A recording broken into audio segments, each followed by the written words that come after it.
Oh, hi there. It is Monday, the start of a new week, and I am as I had mentioned I would do, I am starting the experiment of streaming, multi-streaming both to Twitch and to YouTube. So I see it's there. I'm watching my CPU, everything's fine. Watching my network, everything's fine. And looking good, looking good. I see it on both.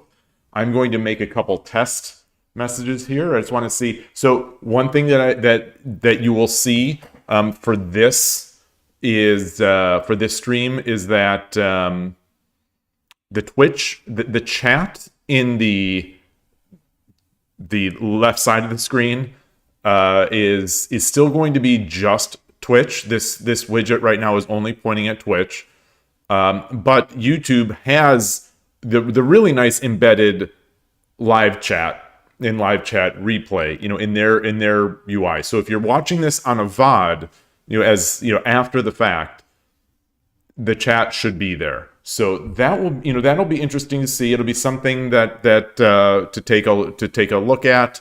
I don't know if that gets immediately uploaded, like if the chat is immediately there, or if it takes some time to be transcribed. I don't know, but we'll find out together. I'm going to send a message here to Twitch, test one to Twitch. Then I'm going to say, I just want to see if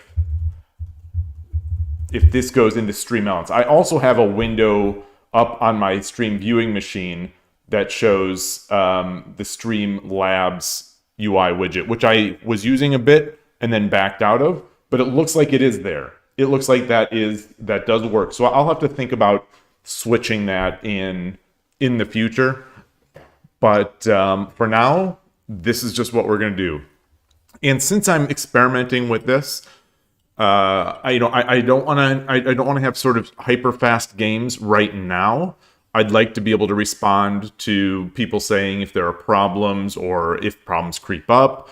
So I'm going to stick at Shogi Club 24, play some slower games, and hopefully we'll have it. Hey, Kanto Dragon, good morning or good evening, good afternoon. Expanding the live to YouTube. Right now YouTube, the YouTube channel is a holding ground. It has all 306 VODs.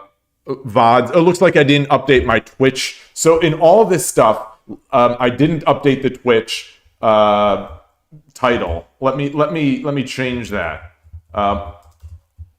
Monday Shogi Multistream. Sorry about that for anyone on Twitch. I'm mucking around with so many things that, like, the one everyday task that I do, which is to update that title, I didn't do. But yeah, so the YouTube channel right now has all the VODs of the previous streams. So 306 of them, and some YouTube shorts and some other one or two other videos. And it gets people. There are people who prefer to watch after, or who can't watch live and they like to watch on YouTube. I watch myself. I rewatch every stream and I watch them on YouTube. And I really like the experience there. I like the live experience, and it seems like in terms of shogi, at least for Japanese streamers, it seems like YouTube is the number one game in town, or if not the only. Like, it seems very limited elsewhere for the Japanese streamers. And so I thought, I wanted to do it. Koshiro led the trend later in 2024, where he started multi-streaming. So I thought I would do it. See if we can get some more people and maybe grow that YouTube channel a bit. Got some coffee. Speaking of Koshiro, I've got the last of a gift he had sent out from ISF. And yeah, all right. So this seems to be working. It seems to be working. There are no viewers on YouTube, it looks like, which is understandable. In the past, when I have streamed directly to YouTube, I think we had a peak of higher than the Twitch. So of the of let me just I just want to see what this looks like. Actually, I'm going to go into. I'm on the side here. Apologies that I'm staring at my other machine. Trying to figure out what's. So it doesn't show me as live. That's interesting. So I am live, but on another account, I'm looking in, and it's not showing. Interesting.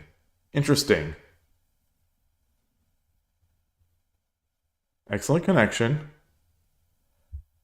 I wonder what's up there. What is up? Oh, privacy, unlisted. Oh, I must not have changed that. So I didn't know that you had to do that. There we go. Public. Done. Save. Okay, so that's there. Now, let's try again. Let me reload this page. It's not showing. Ah, and there it is. There it is. Sorry for all this. Sorry that I'm so slow with this. Interestingly, though, in my sidebar. Okay, there it goes. All right. Okay. So I am going to get into Shogi now. Now we've got this. So this is up. Everything I think is okay. I think everything is public. And we'll go from here. Let's get in. I will request a game, 1560. And let's just see how it goes. Move my mic around. Apologies if you're hearing scratching or bumping noises.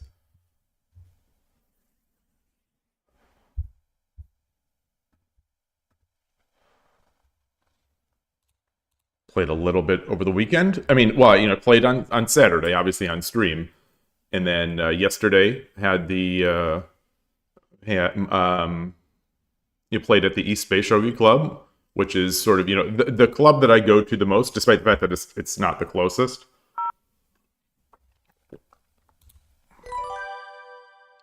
All right, yoroshiku onegaishimasu. And boy, that feels loud. Okay, it is loud. Had some fun games. There was I'm going to concentrate on my opening so I don't just completely blow it up here.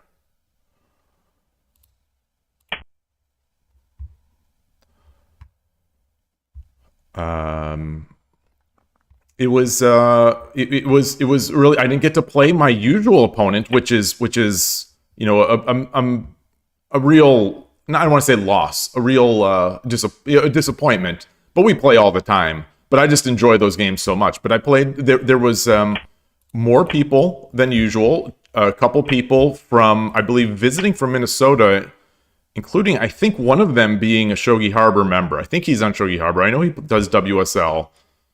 And what is it? Alizander? Ali Vandy. They visited. I'm not sure how they knew. Maybe they were friends with the leader or had just as a part of doing WSL. Maybe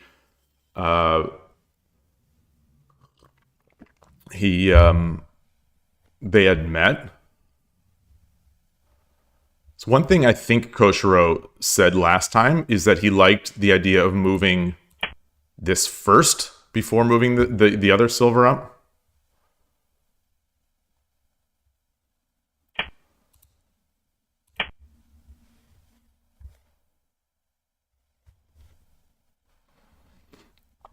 I like this username, Sariputra86. I think they're an Intel based CPU possibly. Hey Mikal, your record for Urshino on Shogi Wars this month, 15-3 so far. Greetings to you. Also greetings Gust1. That's a disappointment, Mikal. Urshino Ryu should not lose. You've lost 3 whole games? How dare you? Jokes aside, that's incredible. That's awesome. Well, is it a factor of Urashino Ryu, or are you coming into Shogi Wars extremely underrated? Because you're a solid, strong player to begin with. Like, are you coming into Shogi Wars like? I guess my question is, would you be 15-3 no matter what you're doing?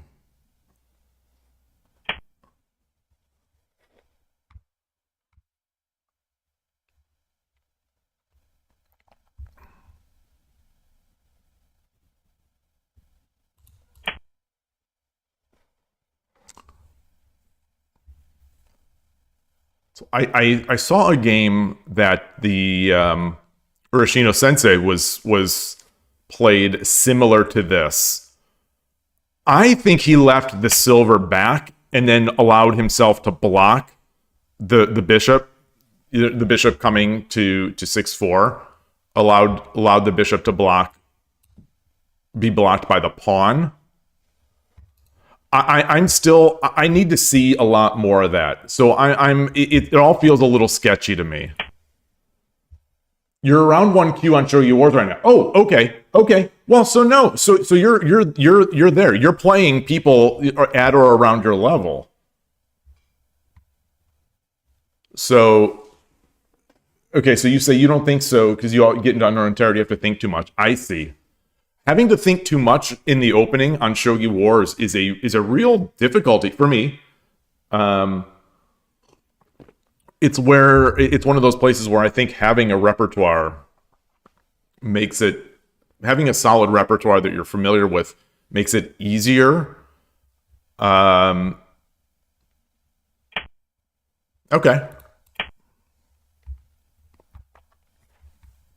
We're always trying to keep an eye on this. Wouldn't surprise me if he goes high Mino.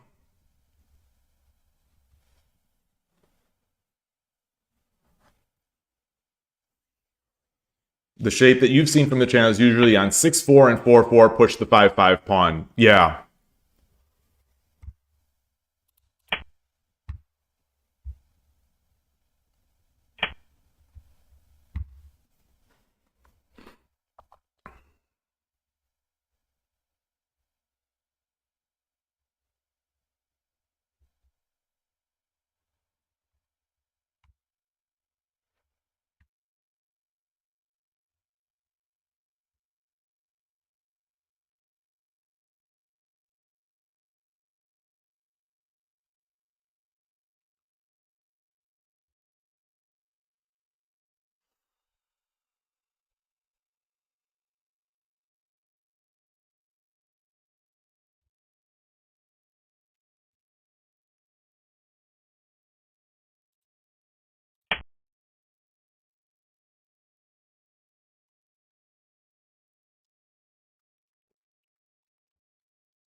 Okay.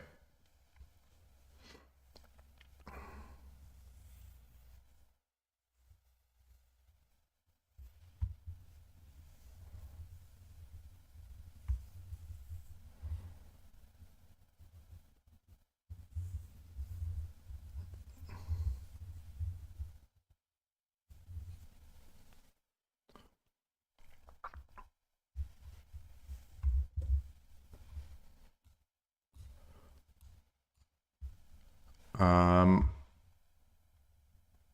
but if he comes up, then I think I take. So I think we have to have this. So the reason I'm thinking about leaving this unresolved here is because I'm thinking of bringing my rook over.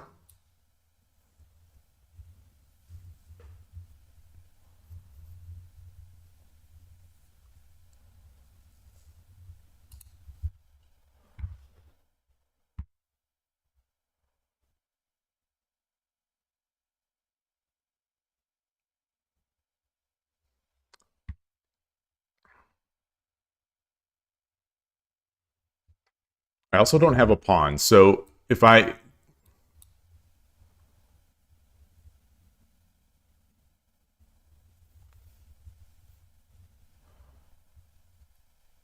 So I could take this pawn first. No, no, no, no, no. I don't think I can. I don't think I can.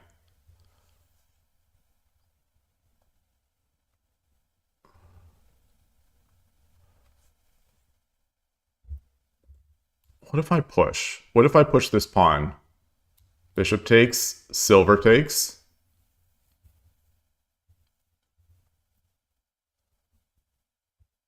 If pawn takes...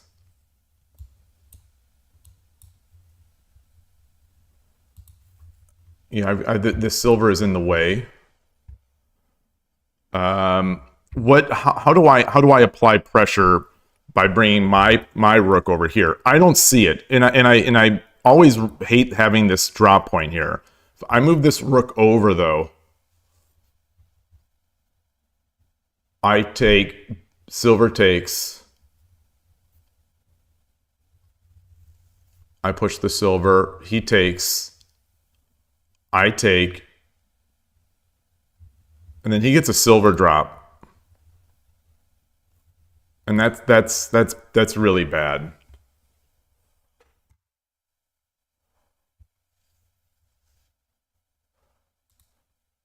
All right, I'm going to take, and then I'm going to push the edge.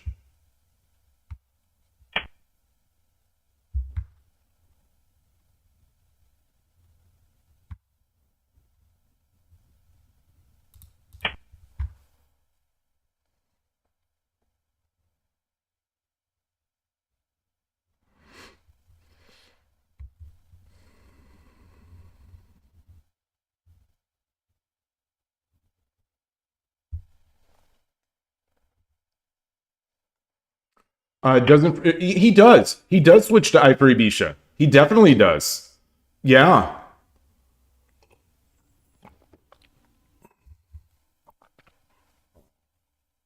What's the threat here?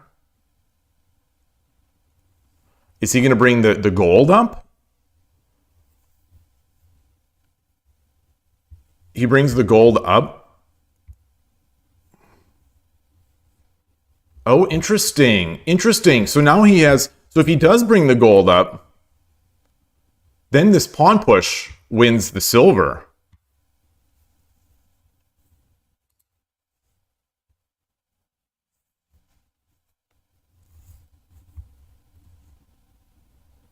Not necessarily, though. No, this is too good. This is too good. This is too good.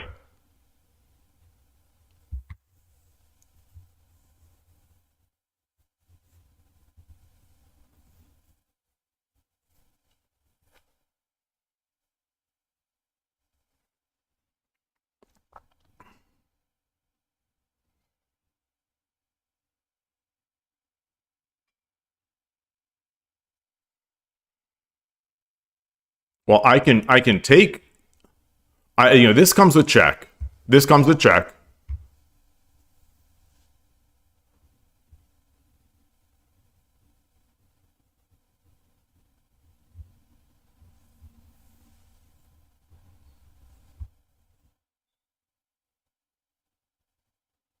Is there any way I can...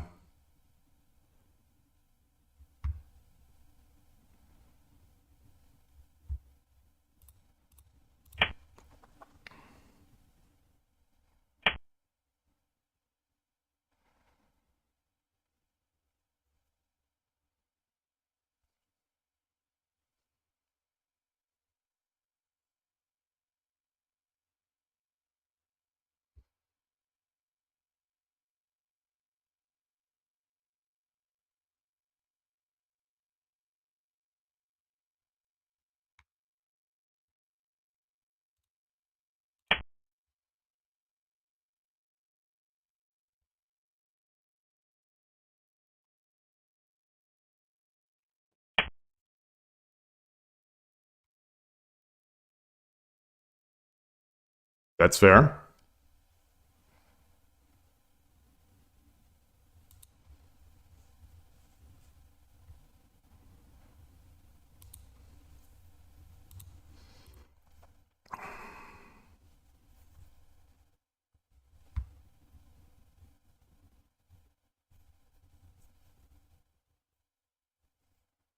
Hmm.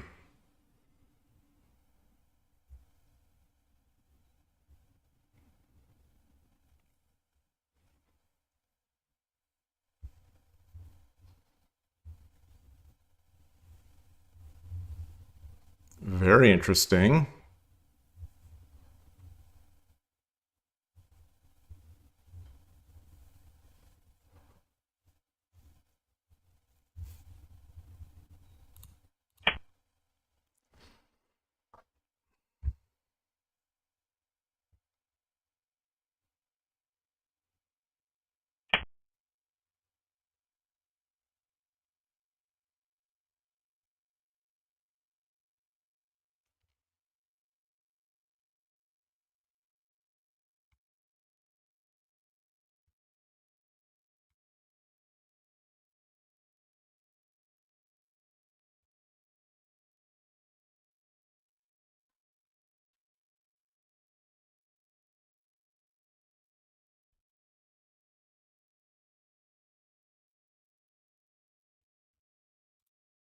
Get this over.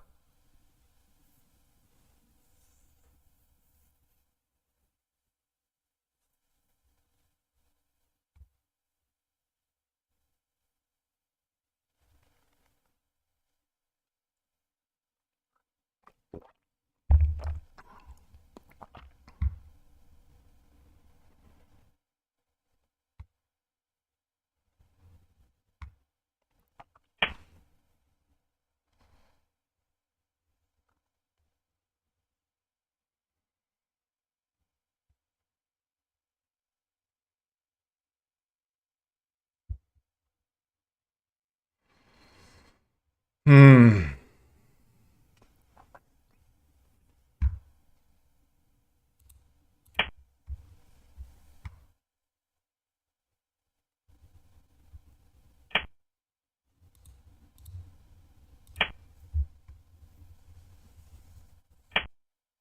Very interesting.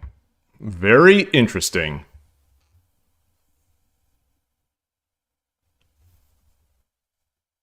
So he's dangerously close here to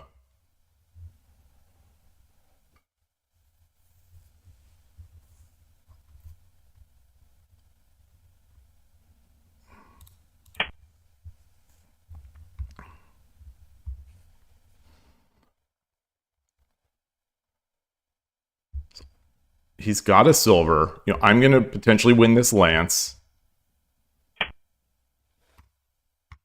Okay.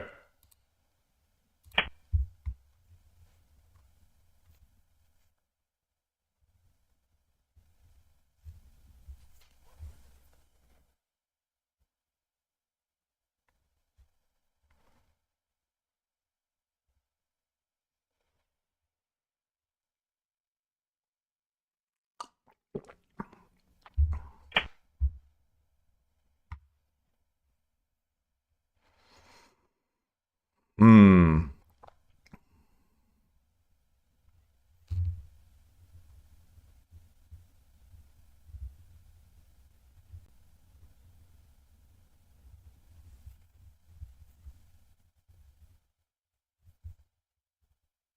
He has no other pieces. I could bring my gold up.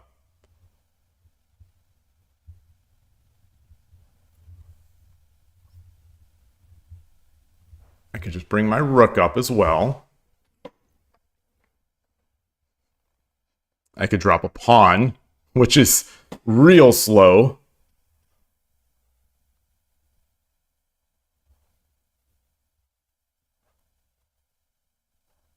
I'm thinking of bringing the gold up here so I can give myself some way to back out.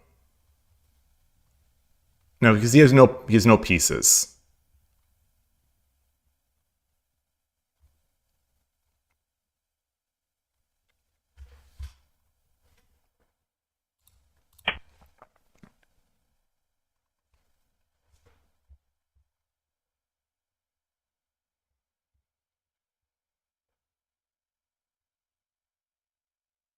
So I could potentially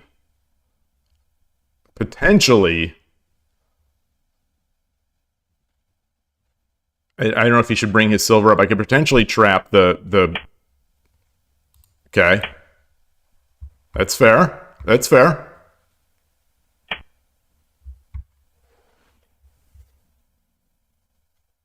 Mmm.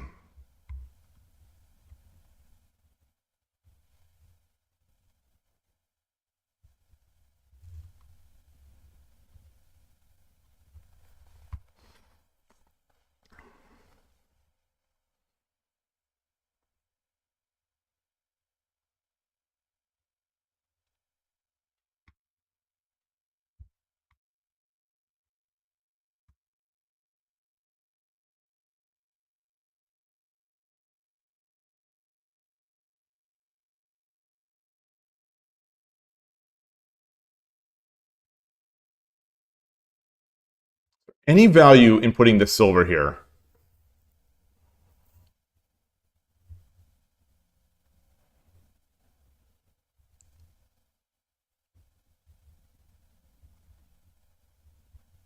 I don't think yet.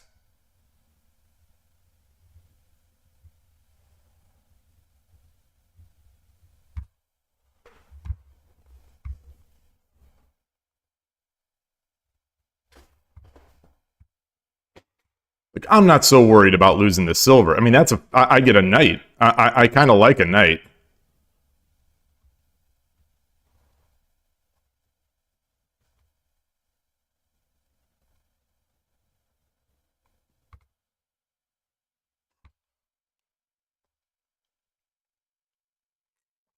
Hey, Goshujin, good to see you. Hey, William, same here. Boy, there's a lot of chat. I'm sorry I missed a bunch of that. I will check it out soon. If I bring my token over,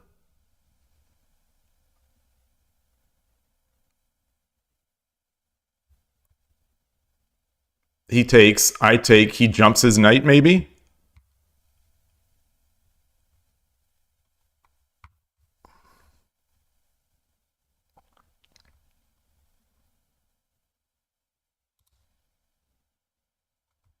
Yeah, I don't know if I want to. All right, let's just come up. Let's just come up here. That's probably also bad. That's probably also bad. But you know, promoting it does. This silver's hanging.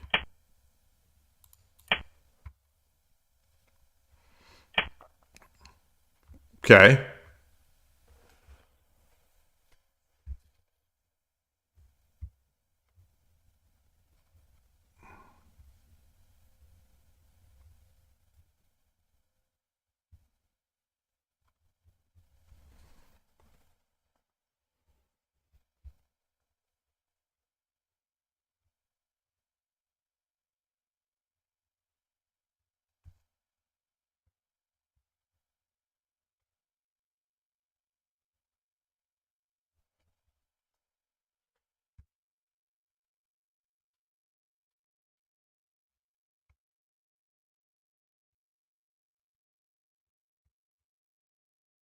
これより一手、60秒の秒読みに入ります。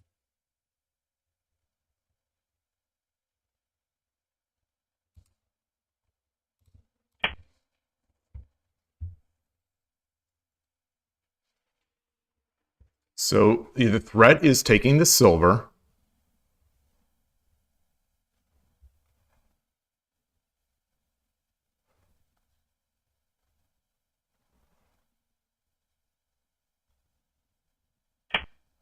So I think I have to do something with my bishop first.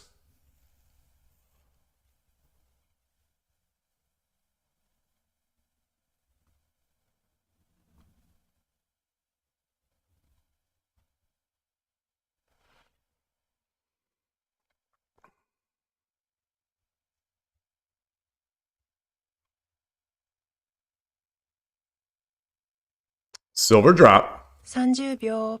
King over.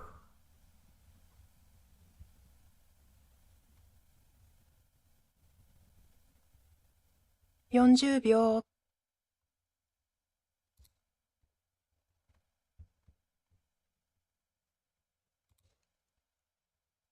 Let's do this. Let's do this. Let's do this. Because now I can get 10 seconds, so I can't read it all, but silver drop, and then I get the knight. I've got a knight drop. And then, so silver drop, he runs. Knight drop, he runs. And then, what do I have? I slowly bring the,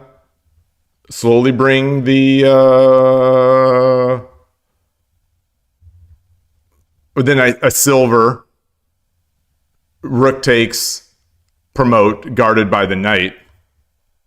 Otherwise, he takes the gold. Otherwise, he takes the knight with the gold.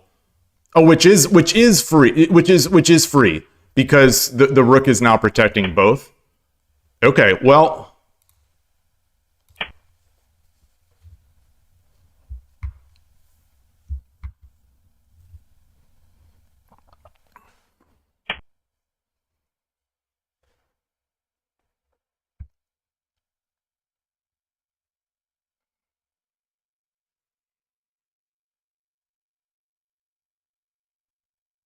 I believe he does not have mate.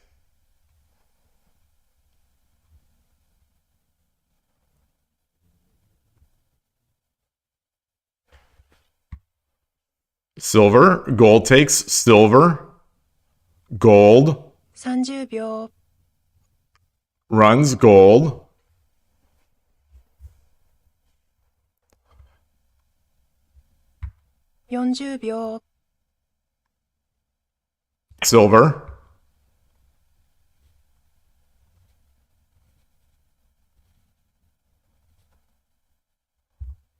I think we're getting danger close to him actually having mate, but takes, gold takes, silver takes, king takes, I take the rook, maybe? Ooh, ooh, ooh, ooh, ooh, ooh, ooh.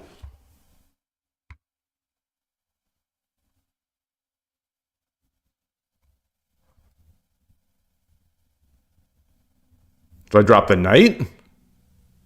Do I bring the token over?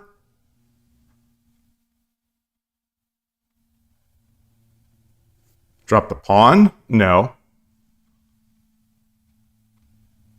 30秒、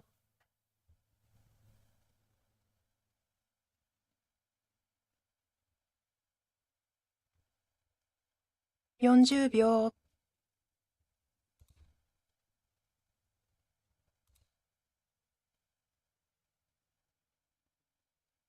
50秒、 1、2、3、4、5。 Not seeing it.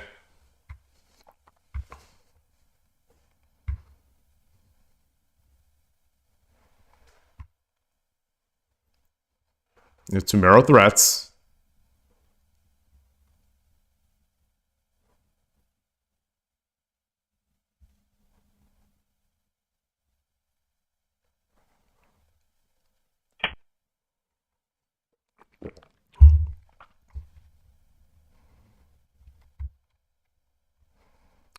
Knight drop.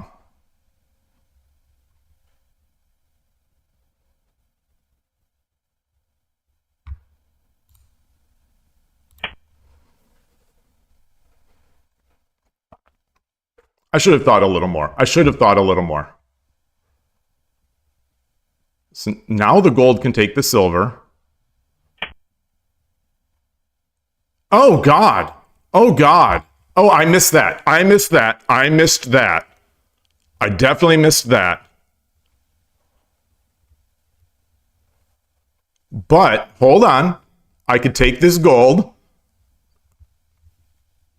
I take the gold. Which is also Tumero. I take the free gold.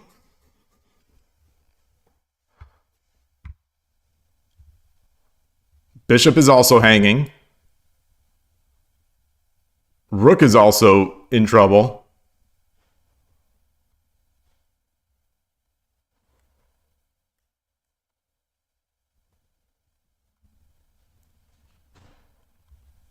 I think he's got to drop something here. He's got to drop the silver. He's got to drop the silver on 6-9.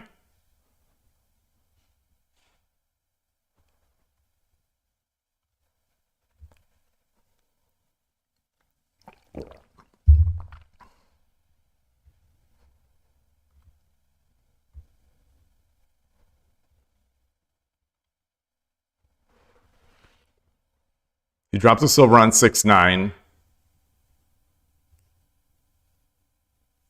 And then what? And then what?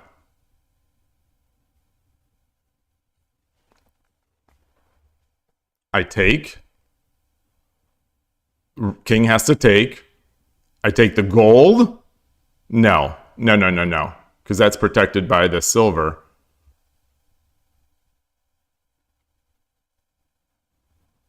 I take the bishop.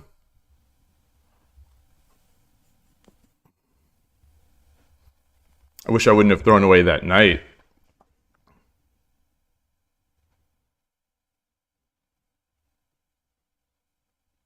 No, I do take... The gold is... Wait.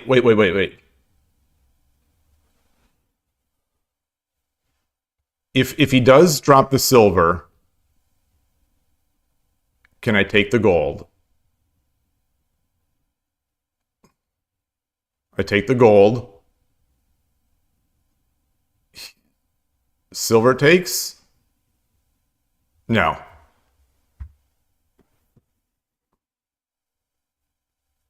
Tough spot. Hey, Dream of Shogi.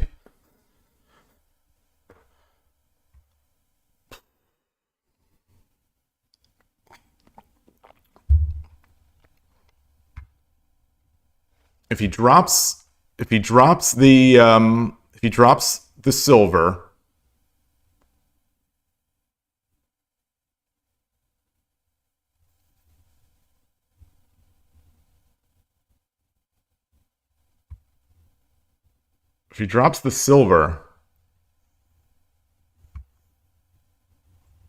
gold drop?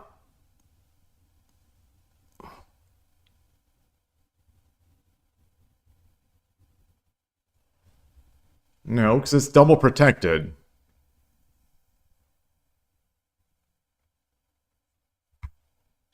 Take.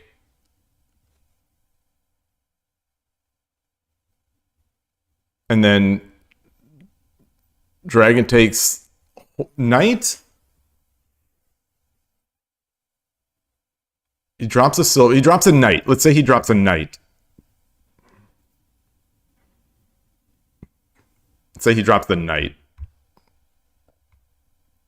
Something a little less valuable for me.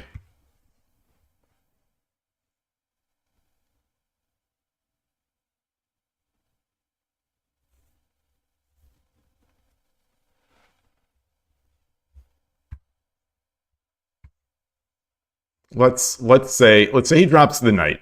Let's say he drops a knight. Then I drop a gold. He takes with the gold. I take.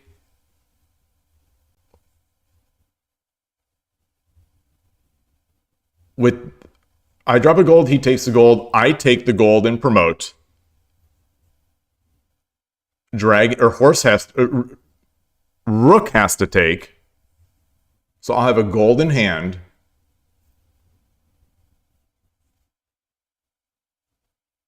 Then I can take. He takes, and I get the rook. That's not mate, though. That's not mate.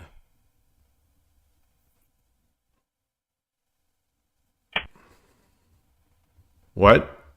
Oh, gosh, okay. Does he have it?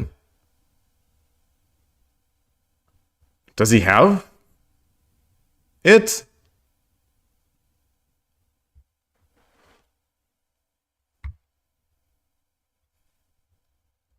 So I come down. He take. No, he can't take.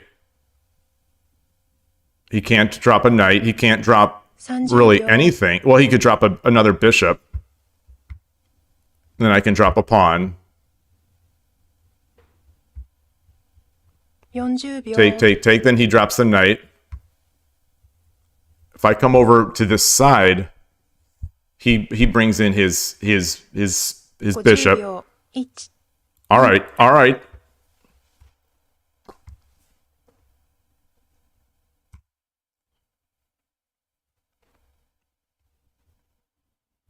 Does he have mate?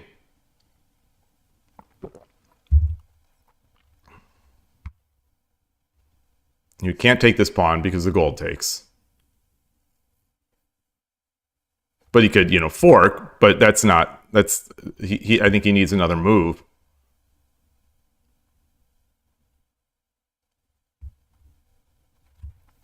That was a nice check. I wonder if he's got it.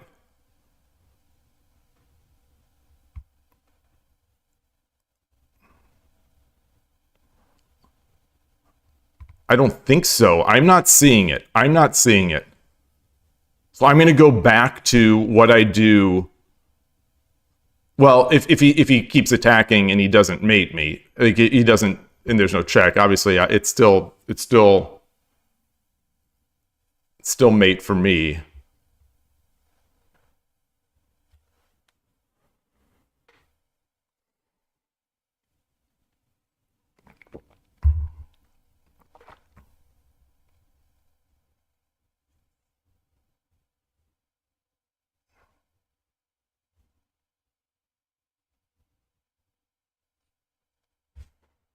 What if he just brings us? What if he just brings the gold up? No. Take. Okay.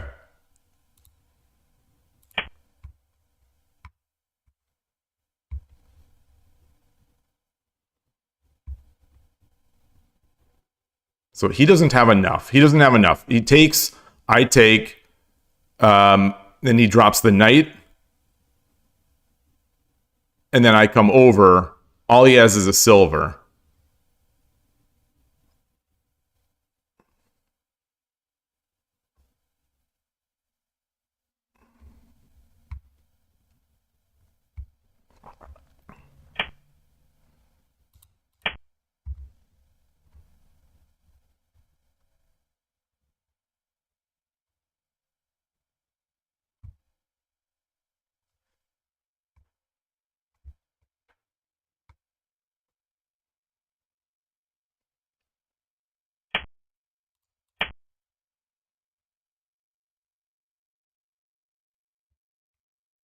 So knight drop.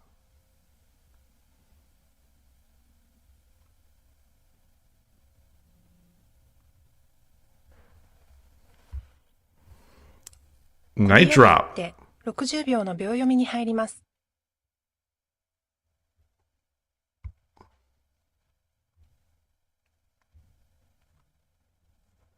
Knight drop. Do I go up or do I go to the side? Knight drop. I go to the side. He drops a gold. Okay.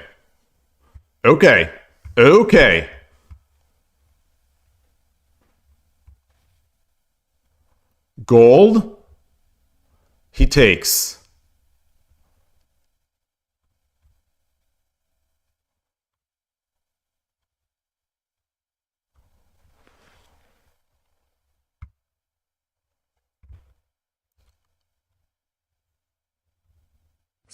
Silver.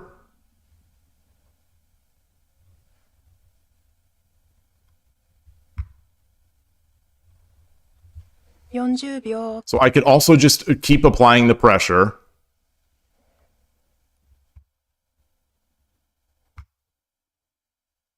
I don't see the mate. I don't see the mate. I don't see the mate.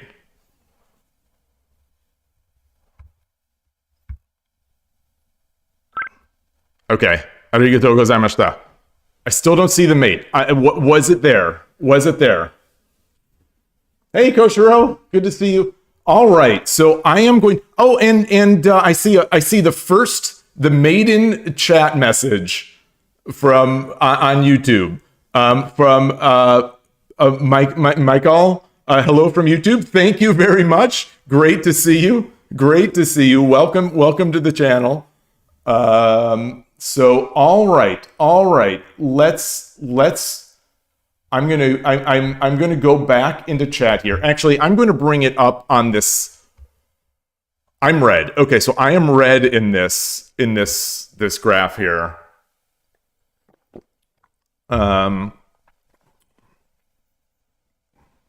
What a fun game. What a fun. Oh goodness. Goodness gracious.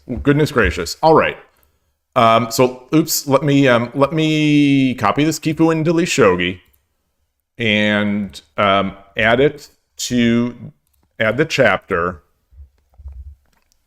and switch the scene. Sorry, I'm so slow. Switch the scene and now go back to the chat. So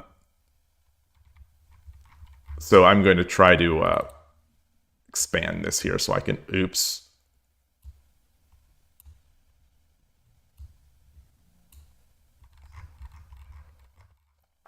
Boy, we have a lot to go over, and again, I apologize. You know, that's the thing on Shogi 24. A lot of times, I don't necessarily want to. Oh, it looks like the YouTube stream is maybe a few minutes behind the live. That's interesting. The live stream. So I set it. This is something I can experiment with. I put it on what they call normal latency. And I don't know if that means it's minutes behind, but okay. So I will put it back onto the sort of lower latency.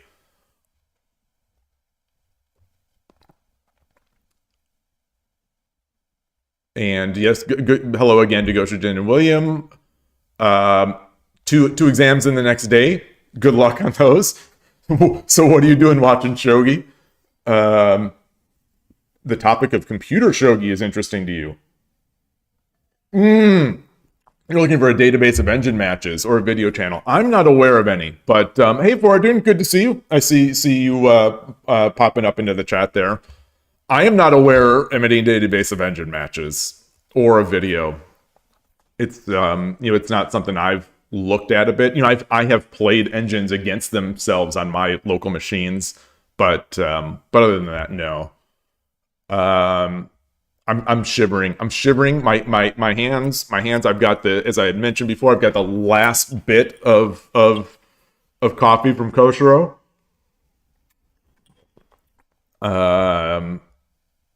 Let's see. So Ford, you say you thought Knight drop 6-5 was interesting, but the opponent's king safety is questionable. I wonder where that was. Oh, gosh, I'm shivering. I'm sorry if I'm shivering on stream here.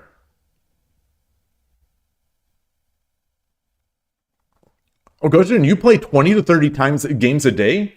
Oh, that's awesome. I didn't realize you were playing so much. So, you know, I made those, what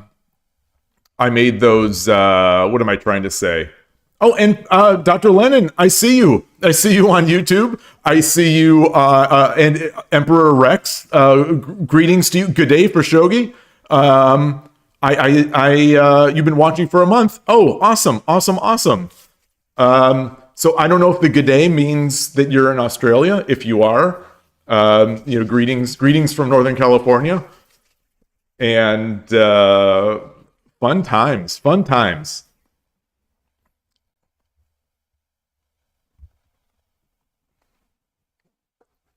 So I wish I wouldn't have thrown that knight away. I just didn't. I was blind. So this is. I've heard someone else say this. I've heard of someone else say it. I don't remember where I heard it, but they said knight blindness. The starting position, knight blindness. Gosh, I'm so cold. Wait, that's Tsume. He is a sniper? Finish with pawn drop knights. Oh no, what did I do wrong? Okay, so let's see. Oops, I messed up my my OBS layout or my OBS stuff. Sorry, I'm futzing with my OBS now. Somehow my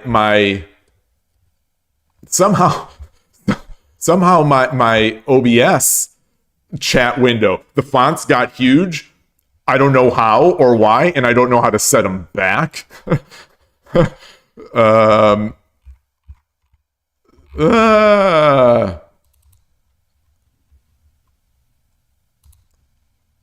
this is a comedy of errors here. This is a comedy of errors. So um, here we are. Let me get this out of here and just look to the left where the chat is. Oh, you're in upstate New York, Emperor Rex. Okay, every day is a good day for shogi. Yes, it is. Yes, it is.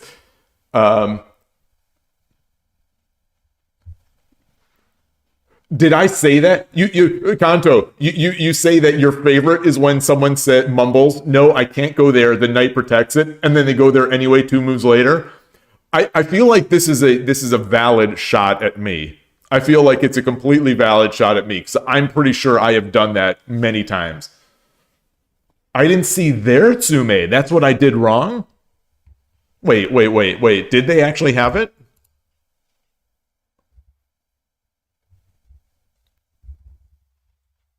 Oh, they briefly had it. Yeah. We saw that. We saw the graph. Yeah, they had it for a few moves.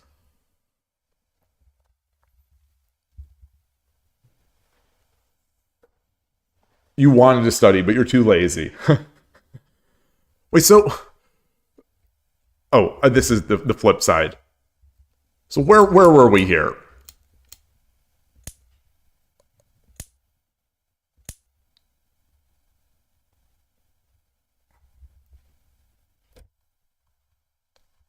Should I have just come back?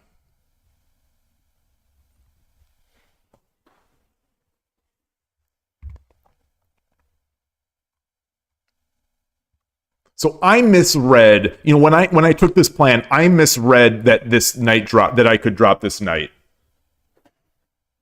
When I decided to give up the bishop, I thought he does this, and I thought that I've got this.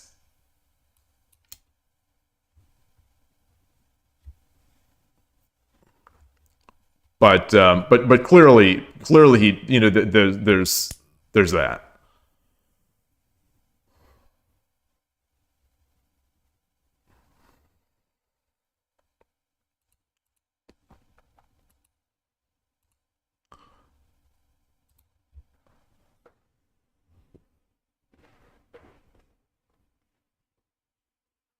So you were thinking knight drop 6-5 for a dune after silver takes 7-3.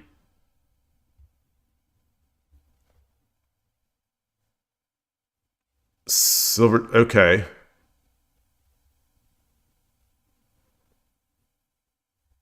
So,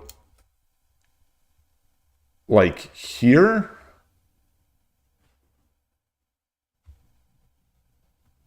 Although you say 7-3, are we actually now talking 3-7?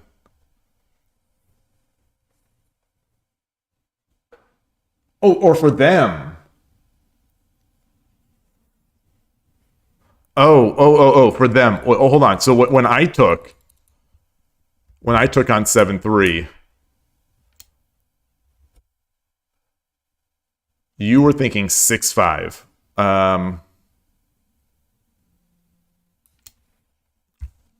Oh, that's nasty. That's nasty.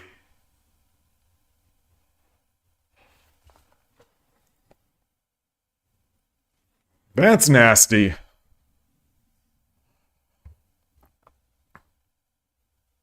Oh. I don't know what I do here. Something like this? No.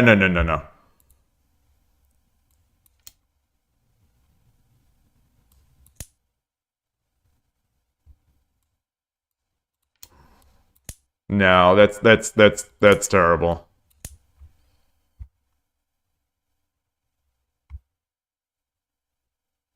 Well, I guess it's terrible.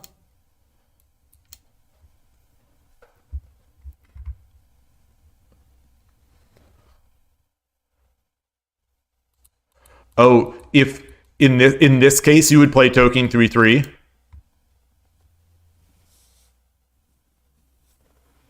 Or 7-7. Kanto, you say one of your other favorites is when you had bishop on 5-5 and opened the diagonals. They wanted to drop a rook at 8-2, took the piece back. Wait, that's protected. And then confidently dropped the rook at 2-2. Shogi is a real tough game. It's a real tough game.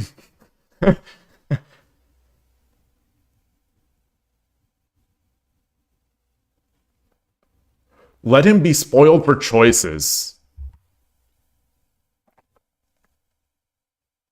That's an interesting idea of letting the opponent be spoiled for choice. You know, because when I'm spoiled for choice, I certainly have my difficulties in converting. I mean, it just happened yesterday. I just heard a vibration. But my phone isn't in this room. And nothing else, none of my devices can vibrate.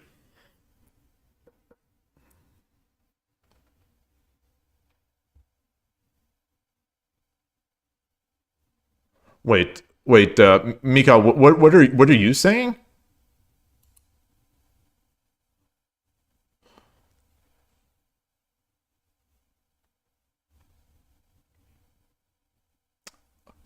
So if I do this, oh, taking the bishop unpromote, that's nasty. That's nasty. I wouldn't have seen that. I don't think I would have seen that.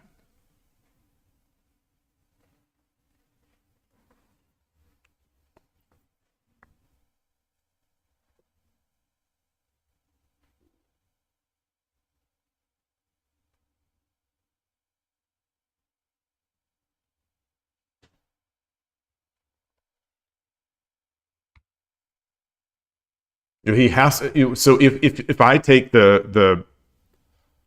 if I take this is now Tsumero.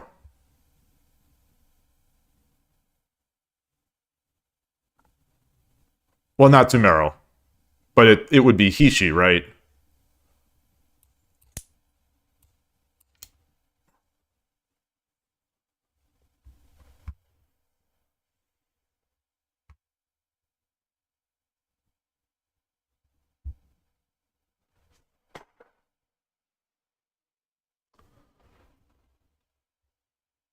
Rook takes 8-9. Promote looks scary. I just think they're so fast here.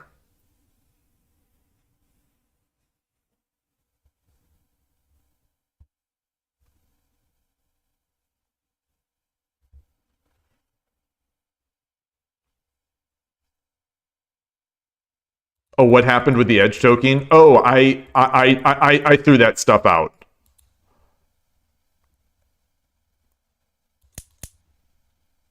So this is the case. Sorry.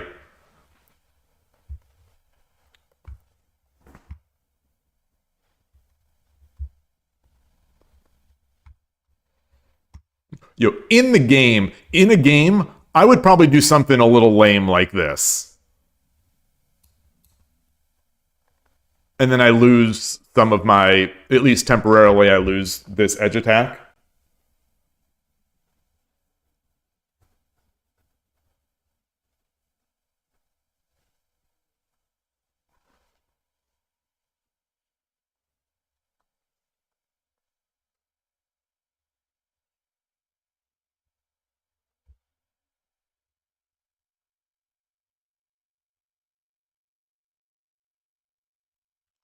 You think here I'd have to take the token on 7-7?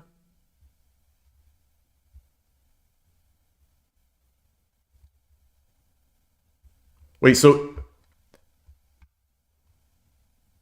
wait. I'm getting confused now. I'm sorry. So Koshiro had suggested we go 7-7.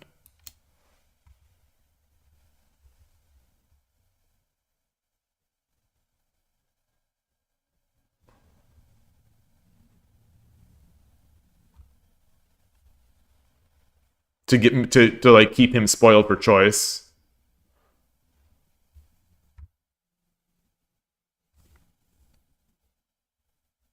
Oh, having the token on 1/7 is a gigantic difference. Oh, okay, okay.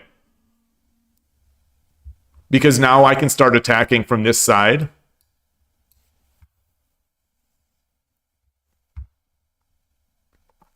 This came up yesterday at the club. We were talking. There's a relatively new player who's trying to learn quick Ishida and trying to learn sort of approaches. Actually, there's one that's trying to learn quick Ishida, and there's another that is not new. I think she's like 5 Dan or 5Q, 4 or 5Q on Shogi Wars.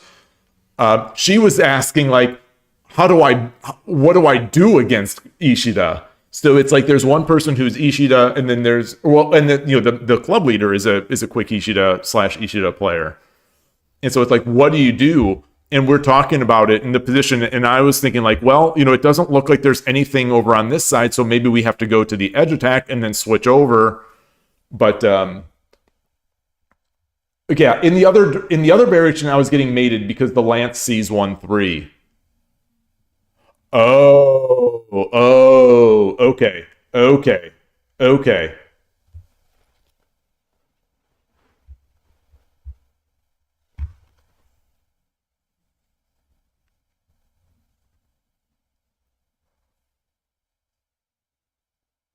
This still feels very rough for us, for the good guys, for the good guys. I just flipped the engine on. Nope, nope. It's -8. We are Gote, and it's -8. Is that just the power?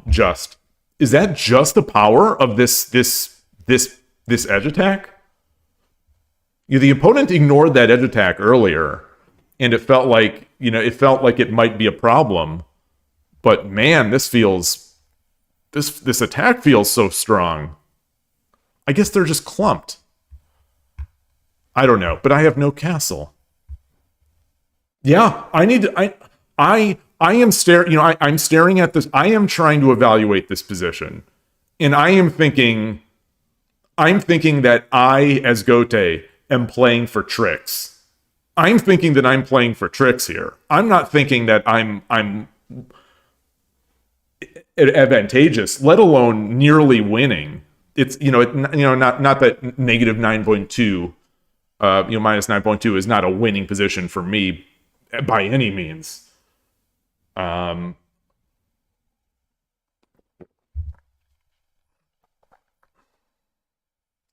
do the token sack to see the eval?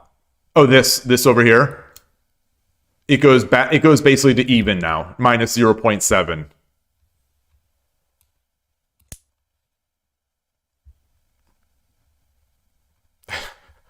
Pawn takes 6/5. Boy. Incidentally, the number one move here is pawn takes 6/5.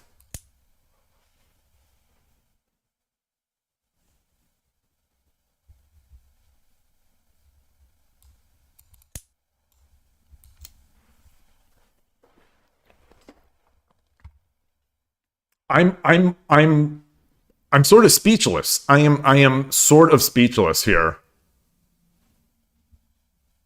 I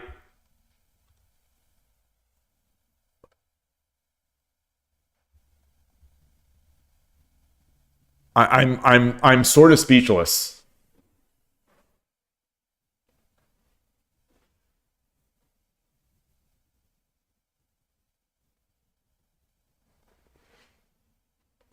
Oh, bishop takes 7/5 is also check. Oh, that's interesting. That's interesting.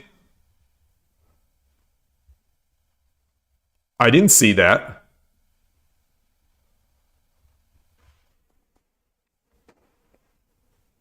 Wow. Kanto Dragon, you say there was no reason to give you that edge attack from the opponent. Yeah. You think my edge attack was badly timed? Oh, you think? Interesting. Interesting. Interesting. Yeah, let's look at that timing of that. Let's look at the timing of that.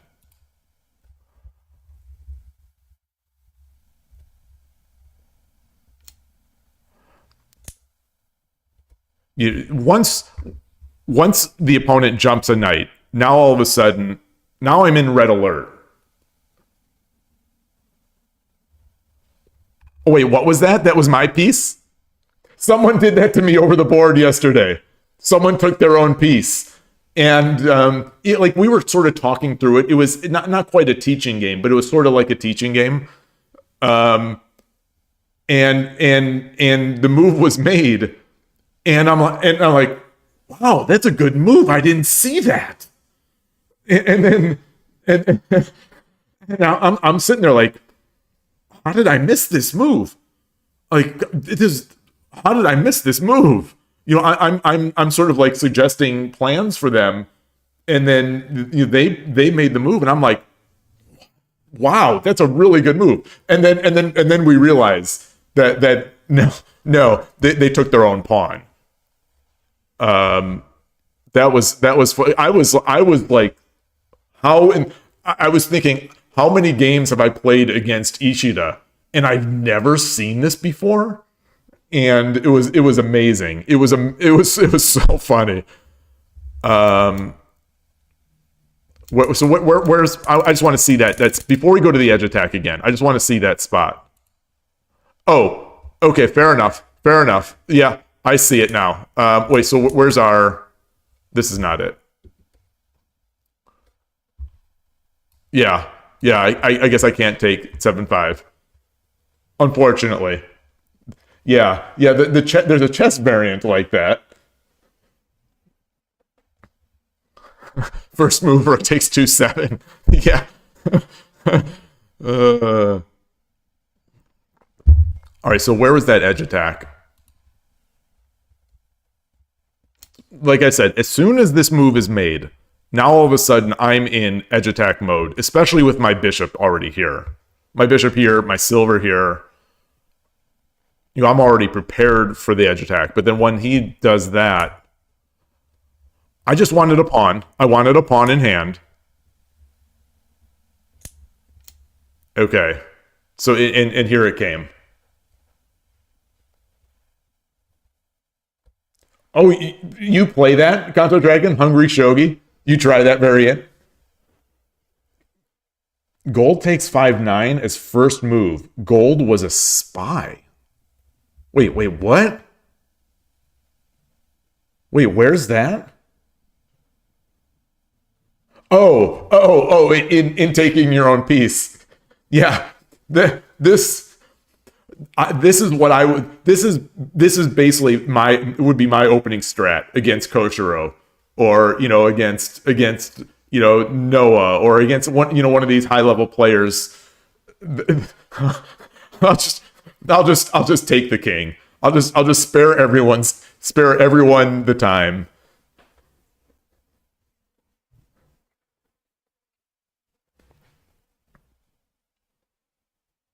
Oh, that's a good question. Where do the pieces go? Where would the pieces go?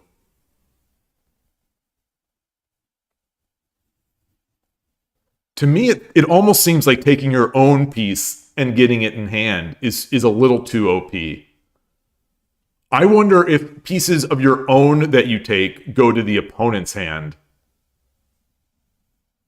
That would be weird, but I wonder if we'd have to. You'd almost have to try both variants just to see.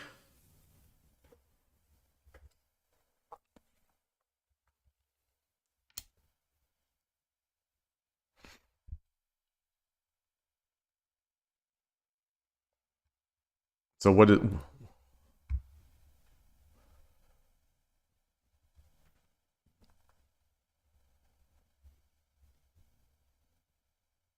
All right. I just flipped the engine on. The engine likes Sente at plus 3.9.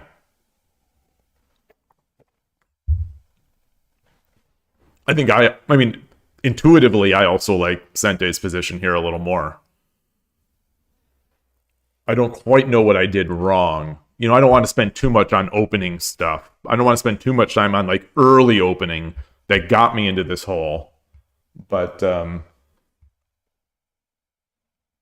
king in hand can't be checked. There's a hungry shogi proverb. King in hand can't be checked. Knight 1-3 was the move if I wanted to edge attack here. Knight 1-3. Oh!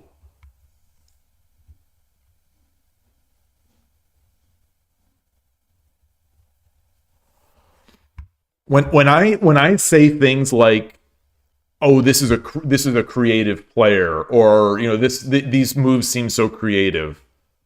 Knight 1-3, like, apologies if these are stock moves. Knight 1-3 looks like to me is such a creative move. It would have solved a number of the problems that I was concerned about. And added to my attack.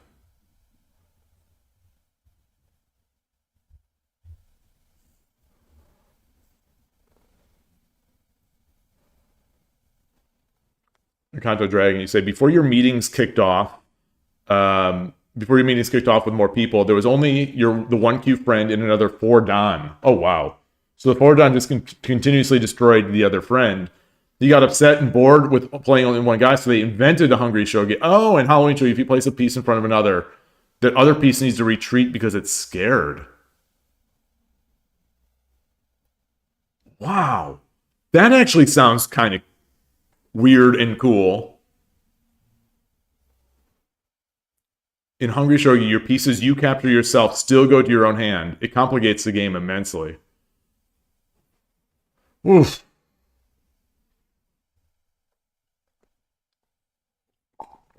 Like I say that I say that I don't usually like variants. That one seems like it'd be fun to play. Like, it'd be fun to play that occasionally at a club, especially if you're in a situation where there's just a massive skill discrepancy. And as the person who's usually lower in those types of like equations, it's always a concern of mine that that my opponent might not be having as much fun or enjoyment, even if they're unless they really enjoy crushing or just really enjoy playing. I would like everyone to enjoy it and learn from it. Okay, I didn't show you that. So what happens when you drop a pawn in front of a knight or lance? It has to go back 1 square.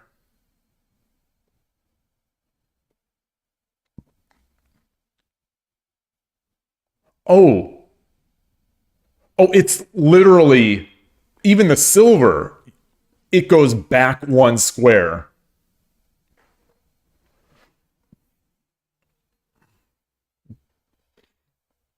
That is interesting.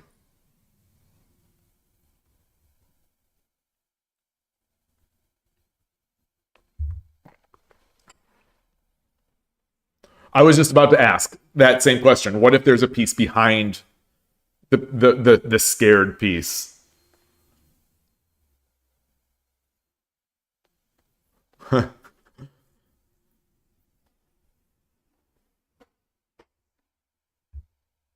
Man. All right. Where was the I'm too curious. Where was the I'm red. So I'm red in this. Okay, so there wasn't one blunder that led to the opponent's advantage. There wasn't just one blunder. It was a set of just, I guess you might say, inaccuracies that led them to this nice position.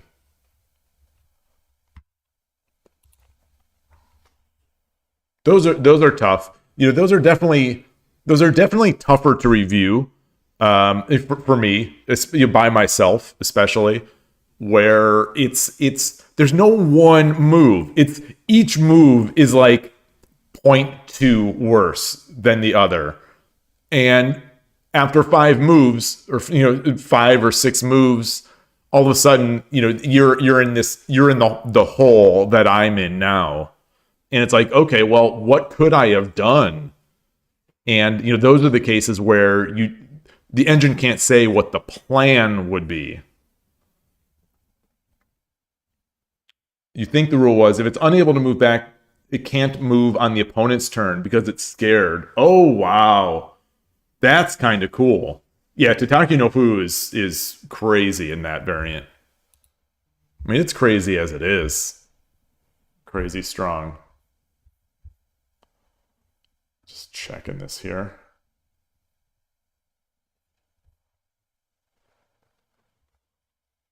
All right, so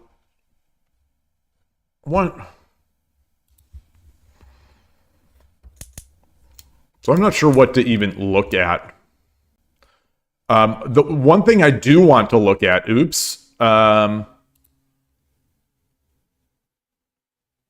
these two drops, I assume I missed Tsume, so move 82.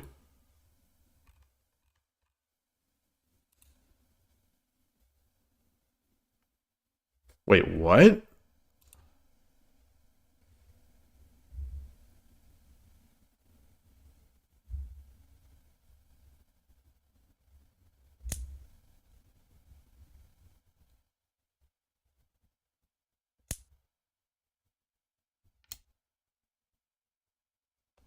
Okay, so he's got mate.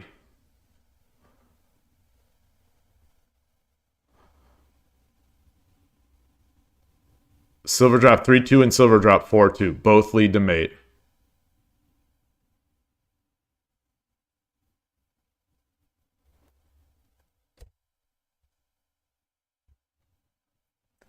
This happened in this game because I probably didn't attack fast enough.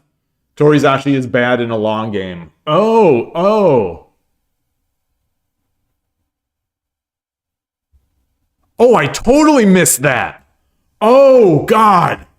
Oh, I totally missed that. Oh, my goodness. Oh, my goodness. Oh, wow. Oh, I was completely blind to that.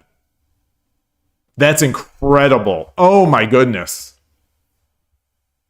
In my mind, this was just a sniveling, just broken piece here. Hey, Ellen on YouTube, good to see you. Greetings. Welcome. A lot of Brazilian friends in chat and on the Discord.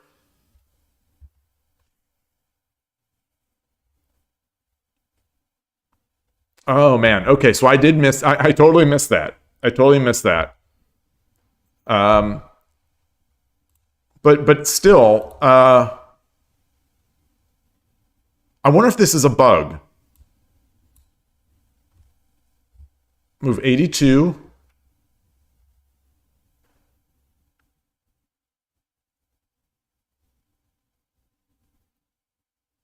Move 82. I moved king 3-1.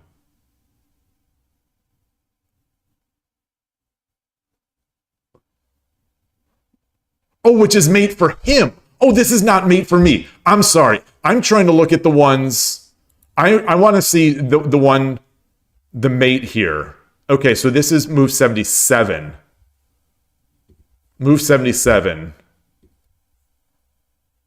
Oh, is this where I drop the knight? Yeah.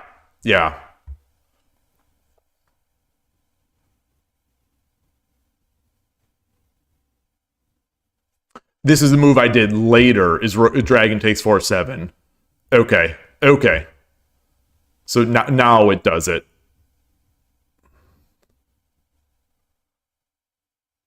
Yeah, that makes sense.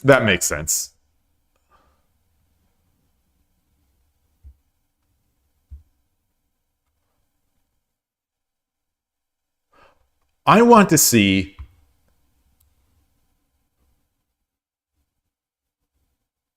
the move that I was speculating later. Actually, well, let's just say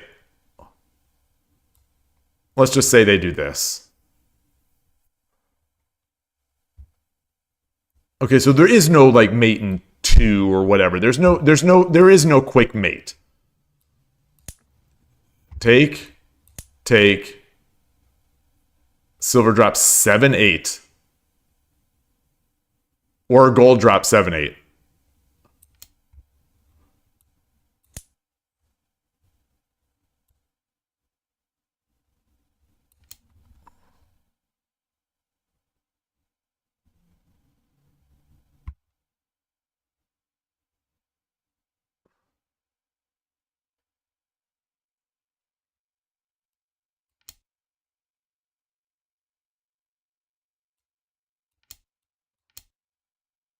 And then, yeah, okay. And then we've got this. Okay, okay, okay. Now, what if the opponent just ran? Gold drop. I'm.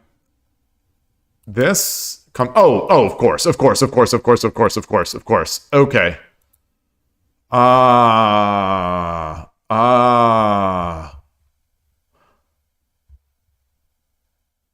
Okay. Now, at the end, though, at the end.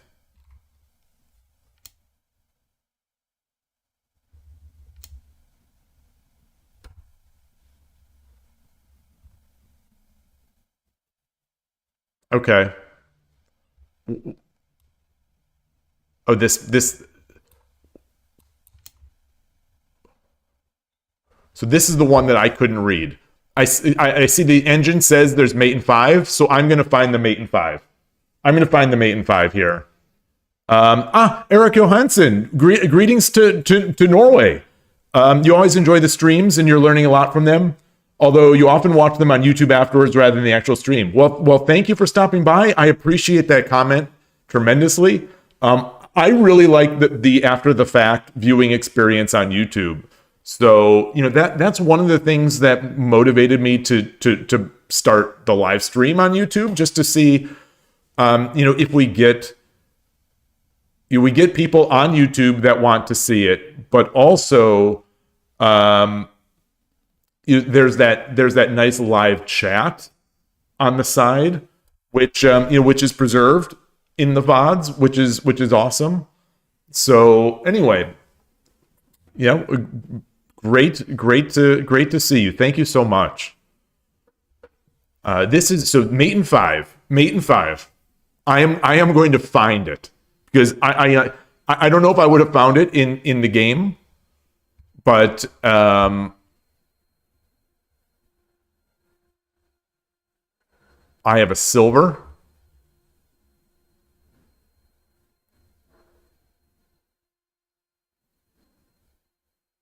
I think gold takes is an option.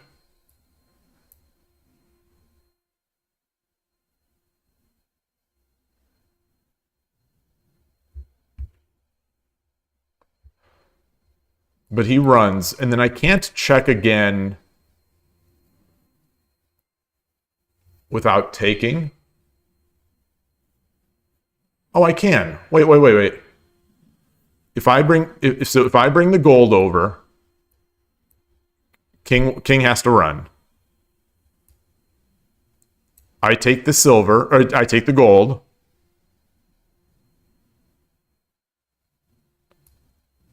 Rook has to take.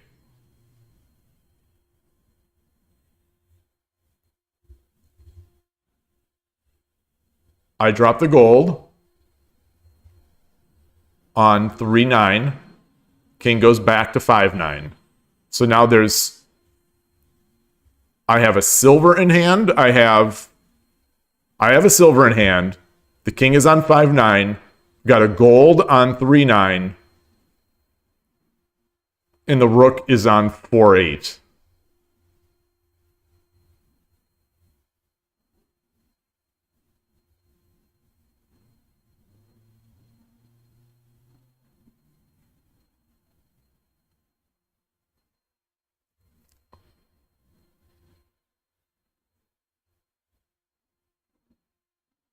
I could take the silver here and set up Tumero again.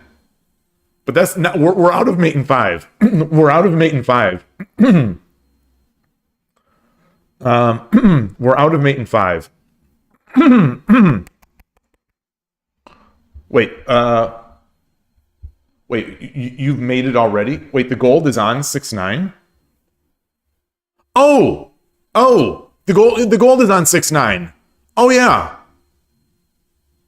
Okay. So that's my that's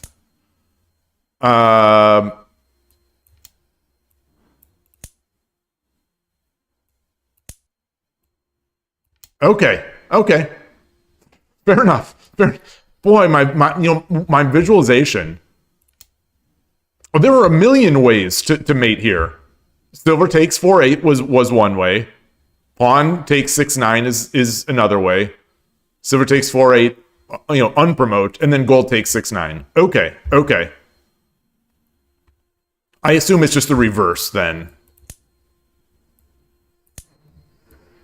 Yeah.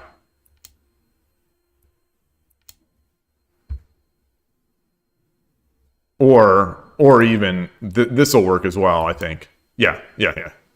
All right. I was trying to solve a mate in 0. Hey, Killer Ducky, good to see you.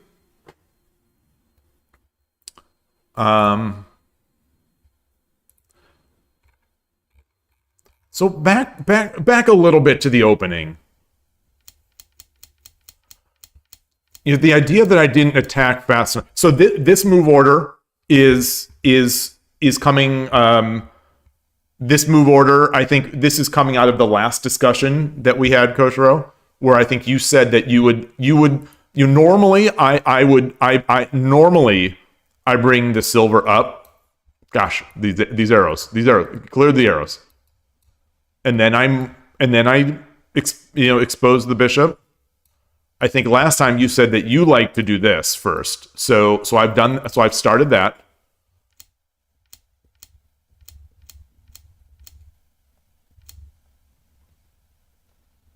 And now I'm guarding, I'm guarding the bishop, which I don't know, like I said at the time, Urashino Sensei does not seem to do this as much.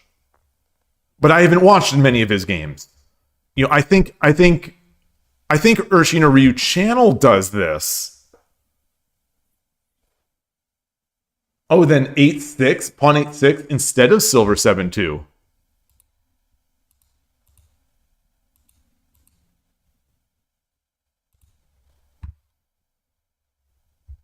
Already? Wait, already? Oh, I've got a juicy drop point.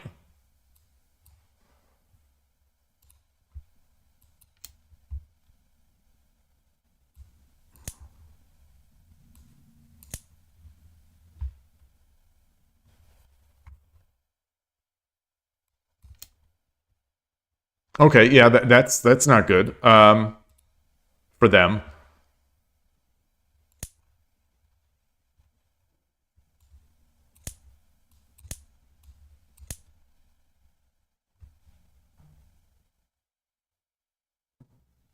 Wait, what? Wait, how? Wait, I'm not giving the opponent fair moves here. I'm not giving the opponent fair moves because I feel like everything I've shown there is way too good for me. Only move is pawn takes, apparently. Bishop takes. Oh, and then we get into this. Oh, wait.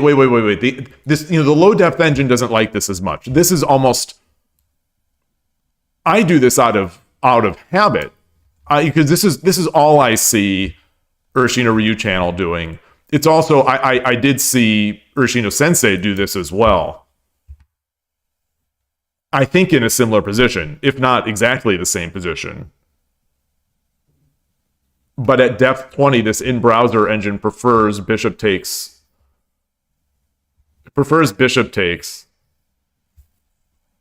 Slightly.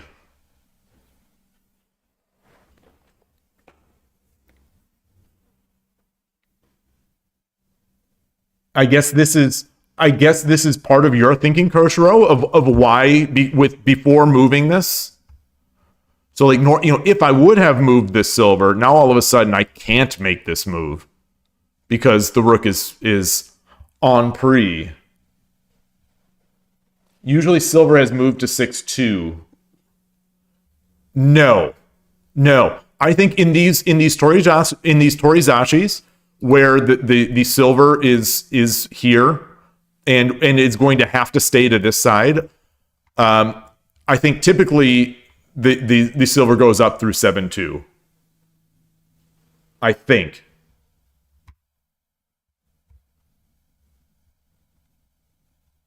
Certainly against fourth file rook. Like I think there's a not to be spouting engine stuff, but like it seems like the engine really in the experience of the lines I've done, I think the engine really prefers coming up this way.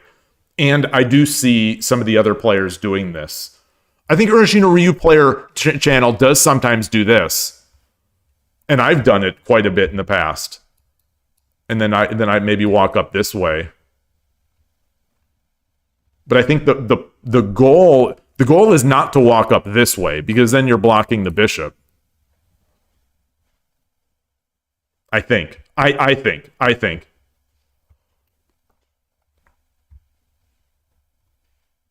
Because you're not going to really get the the easy access to this attack like there is in static rook openings. So I don't know if there's as much of a value to have the silver on 6-2. At least that seems to me.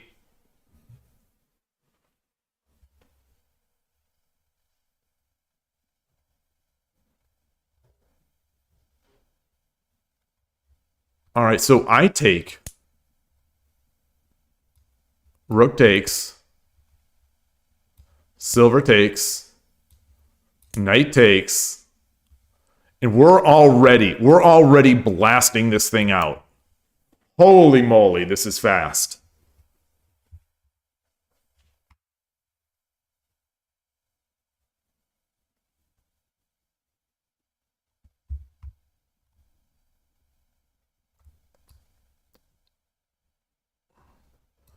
And they can't easily do their Mino because that's hanging. I could watch this happen in the next game. I feel like this is 100% going to if I do this line, this move is coming. This move is guaranteed to come at some point in the future. It's a guarantee. It's a guarantee. At my level, someone is going to make this move.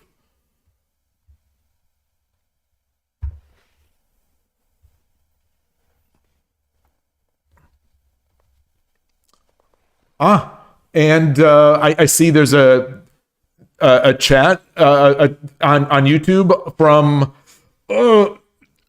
Tsurume. I apologize. I can barely read anything. But greetings, welcome.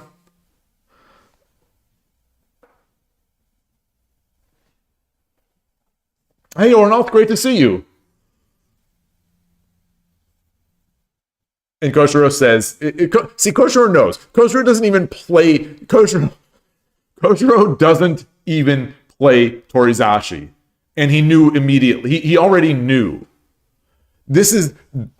My first experience with this style of player is at the US Shogi Championship, my second round match for in the grouping stage, where the people with more wins go to Group A, people with more losses go to Group B.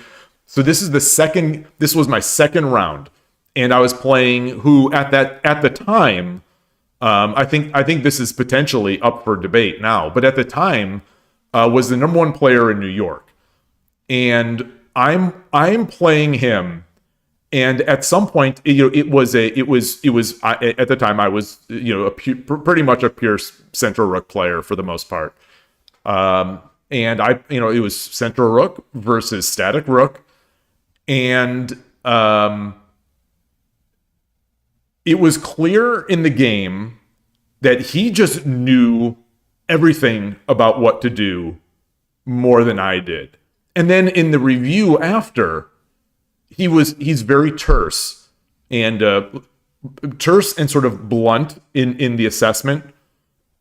But he's like, this isn't good. This is not good. He was pointing out these individual moves, and it was like, wow, I'm so glad I came to this tournament. Like, this is why I came to this tournament, to play people like this. They're so good. They don't even play this opening, but they know my openings better than I know my openings, and they don't even play this opening. It was an awesome experience, and Anyway, it was really fun.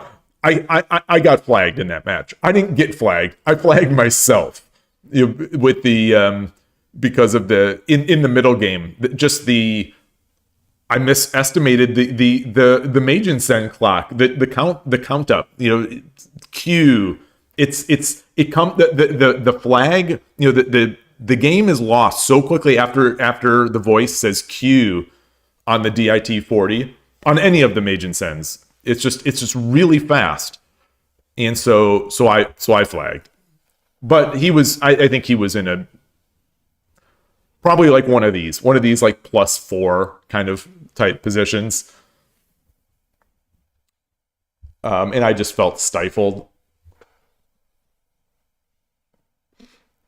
Kanto Dragon, you say you would take the silver with horse instead of taking the rook in this situation. Oh yeah, it's check. Wait, so let's. No, I was not winning until I got flagged. I was not winning. I was losing. In my mind, I don't. What do I know? I didn't record the Kifu, and I didn't put it into the engine. But I at the time, I don't remember all the details. But I've played that. I played that central rook versus that particular static rook open. I played it so many times, and I sort of knew. I even knew at the time. So that was actually what made it even more impressive. I knew at the time that what I was doing was slightly less effective, but I thought this is going back. This is the downside. So in the past, I've talked this up so many times about how prior to the tournament, the week before the tournament, Spinal Tap Chess, Tori the Panda, and Killer Ducky were helping me defend against basically bogeying style attacks. And they gave me all sorts of great material that and sort of tips that I used to win my first game in that tournament. So it was incredible. But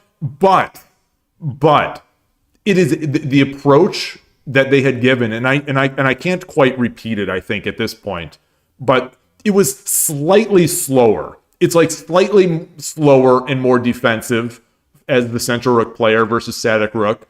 It doesn't follow like the Chosoko Gin sort of Joseki like perfectly. It's a little slower, and but anyway, at the time I'm like, I know this is not the right. I know this line well enough because it's so popular. Chosoko Gin.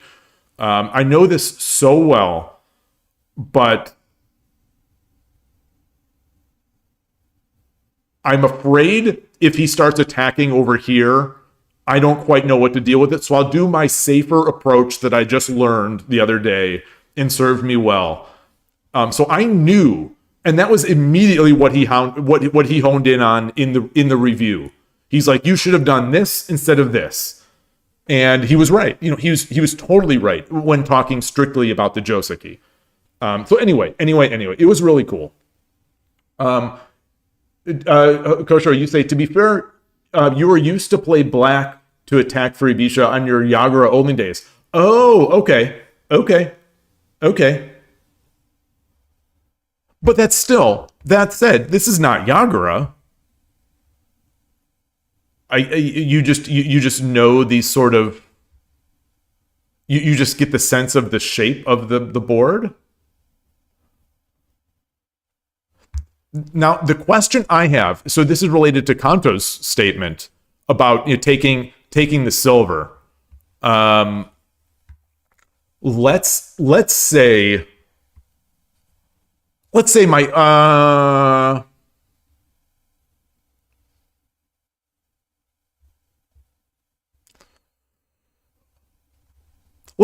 this gold was here. Let's say this was not check.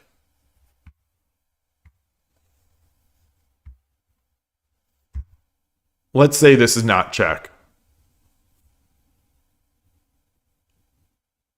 I take the silver.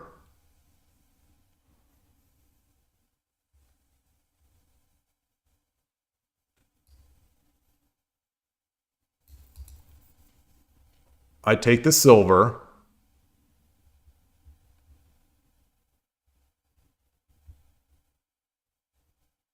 If he tries to protect, I take the gold.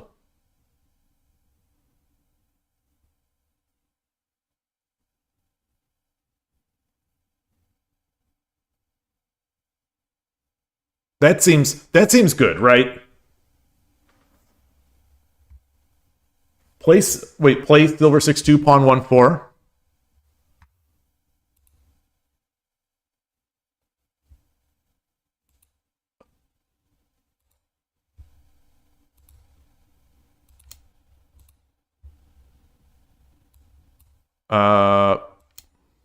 Sorry. Ah!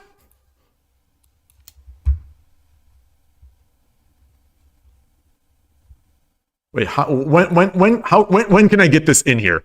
Okay, so silver 6-2, pawn 1-4. And now I do it. And now I do it.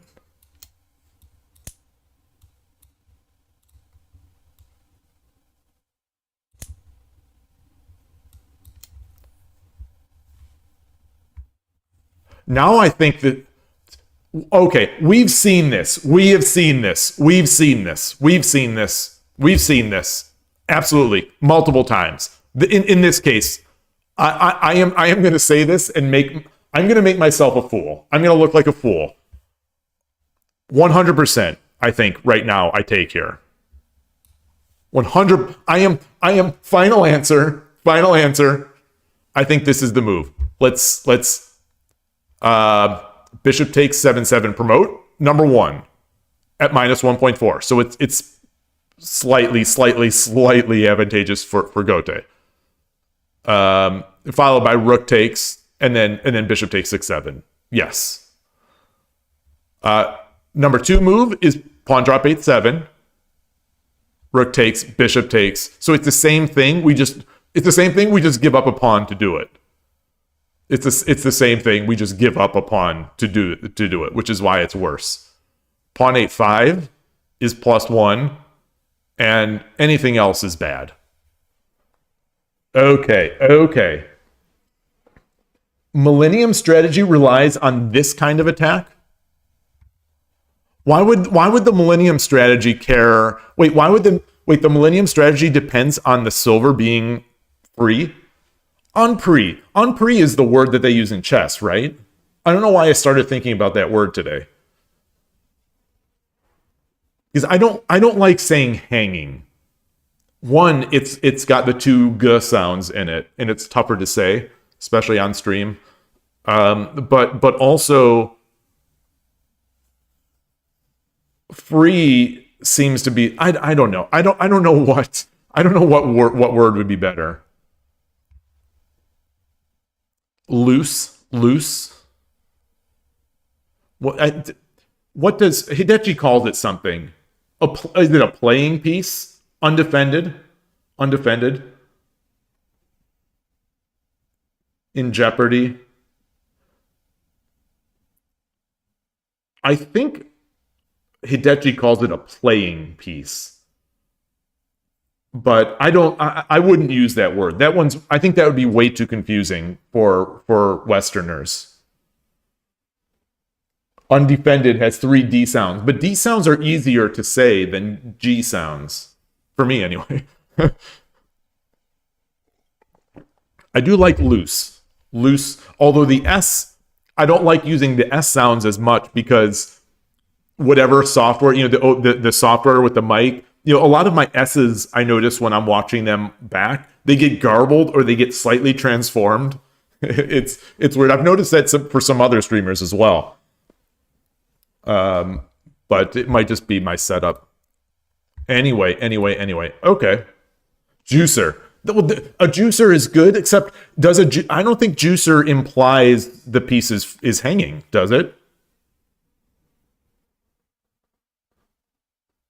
I don't think it does.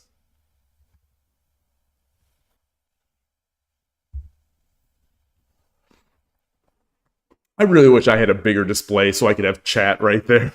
Just chat right there. Let me see. could try to get it like that. In Japanese, there is a free asobi goma. Asobi goma. That's a playing piece, right? Yes, yes. Playing piece. Yeah. That one, I think that is what Hidechi uses, but I just find that one difficult. Because I don't think most Western players, unless they're sort of steeped in the lore, would intuitively understand what that means, especially coming from chess. Like, I would actually, my intuition is that a playing piece is an active piece. Like, I would say that it's a developed active piece. Oh, Koshiro with a good point. In this case, it is not a playing piece. It's just undefended.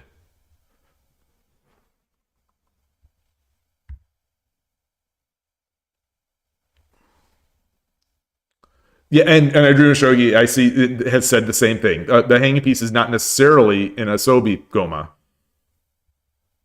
Uki goma is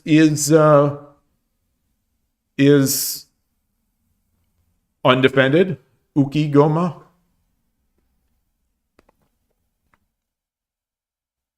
Loose piece. Okay, I like the word loose, but again, it has that S sound. But so I will often say loose. I like loose. I also like undefended. I don't like free as much. I think free to me also has the connotation that it is my move and I can just take it for free. Yeah. All right. Well, that said, I need to get some more liquid and take a restroom break. So I'm gonna put this up.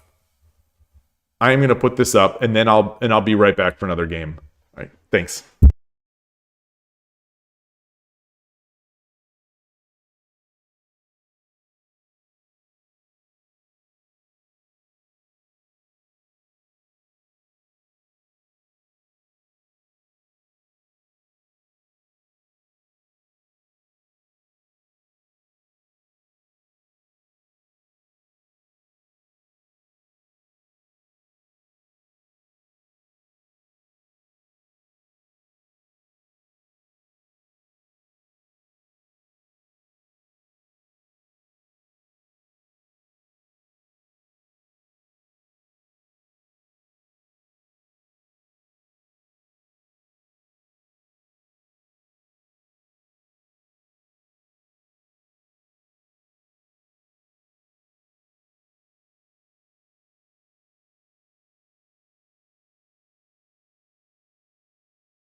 I am back. As I've said before, sometimes when I come back from like getting water or something, taking a break, I sometimes have a feeling of like a food thought pops in my head, and all of a sudden it's like, oh, I want some pizza. Pizza popped in my head while I was walking back. I see there's a new chat. A Fridurihi. Sorry if that's a mispronunciation. You say hello, just found the channel like a week ago. You're very new to Shogi, so it's cool to see the game being played properly. That's a compliment. That's a compliment I don't know if I deserve, but thank you. So you say thanks for sharing your Shogi journey. Well, thank you for stopping by and watching. I appreciate it. I really enjoy the game. I enjoy this journey, quite a bit. And, having people to chat about the game with, makes it even more fun. Yeah, Kanto picked up on the properly also. Yeah. I wish, someday it's going to get there where like we could watch one of these streams back and be like, you know what? He played all right one of these days. It's oh man, that's good. I just because I'm out of that coffee now. I got some green tea and unsponsored. It's Ito-En unsponsored green tea sencha matcha blend from Costco. We all wish we could play this properly. Yeah. Well, see, that's the thing. I would love to be in the head of Koshiro. I would love to be in his head to know the real thoughts. The inside scoop. Because he'll say the same thing. If I understand, like he and other top players, would say, in the end, we all wish we could play properly. But there are levels of everything. The Starpoint podcast, which is a Go podcast, there was an older podcast. There was an older episode a while back, and they talked about the journey to Shodan, which is evergreen content in any game like Go or Shogi. It's that Shodan title. It matters so much to beginners, such as myself, or relatively new people and intermediates, and so. The discussion was like the player himself, like he's a Shodan on Fox, which I understand to be considered a very overrated server. Like much like Lee Chess has sort of their ratings are way out of whack compared to most of the norm. It sounds like Fox is the same way for the Go servers, but he's like a 2 or 3 Q level player, AGA, and I think on OGS, something like that. But anyway, he was talking, and a lot of his viewers are lower than that, and double-digit Qs as they call them in the Go world, because the Go ratings on the sites, as far as I remember, they go up much higher. Like in the Shogi servers, yes, Shogi Club 24 has double-digit Qs, and I'm one of them, but it's not really legit. It's not really. It's that way for other reasons. But like on 81 Dojo, the double-digit Qs are mostly sandbaggers, and the beginners mostly start. My understanding is sort of in the 9-ish, 10-ish Q range. Gosha did. No, it's not Fox as in Fox News. I don't know if that's a joke or that's the actual question. It's called I think it's called the Fox Go server. I think it is a Chinese, like a China-based Go server, as opposed to like the Korean and Japanese Go servers. Or actually, I'm not sure where OGS is. I assumed OGS was in the USA, but I'm not sure. Doesn't Shogi Club start you at 1,000 points? I don't remember, Kanto. I honestly don't remember. In my mind, I started at BG. In my mind, I started at 0. But maybe that was my choice. I don't remember when my first game was on Shogi Club 24. Is there any way to see that? I don't think this will show it. This will not show. My high is 500. My current is 481. It doesn't say when I joined. The ID does not appear to be numerically significant. Ah, you installed the app on iOS and it started you at 1,000. Very interesting. Also interesting is that the iOS or the iOS/mobile app, it only lets you play one game. It only lets you play one game per day, unless you pay. And I don't think there is a way to pay if you're outside of Japan. So it's kind of weird in that regard. I enjoy that app actually for viewing, for watching games. I was doing it yesterday. So one thing I just recently, and by recently I mean it was delivered while I was at the Shogi Club yesterday. So I have had this thing for one day. I got this. So obviously as anyone who sort of knows or has listened to some of the stuff my talking about tech. My stuff is all Apple these days. I've worked at Apple for a number of years until becoming a pro shogi streamer, and was Linux long time before that. So I have never really been an Android person. But the point is, I got an Android device yesterday that is it's a tablet that uses e-ink. Because I thought, you know what? The prices have come down on these things. It's like a mini tablet. It's a Boox, Boox.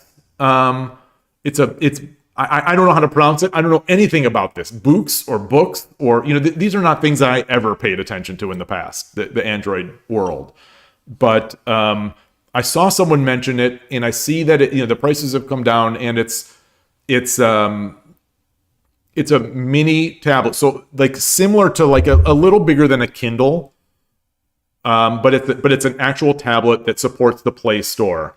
And so I thought, one thing I don't like doing at night for like Mate Challenge, Shogi Quest Mate Challenge, one thing I don't like is staring at the screen all the time right before going to bed. And even during the day, it's like, I'm staring at a screen all the time. It'd be nice when I do my Tsume to like I like, that's why I like looking at books. But if I had a device that has e-ink where I could do my Shogi Quest Mate, so it's like I like the books, but I like the problems on Mate Challenge. So I want to do more Mate challenges, and 1,000 Mate challenges per month is one of my New Year's resolutions. I thought, I'm gonna try this e-ink based device. And I got it, and I've been using it.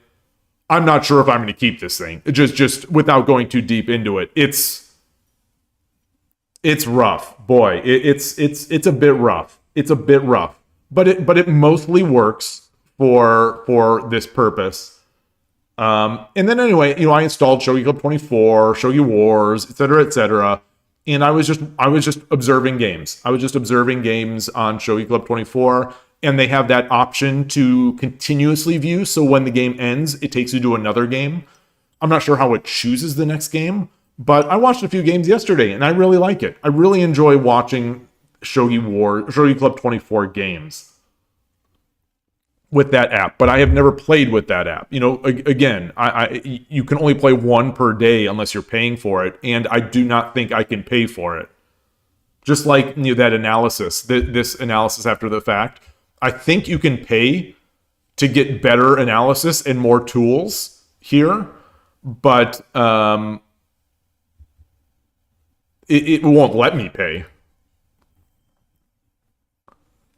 Yeah, Piyoshogi has a dark theme. I don't like it. So I am a dark mode person through and through.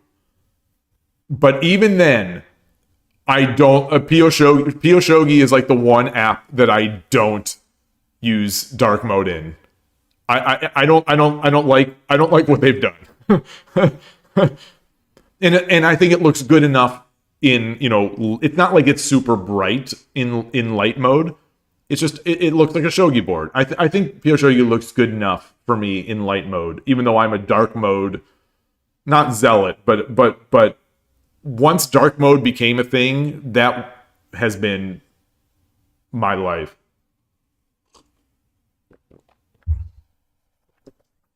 I noticed that Koshiro plays on the Shogi when he's had some videos recently. He's been using the light mode.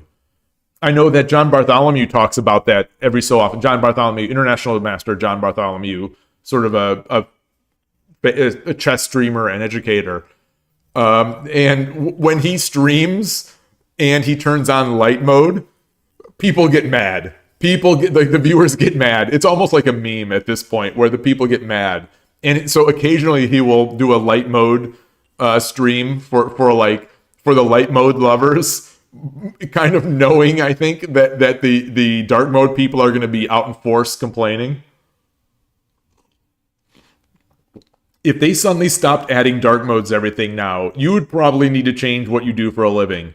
When I look back, I look back to all these the decades of my computer life where there was no dark mode. And boy, I don't remember how I did some of this stuff. Like using white background terminals with black text on it. I don't know how I did this stuff. But I think when I think back on a lot of how I managed my themes and my window colors and whatnot, a lot of it still I was not quite going dark, but doing a mix of like pleasant blues and greens to make it nice.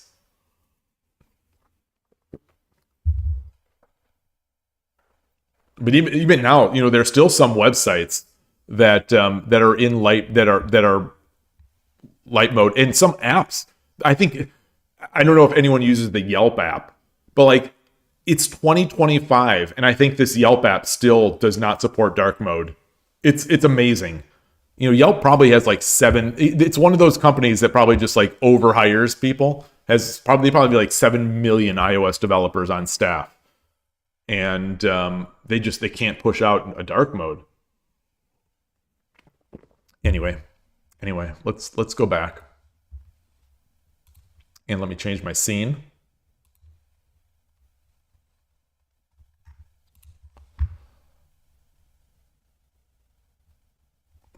I really wish I know what I did to oh, there we go.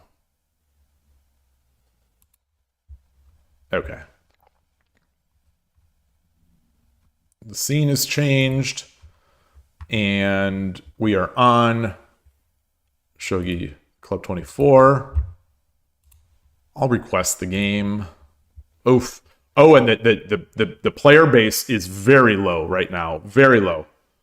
Did you really live and use light mode editors and IDEs? Impossible. Yeah, in 2025, it feels impossible that there was a past like that.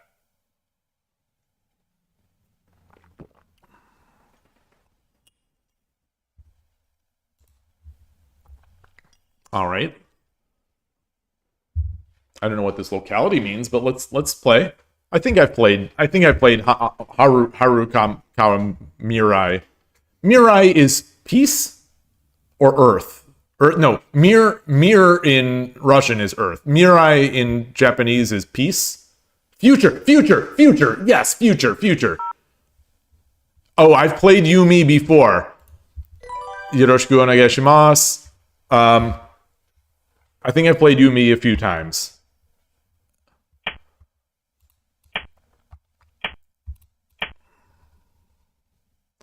So one of the I'm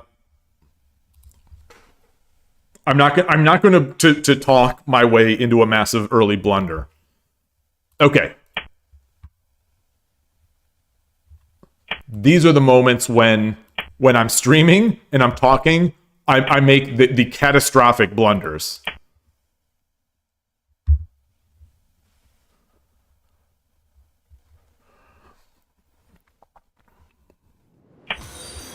Oh, and there's a follow. Just followed. Kalo Tengu. Welcome to the channel. Thank you very much for the follow. I really appreciate that. I see that Caesar2701 followed yesterday. And Thyler followed 2 days ago. I don't recall mentioning that on stream. So thanks to all of you. What am I doing? What am I doing? I'm dropping this pawn.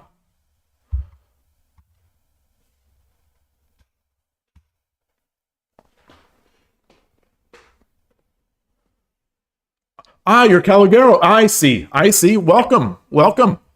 Ooh, ooh, ooh, ooh, ooh. So this is not the first time I'll have seen something like this.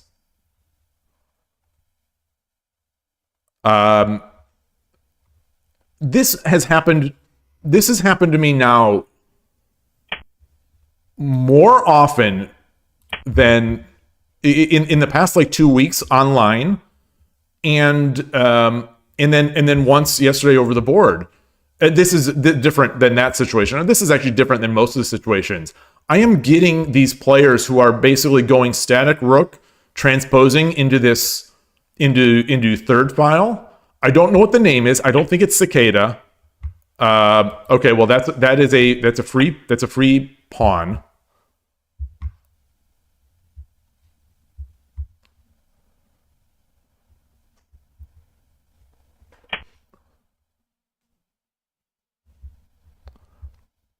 And then they play with this file open. I don't know if there's any rush to do this. I'm still going to do it. I'm still going to do it.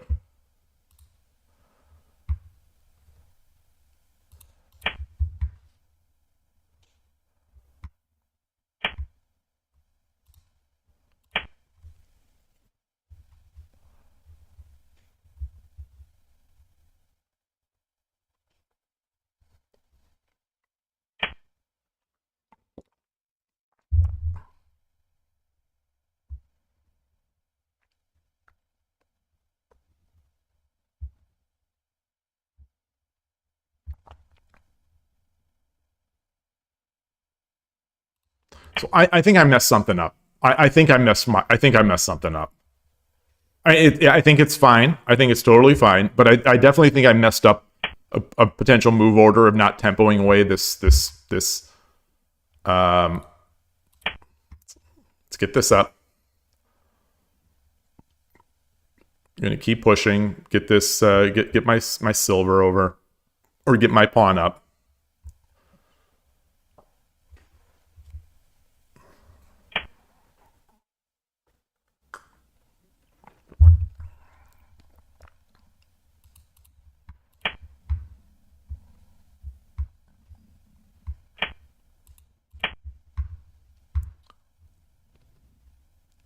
The exchange here is going to leave me in a good position where my bishop can.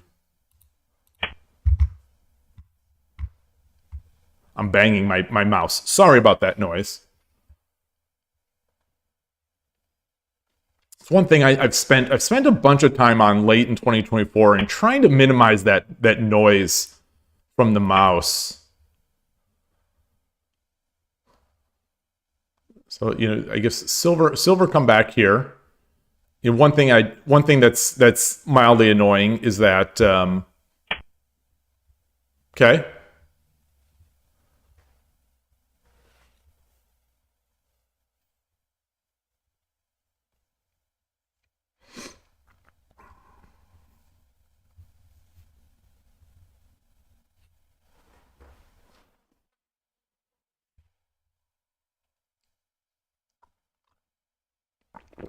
I think pawn is an option.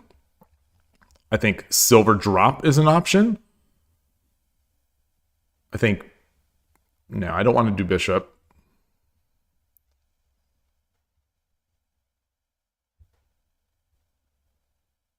So if I bring my silver up, let's say he drops the pawn, I bring my silver up. He takes, I take, he drops the silver, take, no.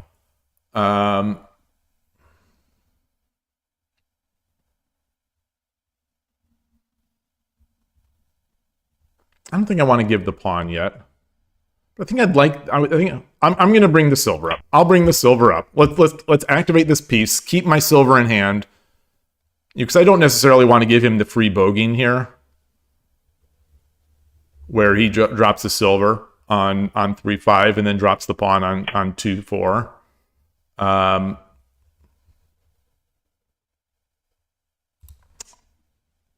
I think this is good. I think this is fantastic. I think this is all right. It allows me to activate, and it gives me a bishop in hand. And I think his position is more open for bishop drops, especially if he takes and then I take.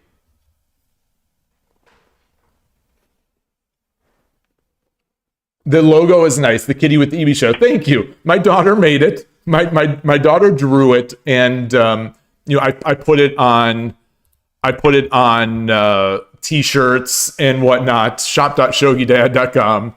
T-shirts and hoodies and on most of the sort of watermarky kind of areas of the video. I like it. I like it a lot. But it's sentimental to me. So there's nothing protecting this. There's nothing. There's these threats.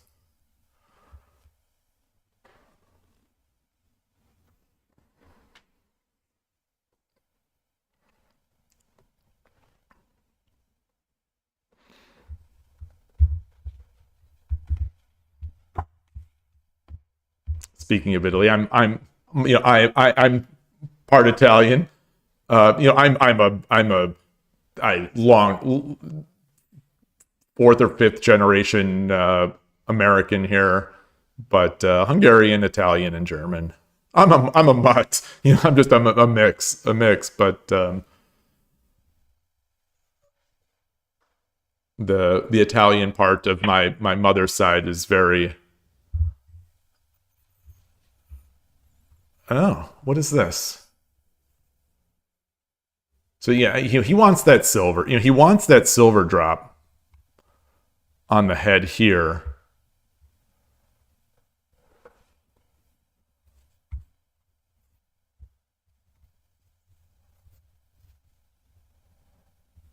So I drop the silver.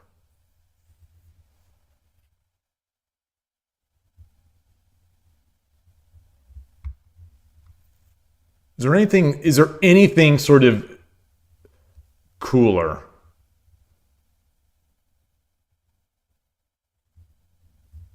I drop the silver, he takes, I take. He can't drop the silver there. All right, let's tempo it away. Let's try to tempo it away. Not sure where he's going to go. Oh gosh, that move. Oh, very nice, Yumi.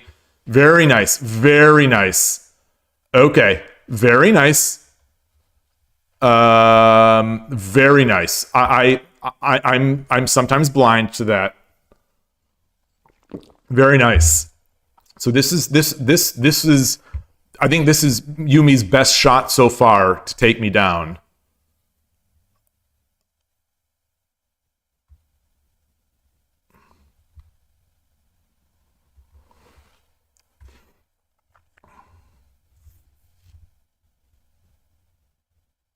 So I take, he takes, I drop the silver, or the bishop.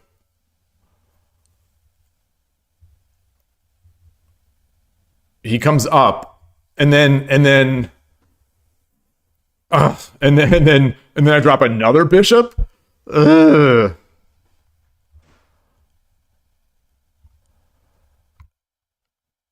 What if I drop the pawn? I drop the pawn. He takes, I take.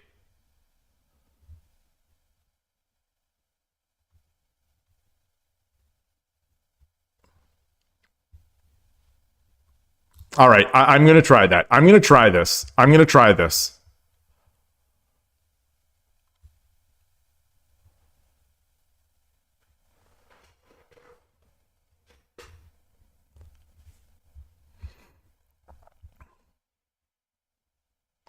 I don't think this works, but I don't remember. I don't know the refutation here.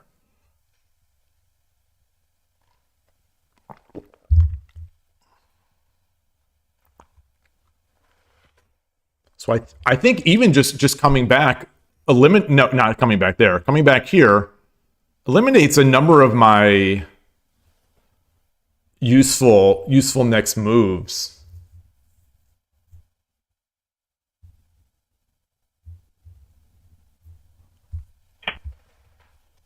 Yeah. Yeah. Yeah, of course.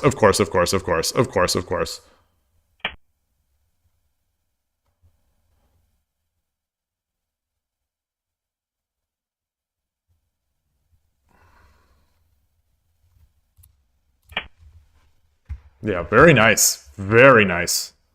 Oof. It's going to be tough. It's going to be a tough one. It's going to be a tough one. It is going to be a tough game.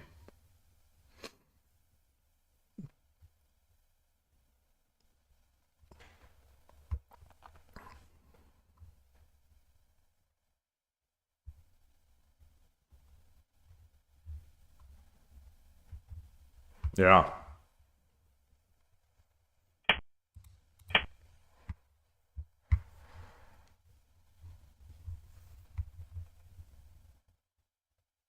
Boy.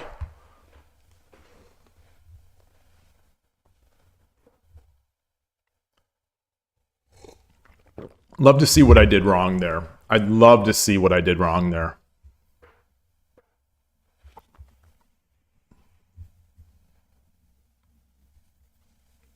So the immediate thought is take, fork.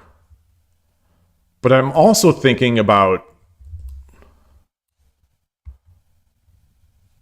this.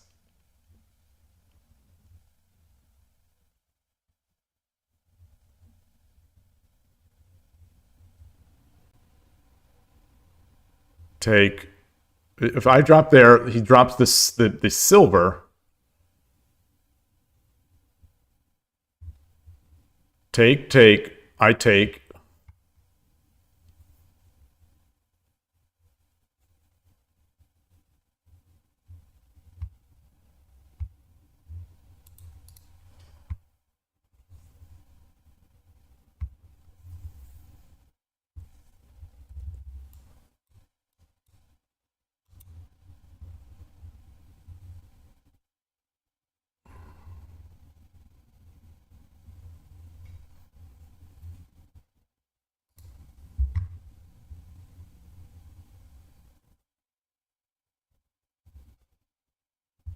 Then I'd give him another. Then so at the end of that, take, drop. He's got moves, and if I give him a knight, he gets this drop, which is not good. So I drop here. What is he going to do?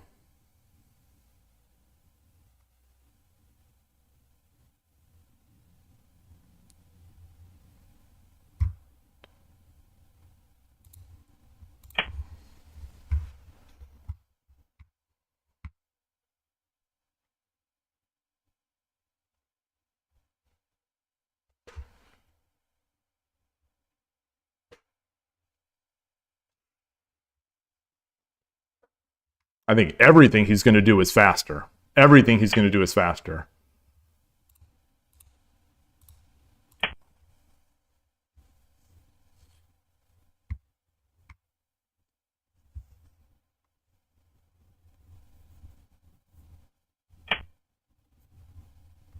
Wait, what?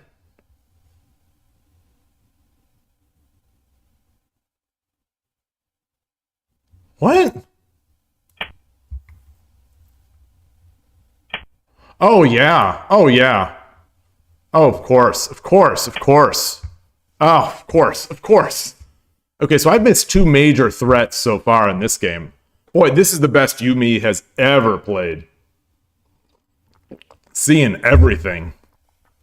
Very nice. Although when you're on the attacking side, maybe that makes sense.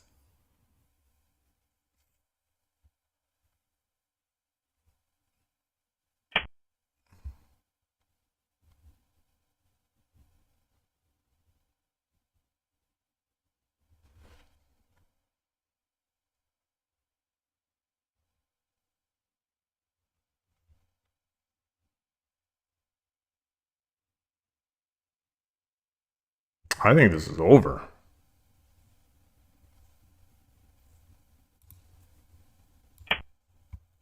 I can't come up here because the gold drop will just be too good, I think. No, maybe I could have.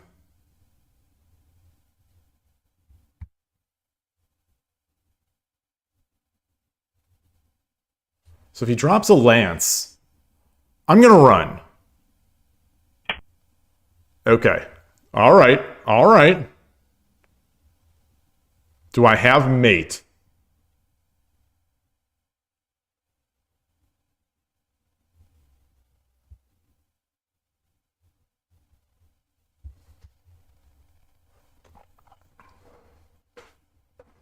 Do I have mate?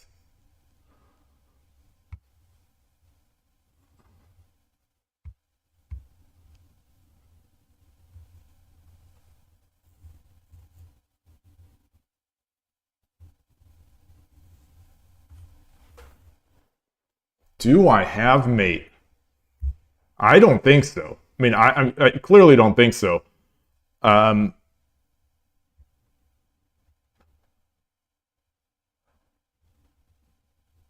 Bishop drop.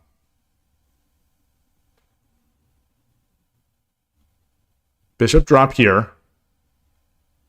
Drops a lance. Take, take, take. That's check. He runs. He could just run. He could just run.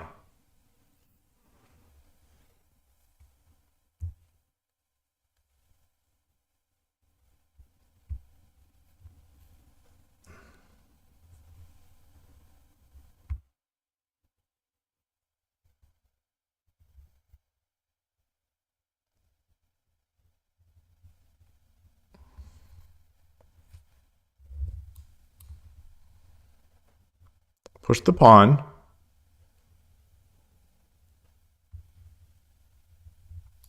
Let's push the pawn. Let's I think this is over. I think this is over regardless.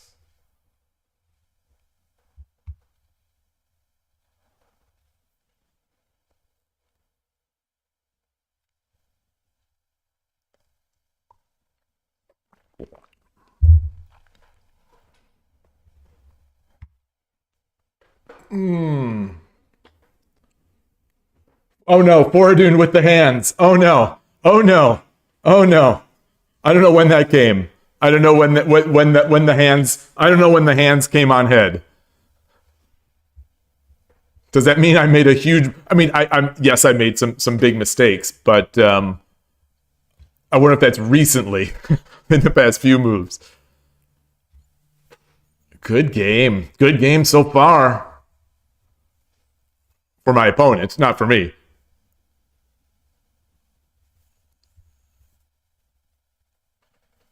That was for allowing the one square gap. I mean, looking back, is there any way I could have done anything else? Is there anything I could? I only had two bishops in hand. I mean, thinking back on that spot, I'm not seeing it.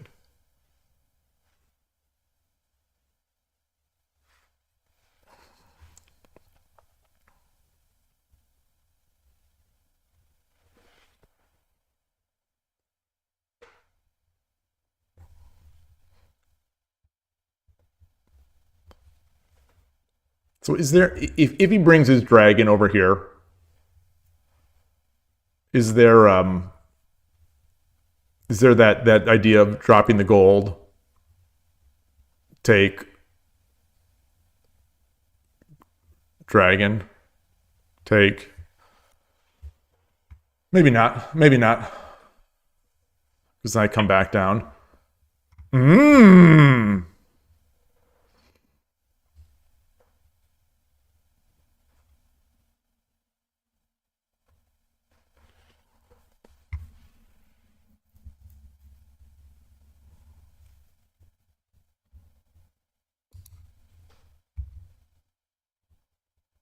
So if I come down here, then he gets the gold drop.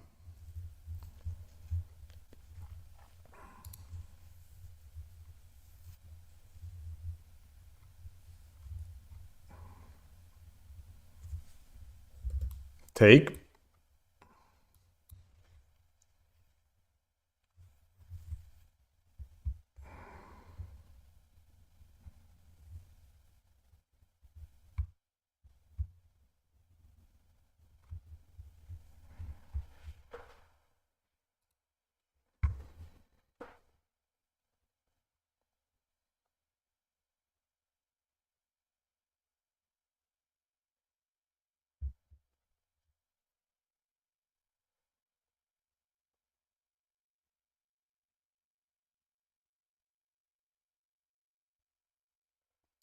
Let's see.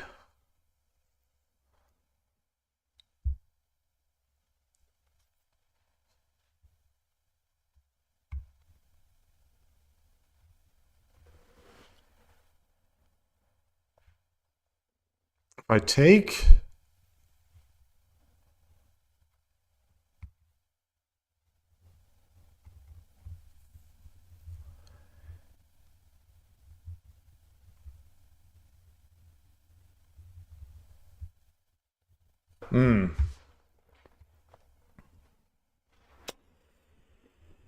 I could take the knight and I still protect that square. I still protect that square. You know, I still protect here. And now maybe I can get sneaky with like a bishop drop here. You know, a bishop drop to guard there so I can get a knight drop.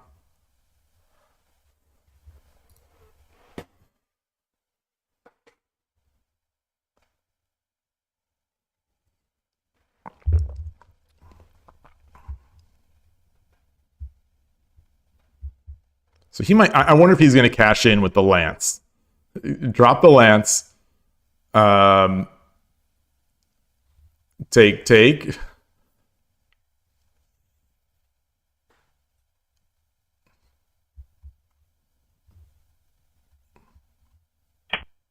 Yeah.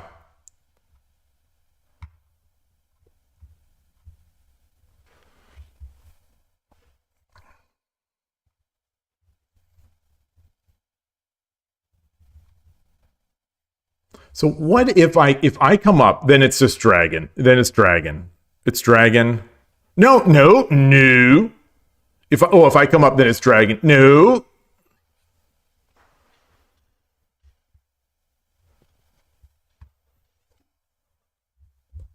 If I come back,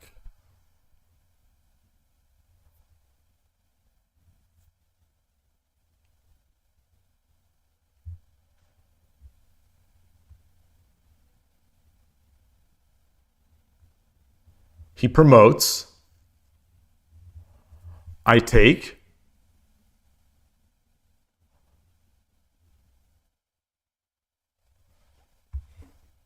And then he gets the one gap again. I come over.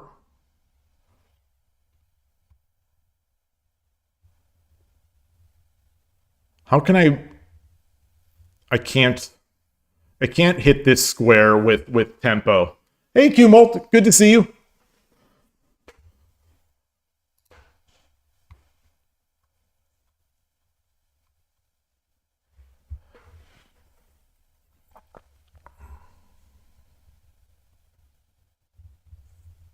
So if I come back, is there anything here? Gold drop, I take with the silver. He takes, I take. No. Because the rook is protecting this.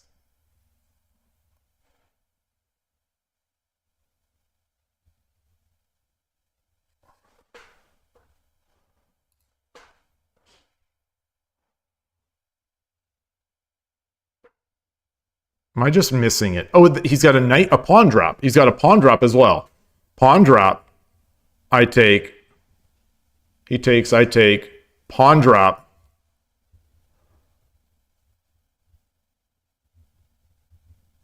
これより一手、60秒の秒読みに入ります。I go back. Well, no, the silver is still here.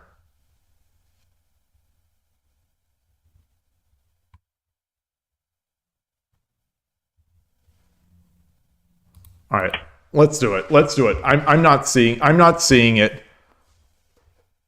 I think I you know, if I want to have any hope here, I think I have to have this horse. I think every trick I need depends on this horse protecting this square where my knight will drop. Once my bishop is here. Once I've closed off their avenues.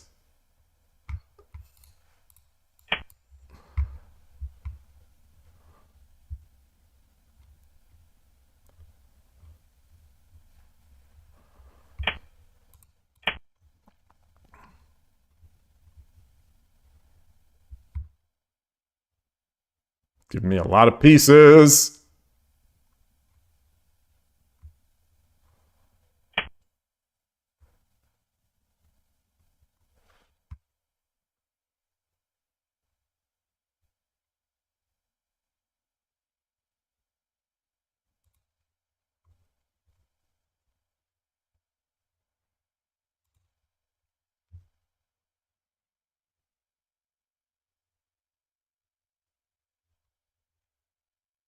I can't go back because then the gold drop on the head. 30 秒 Or can I? No. No.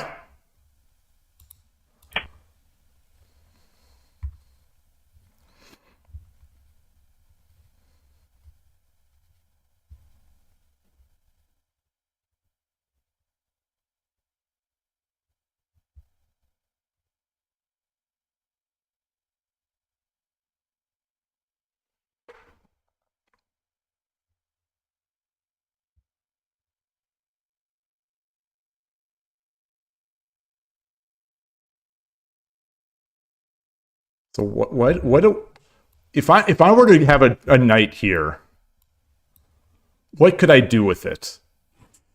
What could I do? Okay.30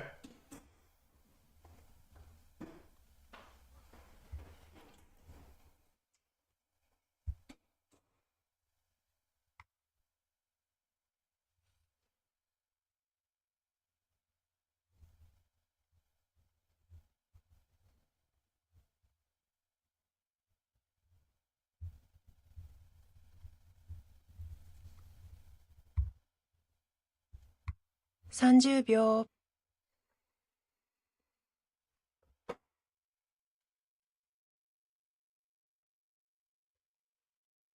40秒 That's nice.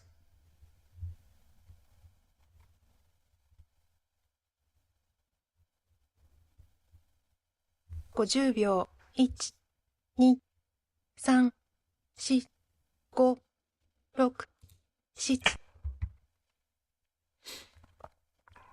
He's gonna run. He's gonna run.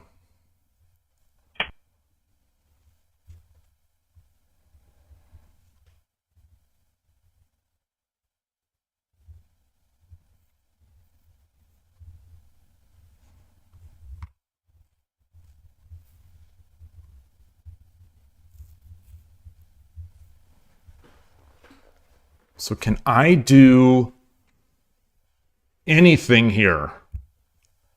Drop another silver? 30秒 I think I should have dropped the silver here. 40秒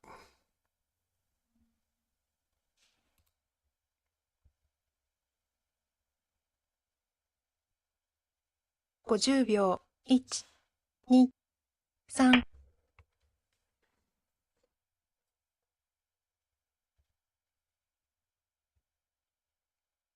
He takes.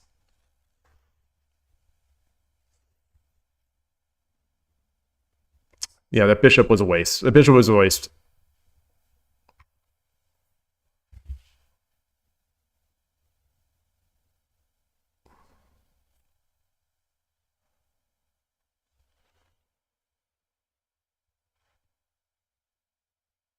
So he takes, I take, he drops a silver on my head. Is that mate?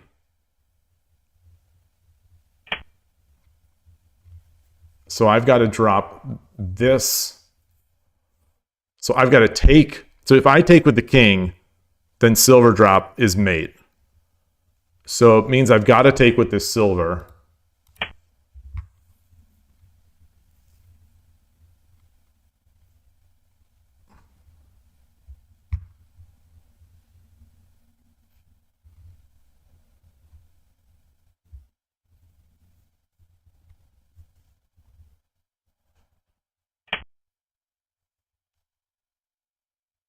So if I take with the silver, then he can do this.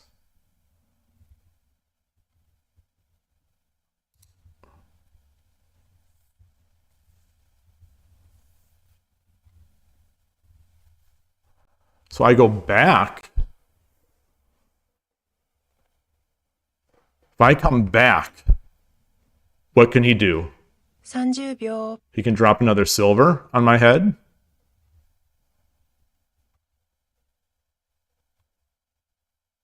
Then I come back. 40秒。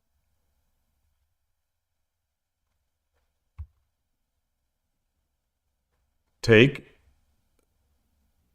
50秒。 Back. 1、2、3、4、5、6、7、8、9。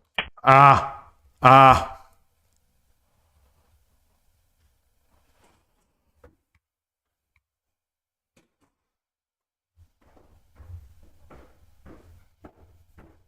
You drop a pawn on the head of my silver. No, he can't.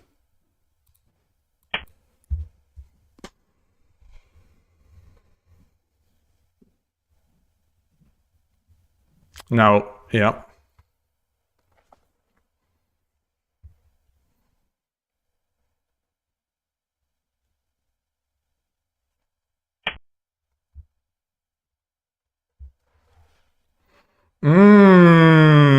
Very nice. Very nice. Oh, that's nice. There it is. There it is. Good game. Good game. Let me just make sure. I'm trying to make sure that I can't go to this side. I go over here, then it's Lance. Promote. Very good. Very good game. Very good game. Let me just make sure one more 30 time. 秒。 All right. Good game. That's the first time they beat me, I think. That one was good.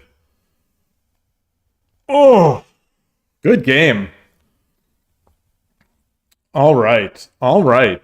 That's disappointing. That's disappointing. It's more fuel on the fire of that I'm getting worse over time, not better. But good game.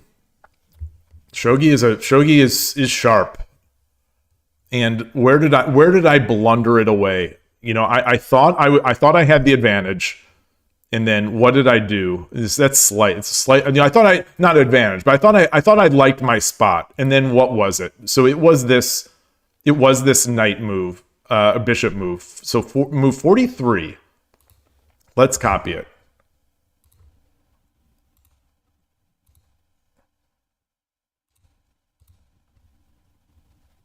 It's an interesting graph. Interesting graph that they never really gave up the attack. Interesting. Begin the procedure. Let's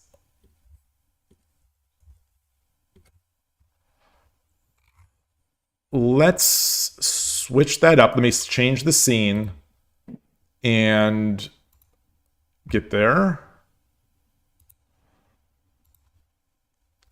So move 42.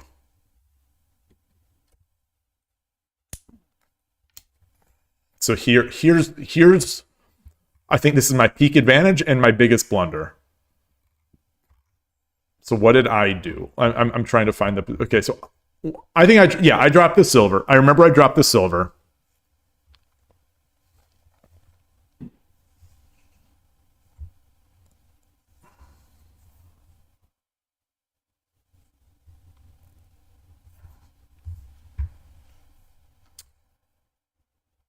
Could it possibly be as simple as dropping the bishop? Could it possibly be?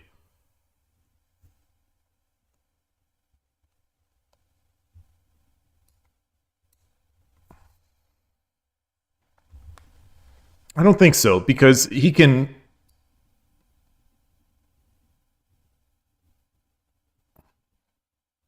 he can do, well, not, I mean, he could maneuver his rook around. The threat of his silver drop followed by take is counteracted by this.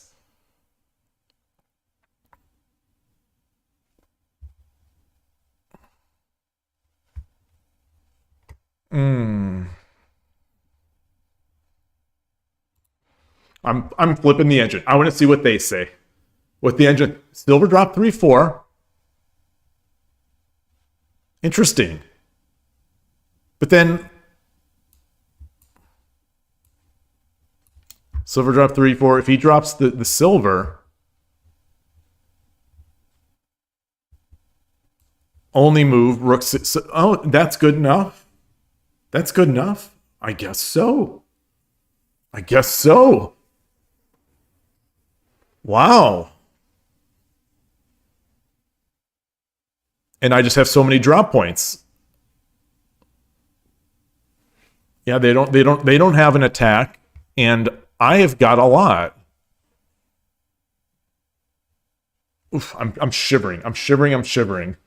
Hey, Chess Universe, good to see you on YouTube. Greetings. Glad to see you on YouTube here. They never gave up their advantage. So, like, missing mates and missing Tsume, not. I mean, maybe, but they never gave up their winning advantage once they got it.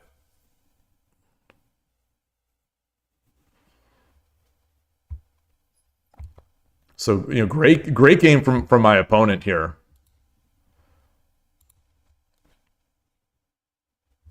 I think, like I said, I think I've played and beaten this player 3 or 4 times in the past. So this is the first loss. I'm shivering. I'm gonna get some water. And oh wait, you're in Minnesota? Interesting. We had someone from Minnesota at the East Bay Shogi Club yesterday. Oliver. I'm gonna get my refill this tea, and then with the warm water, and oh no, it's a little, no, it's not, and then turn on the heater, and then take my, I'll be right back.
All right, back. I'm shivering so much I banged the thing on the computer.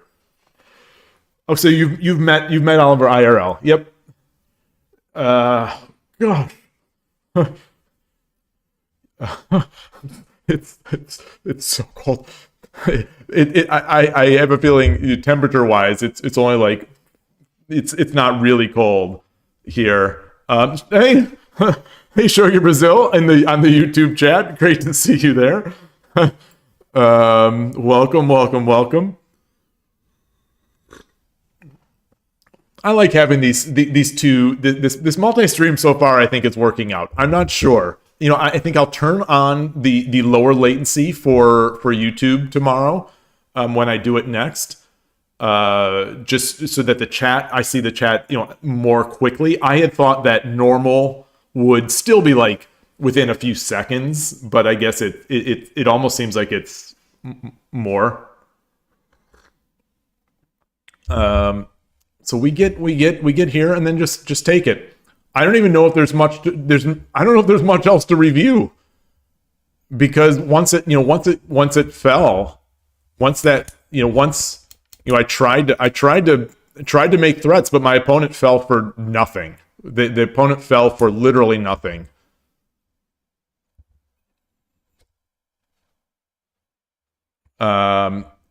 Bishop dropped 4-4.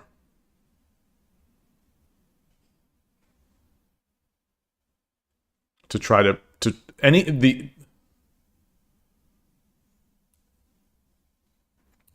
so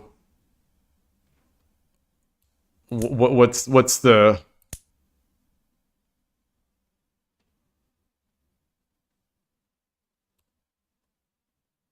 only move is silver drop 4-1. What's the deal with this? Is this not a concern?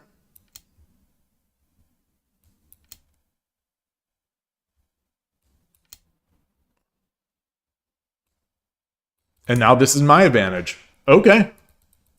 Wow. I've got to keep this in my bag of tricks in case this happens again. So not this. If this happens again, I've got to keep this in my bag of tricks. Only move for the opponent. It's still a nice advantage for them. A really nice advantage. But obviously a great advantage, but it's only +5 according to, so I could play this. Could I have prevented the one square gap dragon? It's common that in emergency, you can block their dragon promotion with king alone.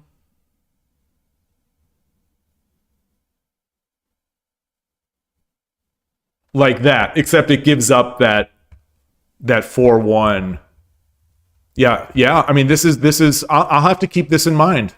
I have to, that this threat is here. I will be able to make use of this later. And the only move is this. The only move is this. Everything else is just according to the engine, dead even. Obviously, it's tricky to not get mated, but I have a lot going on because the opponent threw away a bunch of the opponent's position is not good, and I missed the one threat, which allowed mine to fall apart. I have to take because I can't come over here because then the gold drop. Well, no. If I come over, it's not the gold drop. It's not the gold drop. It's this.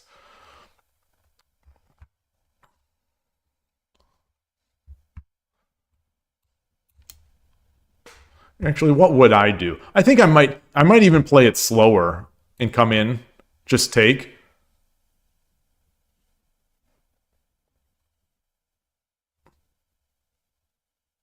Because this is going to be mate next. What does the engine say?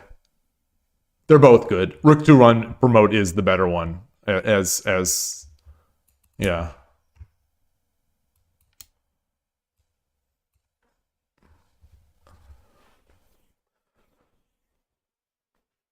Yeah, often, yeah, I'll have generals to prevent that 4-1 sacrifice. Yeah, I mean, in my opening, I only have that gold. So once that gold is gone, it's my king has to fend. My king is my king doesn't complain. My king never complains. My king is very much accustomed to being left on his own with his friend the gold, but sometimes not even that.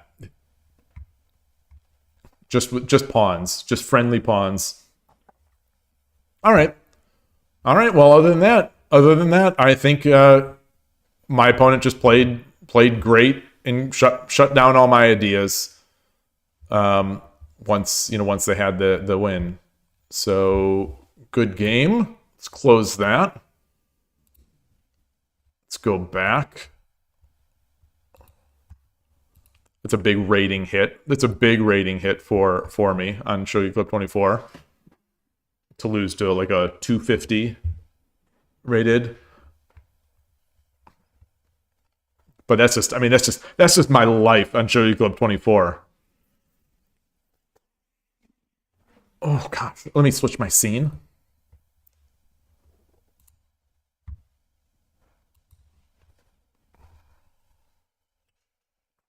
Two good games so far today. Let's see what's. Just gonna check this UI. The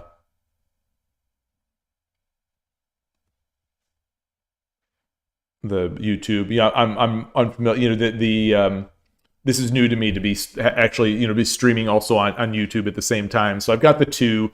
They're sort of on this side machine. I've got the two chats kind of running in a split window. So there's one browser on Twitch, there's one browser on YouTube, split, and kind of a jumble, but at least I can see the chat. Gosh, cold.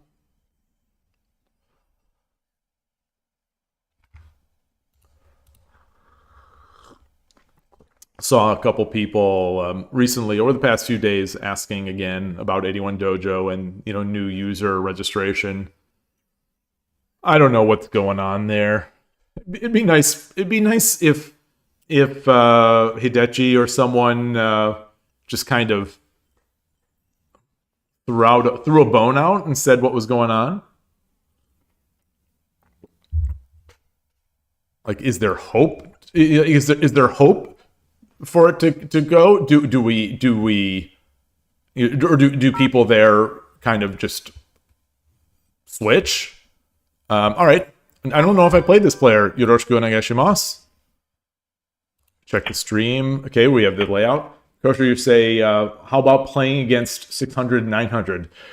Yeah, so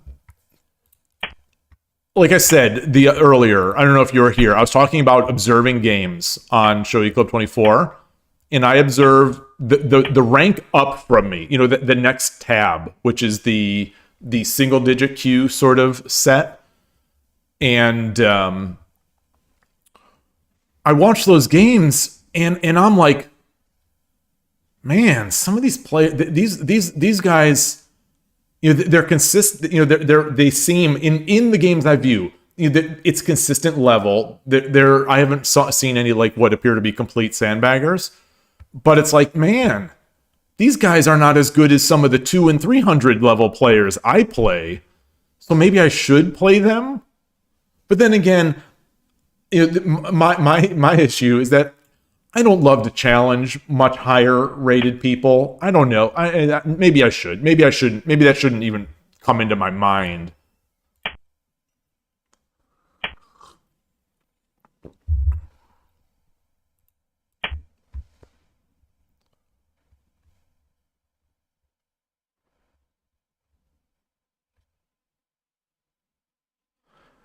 Because when I review these streams, I'll see like a player that I'll have lost to on Shogi Dad 24. Let's say it's rated 325, and I look at their history and I see they've got a peak of 1400. It's like, okay, this is there's something sus here.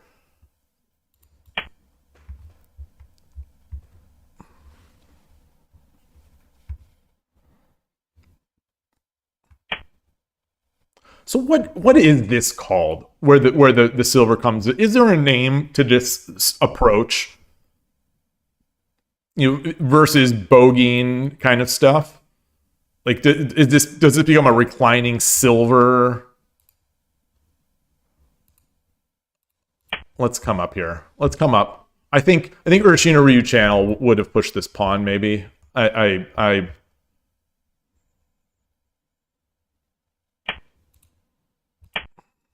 get this up. So he's going to go into his, I call this the torpedo defense, but I don't know what it's called. I don't know if that's just Yagura-ish, but like this torpedo defense of getting 2 silvers.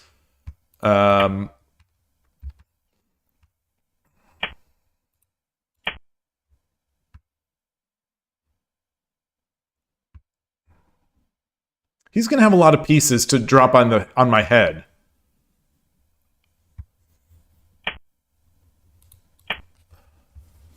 He's going to have a lot of pawns.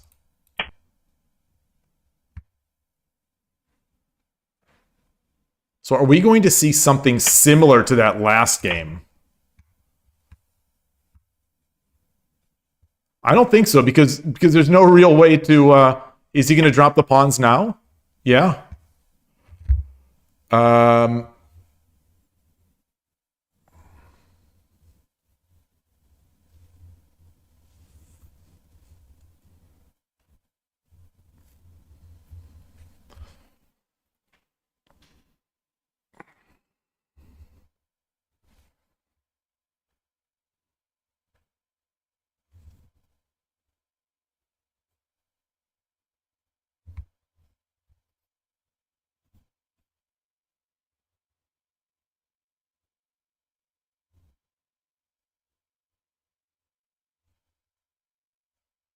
So let's say I take.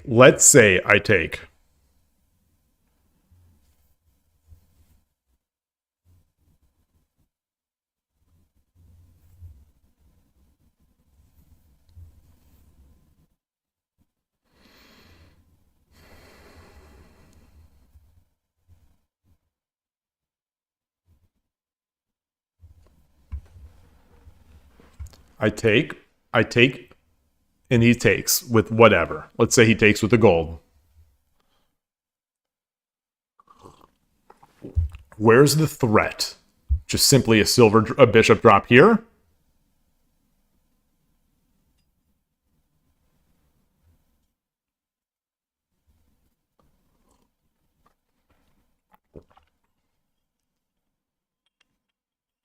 Because if he does the threat that we just saw, the silver comes in. My silver will blunt it.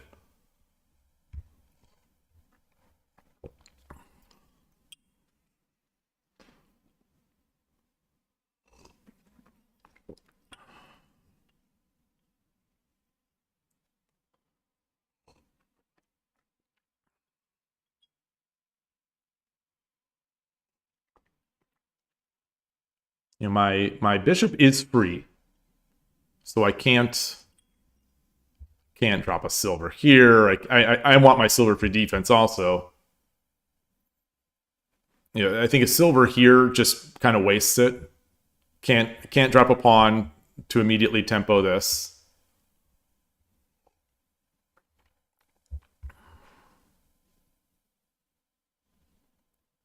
All right. Definitely taking that.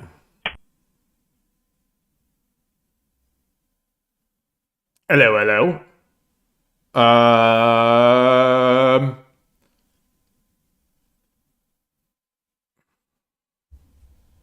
That was unexpected. It was unexpected that the opponent would wall off the king. So now the king is awfully tight. Over here.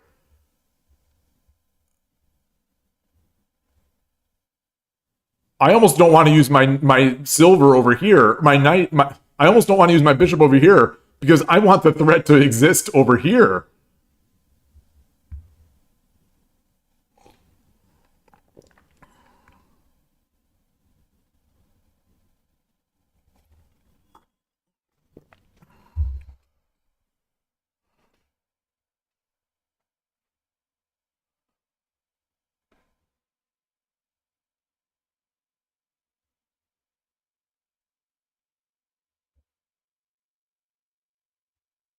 What's a bishop drop here going to do? Anything? Nothing.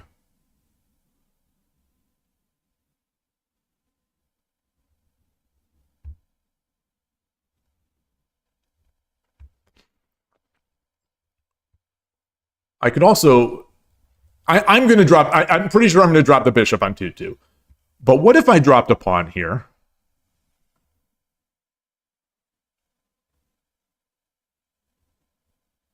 Rook takes. Because if pawn takes, then I'm coming in. If rook takes...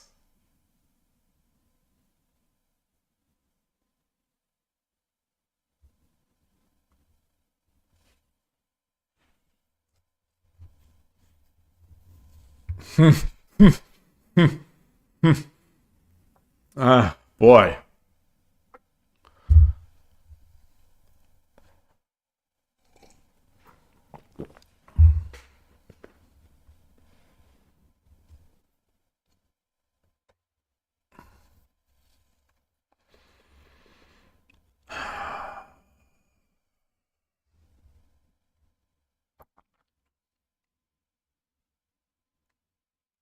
I can't drop a silver here. I'm looking at silver. Can't drop... the bishop doesn't do anything here.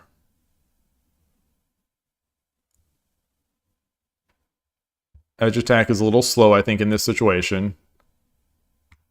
I think dropping the... dangling the pawn? Dropping the pawn?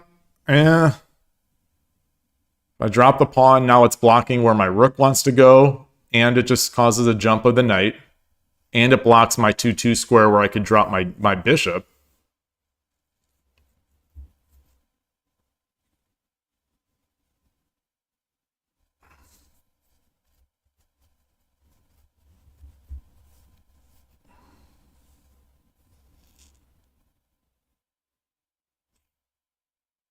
Like, I'm not going to get that knight. I'm not getting that knight, I think, with any piece. I think I'm not getting that knight.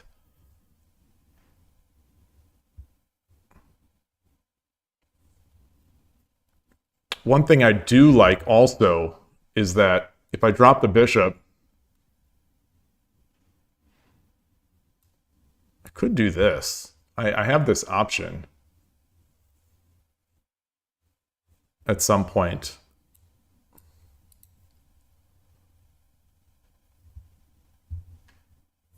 You know, I like this side, but I just don't see how I'm going to get a gold or something that'll make this worthwhile.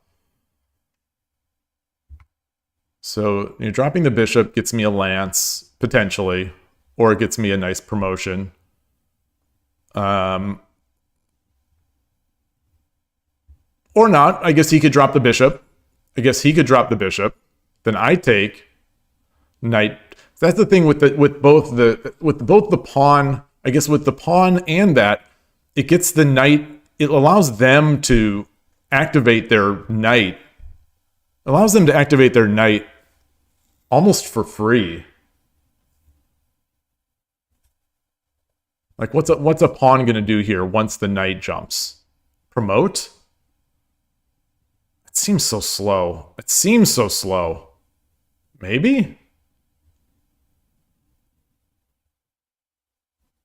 I really don't. I'm taking so long on this move. I don't like this.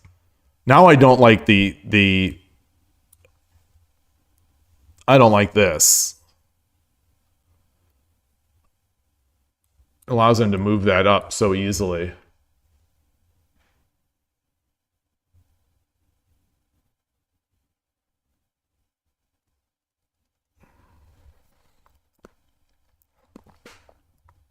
I've got to block this.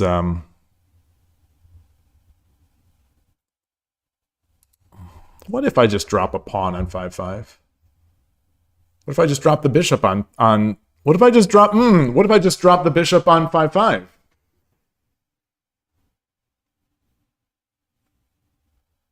Knight jumps, and now the knight is protecting this. Ugh. But then I drop a silver?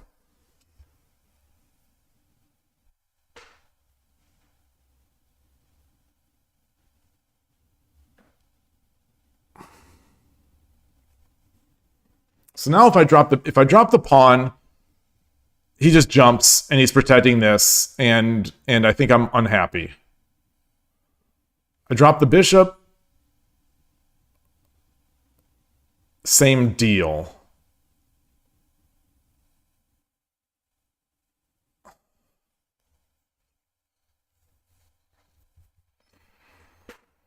But once I do exchange it, I could drop the bishop again. And then a pawn?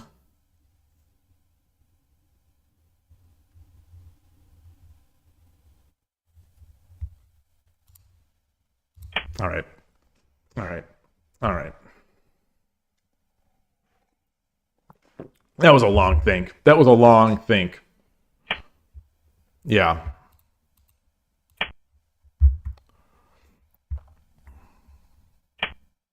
Okay.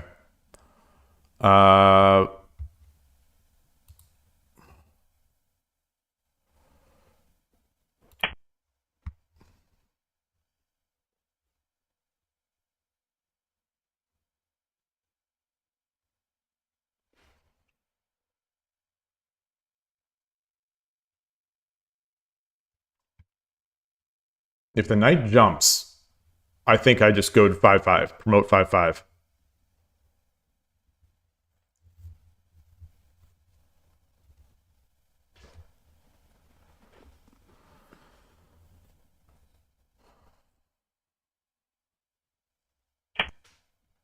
Ooh. Oh, that's nice, I think. Nice-ish.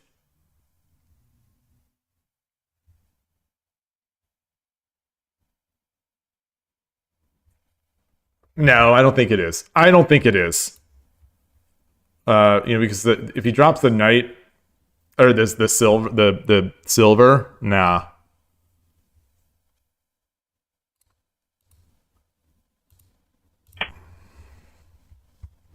If he drops the silver, I just go back. I pull back.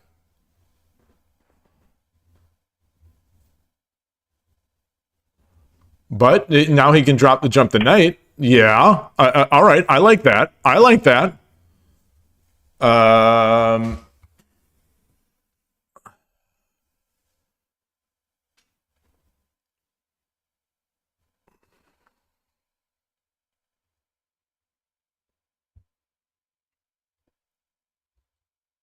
How much ammo do we want to go with? Lance drop?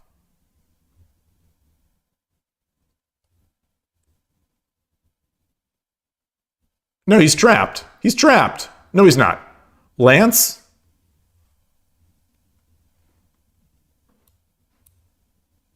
Yeah, so he's got to go here. He's got to go here. Or here. In which case, I drop the silver. I'm now protecting this square. And I tempo him away.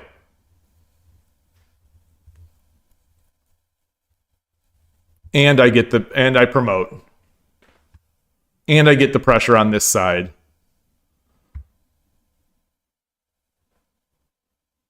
Actually, no, I don't think I dropped the silver yet. I think I bring the bishop back. There is also just taking this pawn. I don't think so, because then he just jumps. He jump. Then there's the tactic of check. Okay. Okay. He still has that tactic. So even if I drop the lance now, not tactic, but I drop the lance now, he jumps and checks. Okay, so now I'm threatening trapping the rook. So now I'm threatening trapping the rook. No. Can I be more efficient? Can I be more efficient? Bring this horse back.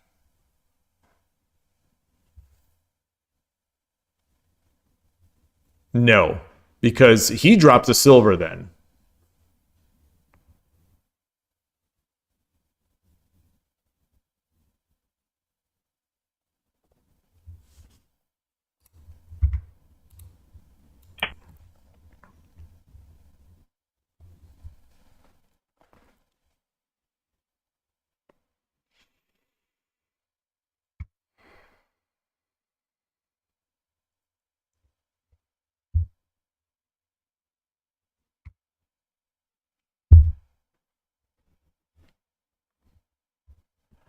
So now, if it is my move, and I drop a lance, he comes in with check.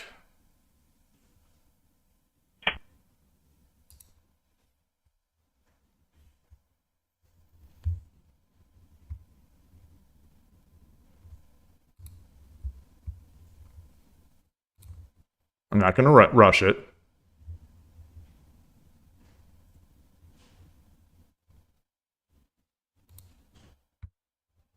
No, I'm not going to rush it. I've got 36. We're going in Byoyomi. So 8-6 lance. If he takes a silver, I take with the horse. I take with the pawn. If he takes with the silver, I take.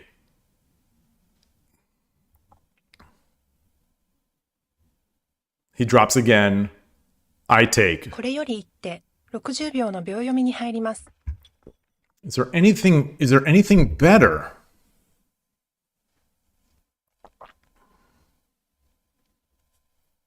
Like if I go back.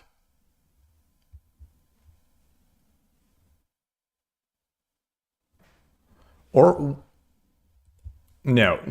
Okay, so I'll drop the lance. I'm gonna drop the lance. And then he's gonna take up here. 30秒。And then I'm going to take. And then he's gonna drop a pawn. 40秒。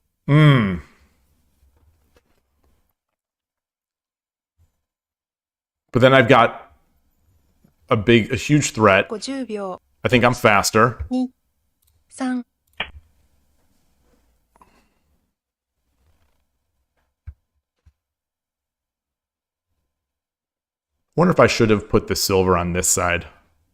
I don't know if it matters.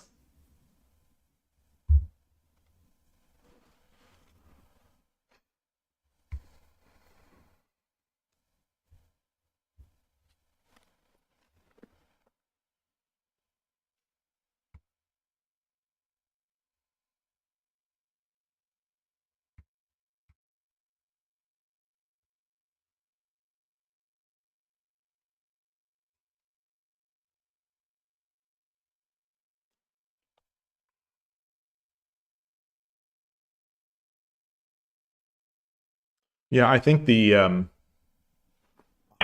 think what?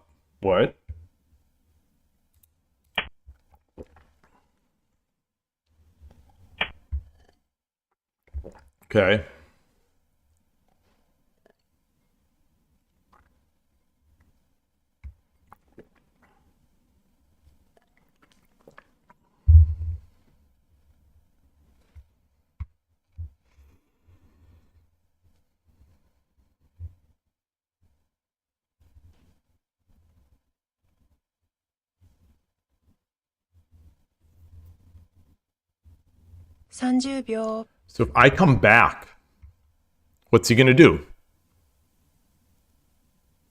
Drop a pawn? 40秒。Take. He still can't drop because I'm protecting. If he takes, I can take with the yeah, let's go back. Let's go back. 3。Let's go back.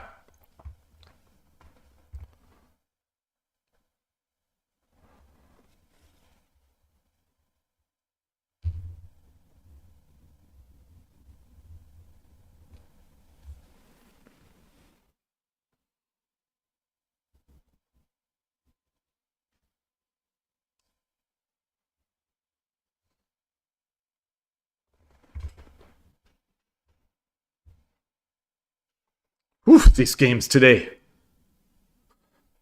Got some tactical games. I guess that's Shogi. I guess that's Shogi.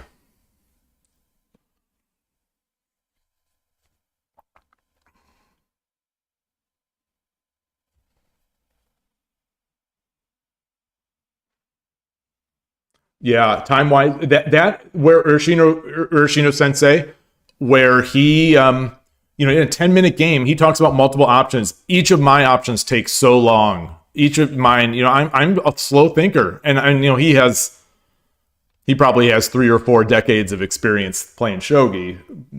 But yeah. You say token on 2-1, next play in pawn 2-3 and get to second token. Oh, that's fair, I guess. So I've got to take this. I think I've got to take this.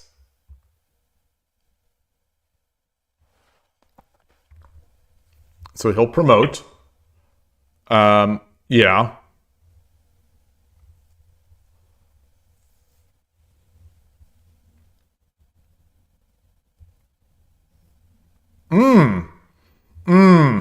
Oh, that's nasty because the silver drop.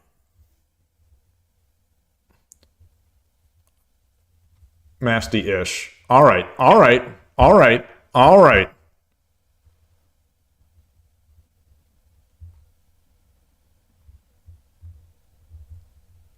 Yeah. Oh, I think he missed it. I think he missed the silver drop.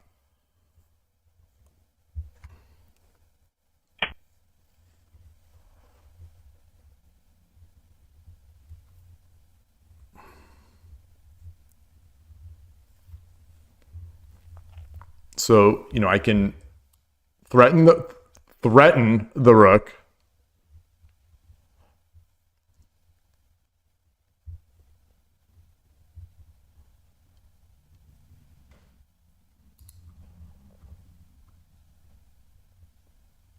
$30 秒。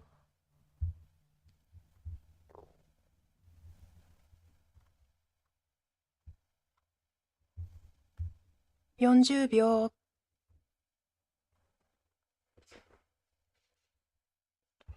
What if I take 50秒。1、2、3、4、5、Ah, 6、7、8、9。I don't like it. I don't like it.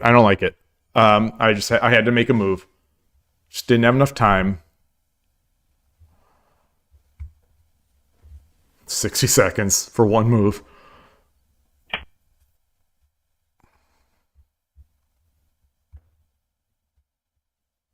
Take. What is he going to do? He comes in and promotes on this side?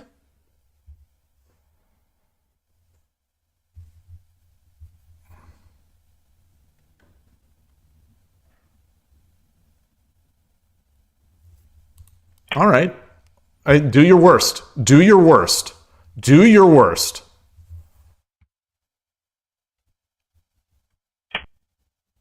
Oh, that's not what I expected.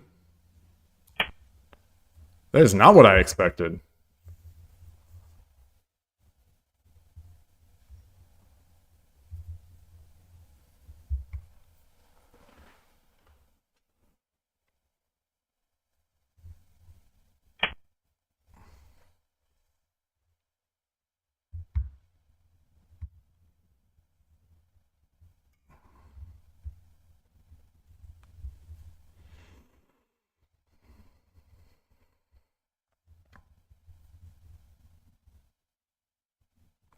If I trap him here, if I trap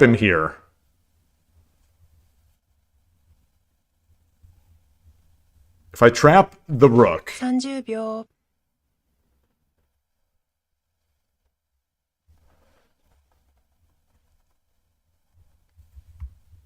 40秒。can I Tsumero? Silver?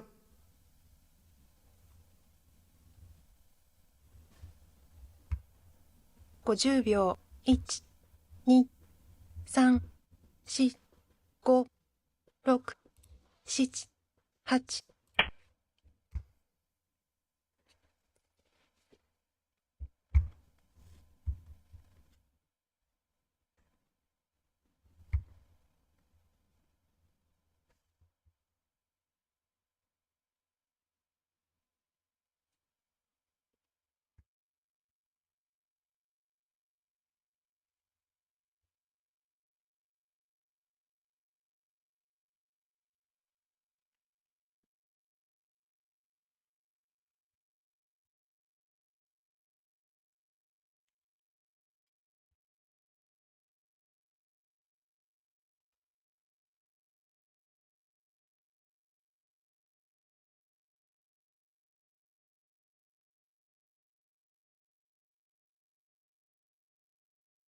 I'm not seeing it. So I'm thinking about ways like if I get this rook to drop here, but if I get this silver, do I drop here?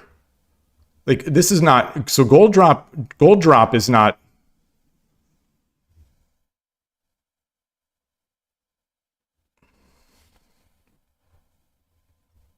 Gold drop is nothing, right? Because the king goes down.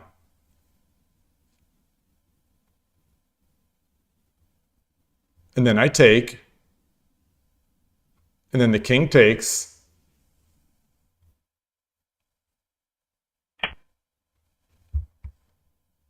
All right, I like this. I like this now. So now I can take. I should have thought more. I should have spent more time thinking about my next move. I can take with check. He takes. I defend here.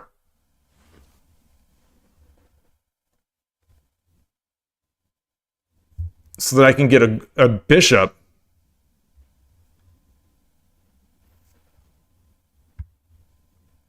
$30 秒。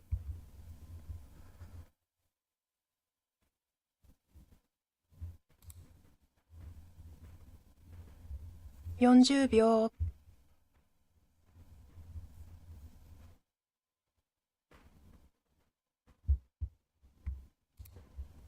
50秒。1、2、3、4、5、6。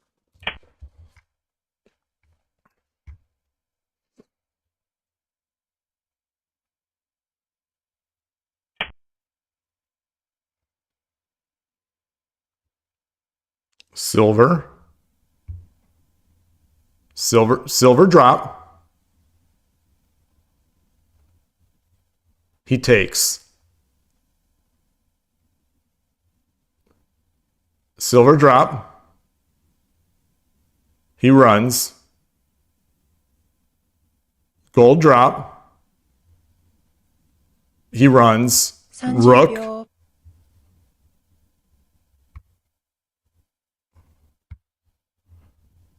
What about rook here? What about just flat out rook? 40秒。No, because then he drops a silver.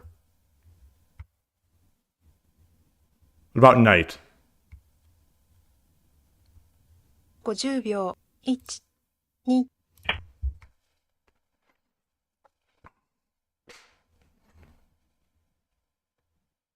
No, gold. Oh, no, it's gold. Okay.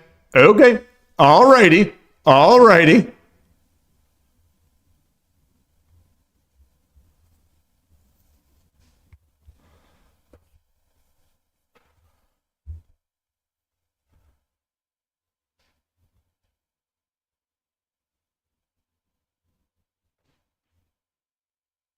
Silver, he comes up. 30秒。What about a rook here? Just a rook here. 40秒。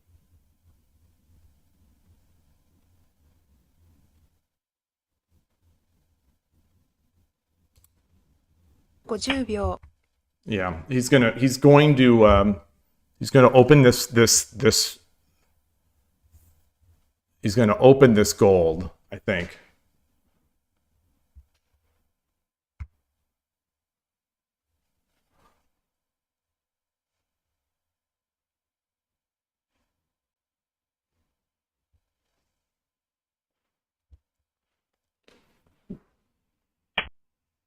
Okay.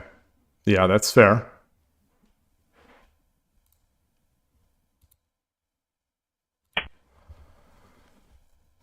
Oh, no. Knight. Oh, so why did I erase that? If I just would have thought more. I think I dropped the knight here. Then he pushes the pawn. That's still rough. It's still rough. Okay.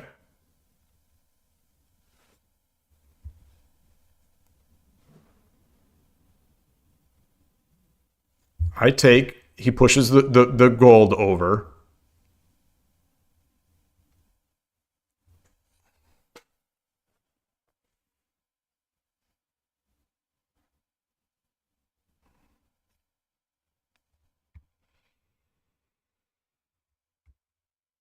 30秒、 I think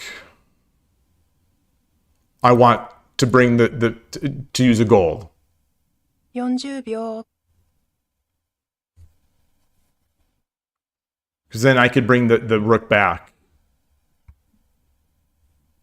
50秒、1、2、 And then close off the area here. 5、 Yeah, I'm gonna try to close this off.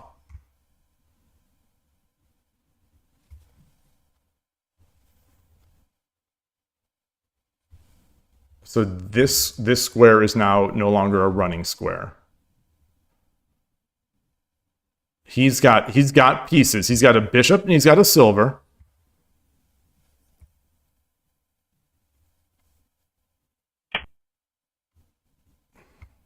Oh God. Oh, that's nice.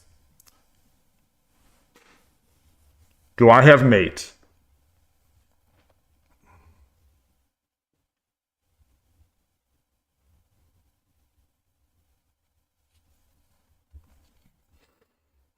Mmm.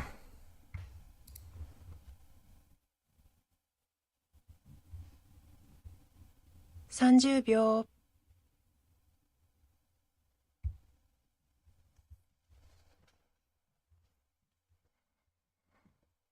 40秒、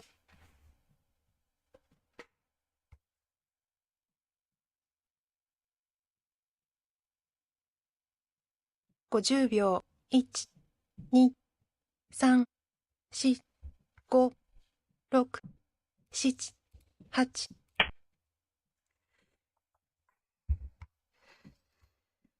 Hmm.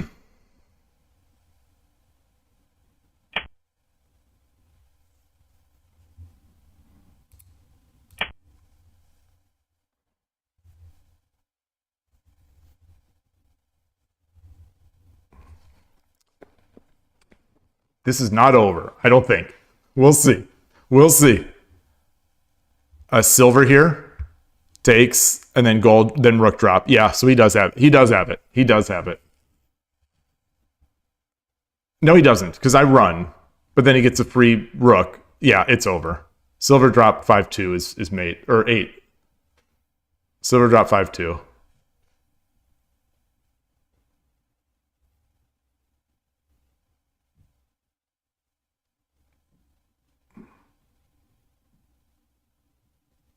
Yeah, yeah. Is there any run? So silver drop 5-2.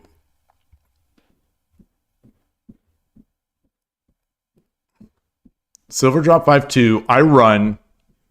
He takes. I run.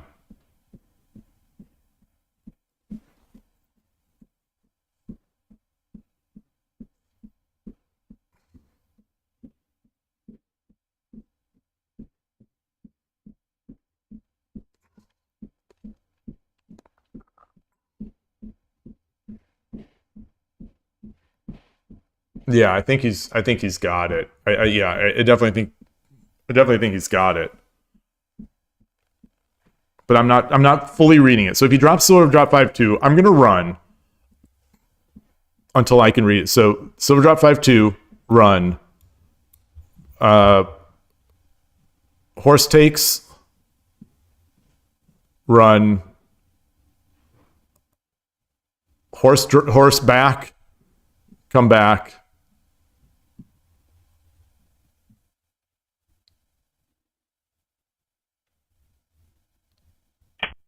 Rook, okay.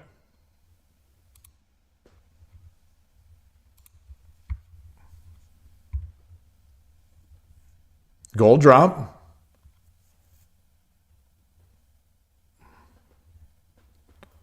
Gold drop. If he drops a silver, then I take. But I want a gold to mate with. If I drop a silver, what's he going to do? 30秒、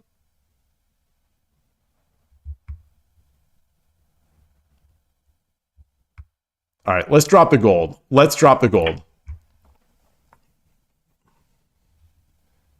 And then he drops this. Comes no silver over here. I just take with the rook.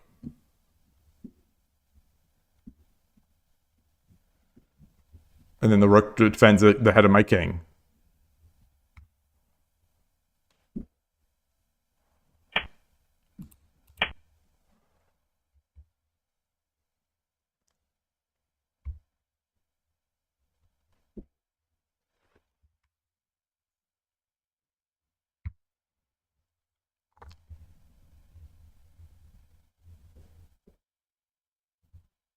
So now we're danger close to having mate on our own here, I think.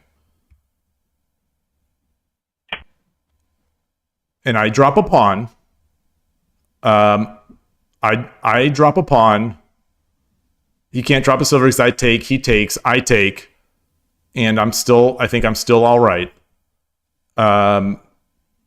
So drop a pawn.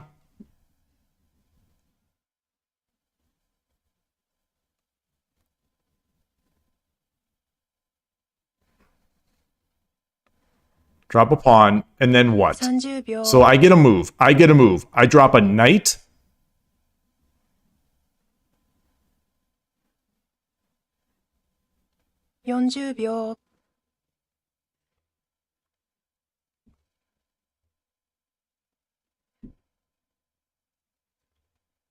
50秒 1、2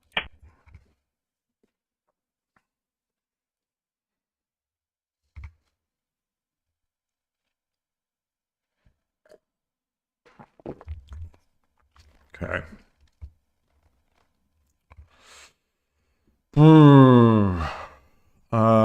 He does not have many pieces.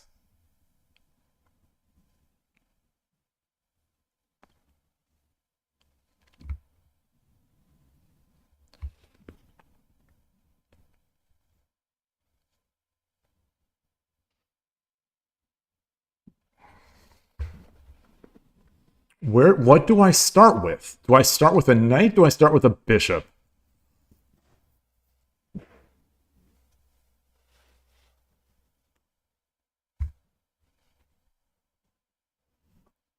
I'm looking for forks. There's no real fork yet. Like if he just lazily takes this knight.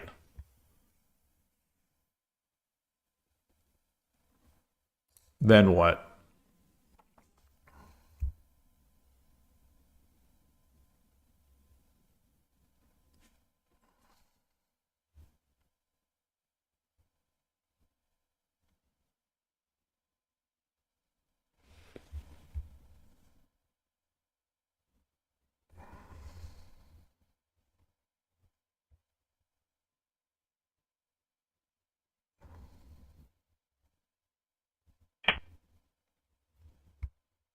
Oh, okay. Okay. Yeah. Yeah. Take. Gold drop? Or, yeah.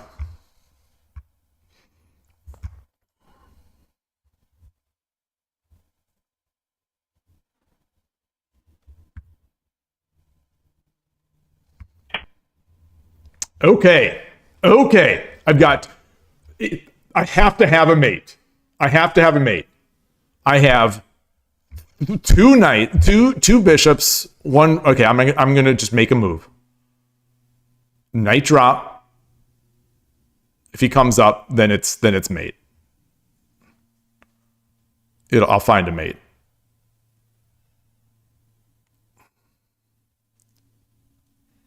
?30 秒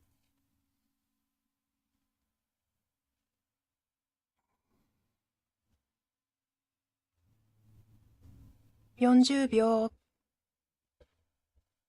Knight drop. He can't go back this way. He goes back this way. Bishop. 50秒 1、2、3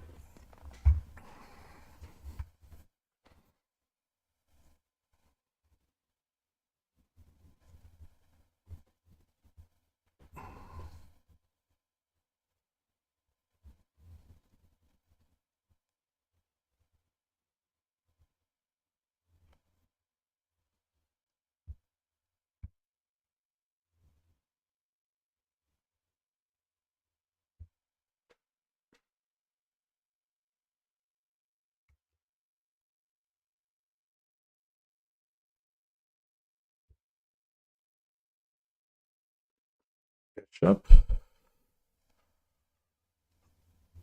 Well, he's gonna come here. He's gonna come back here. And then what?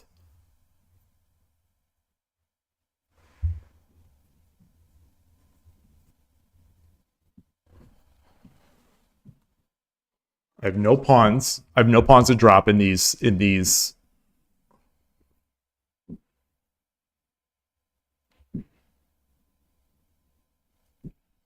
He's got no pawns to drop either. So he just can drop golds. He has one gold. One gold.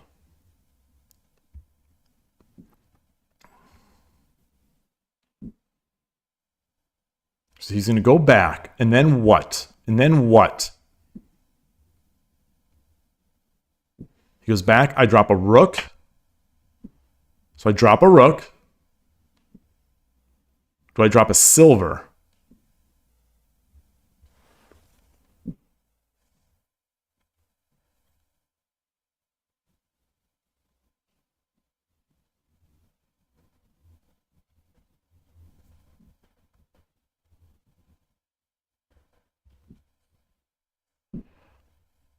If I drop a silver here, I drop a silver.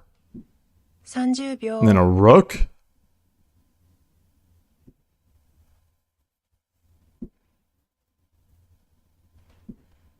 I drop a 40 rook. 秒 He drops a gold. 50秒 1、2、3、4、 All right, I'll be able to get a one gap. 6 I'll be able to get a one gap. これより一手60秒の秒読みに I'll 入 be ります。 able to get a one gap. I have 60 seconds per move plus his thinking. He's going to drop a gold.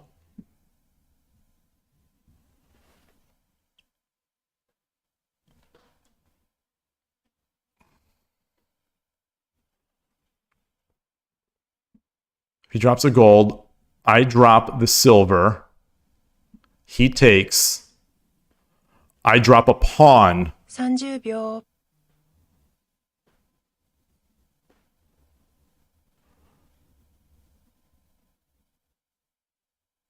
40秒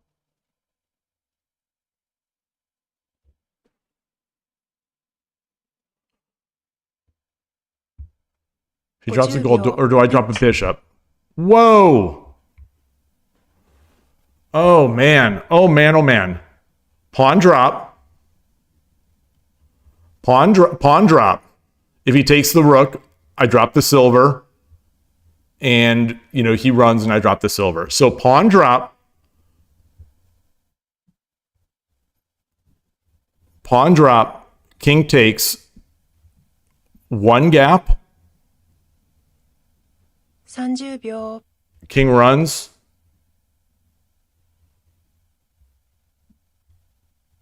Silver. He runs. 40秒 Bishop. That's mate. Gonna be. Or. 50秒 1、2、3、4 So pawn. If he has to take. Well, he doesn't have to take. Yes, he does, because then I just 2-2.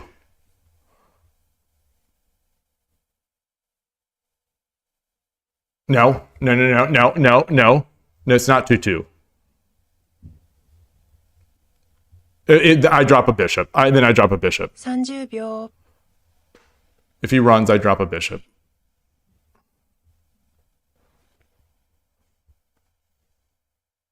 $40 秒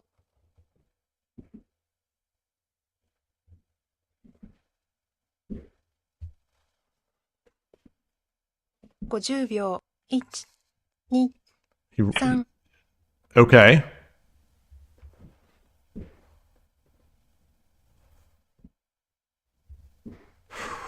That's interesting.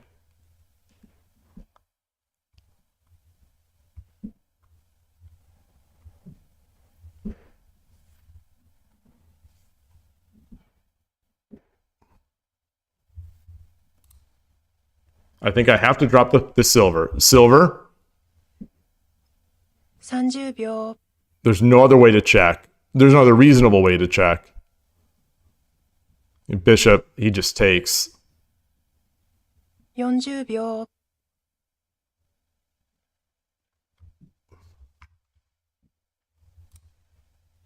I can't bring a knight up. 50秒、1、2、3、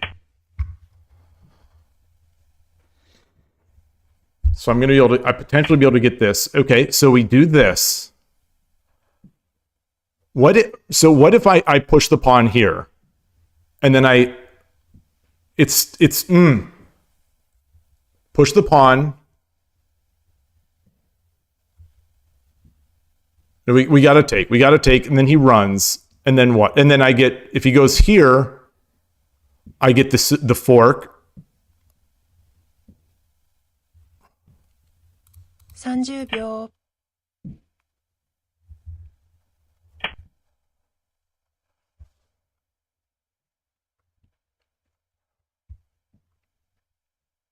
I've got the bishop drop. Bishop drop.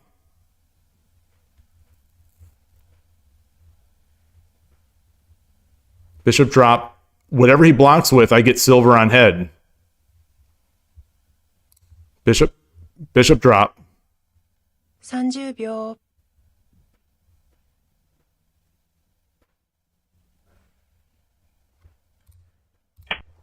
All right, that's going to be it.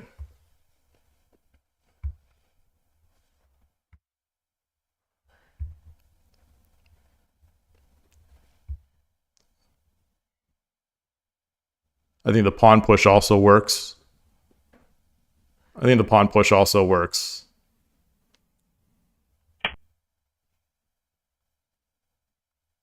But I'll drop the silver because I see it 100%.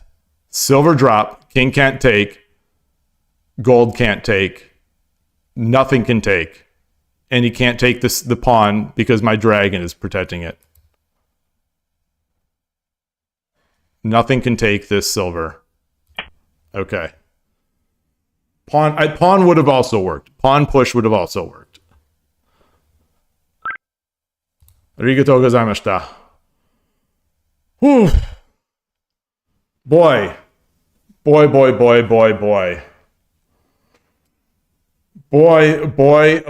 oh boy. I think we're going to see some waviness.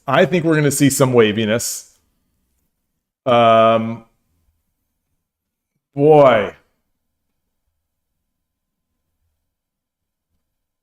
So, this Killer Ducky, you said this is referring to that discussion, I think, at the beginning of the game. Toking on 2-1. So that's if I push the pawn, if I drop the pawn on 2-2, the king goes, the opponent jumps the knight to 3-3. Then I make the token on 2-1. Next plan, pawn, yeah, and get the second token. But it seemed like he had some attacks. Whoa, I don't know what this is. Maybe silver drops 7-2 before taking the rook. Did I have enough time? I'm going to copy this. I'll leave this. For the past 10 minutes, again, I'm drinking so much to keep warm. I've got to go to the restroom. Sorry. Where are we here? Okay. Well, I don't want to turn off the stream.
All right. Back. And shivering like crazy. The heater isn't doing anything for me. The water and the tea isn't really doing anything for me.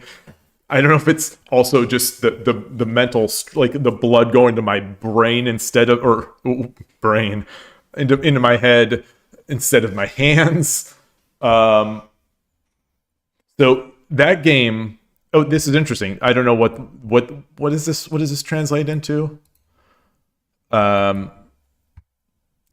Please access again after a while. Okay. All right. Well, that's fair. It doesn't matter. I'll copy this in and oh God, I'm shivering. Let me just change the scene to Lee Shogi. I am shivering. But, I know the opponent had mate in 3. That the opponent missed mate in 3.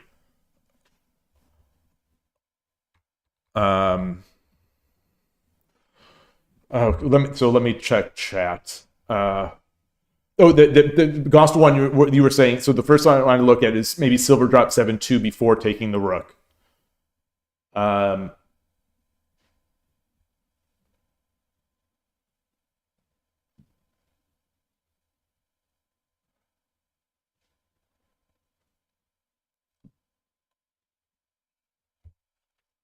Hey, Shogi Explained, great to see you.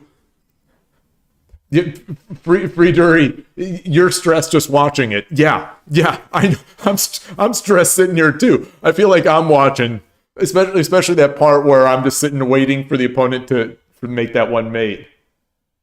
You think I've used the AI too much and are timed out for a while? How dare you? How dare?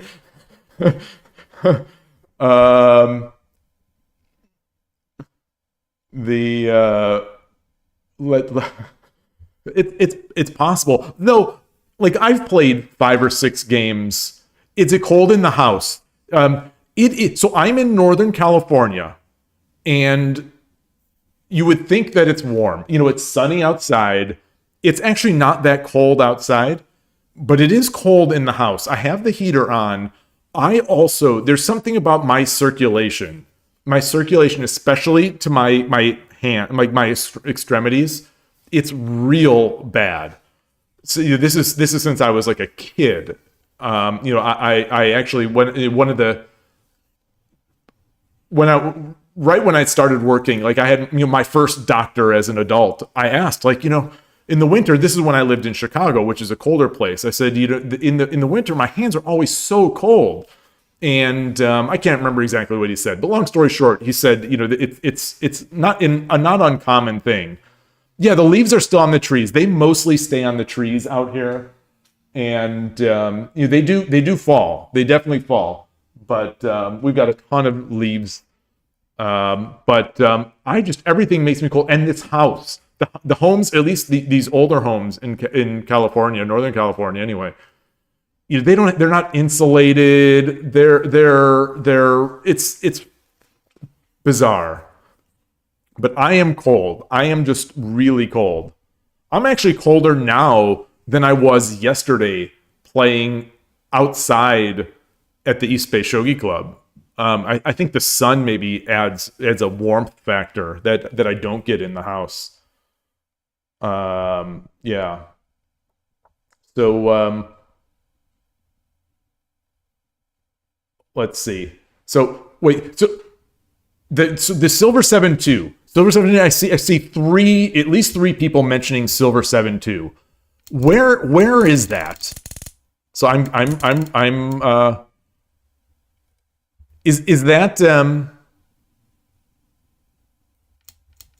oh, you didn't like my Silver 7-2.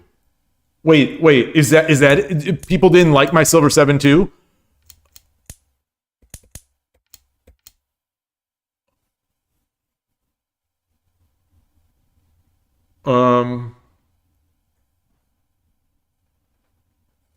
If I'm anyway ordering books, Eric, and on YouTube, you say if I'm ordering books from Japan, maybe a Hanten would be good as well. So I just did order 5 books, 4 or 5. last week we discussed on stream a number of books with the assistance of Code Ducky and I Dream of Shogi and Koshiro and I think Fortune was chiming in on that one as well. And so that book order was made and should arrive, I think, January 10, it said, from Amazon.co.jp. But yeah, I should have ordered some. That's the little the thing that goes over, right?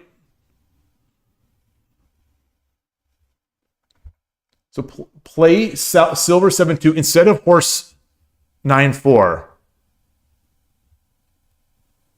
I did, right?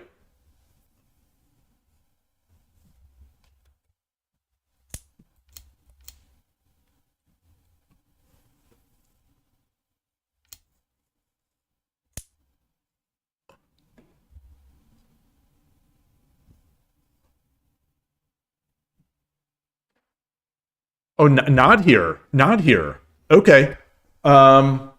Move 70. Oh, so after the king takes. Ah.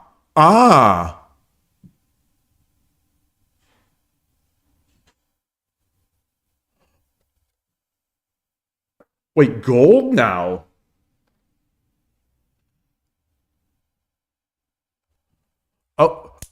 So Coach was saying now Silver 7-2. Again, so now the sack.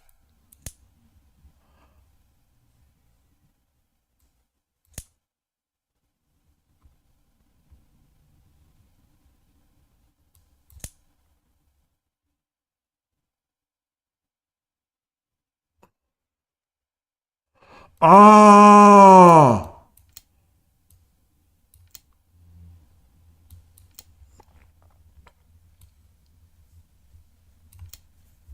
Wait, no, that's not it, is it? Wait, no, that's not it. That's not it. It's not mate anyway.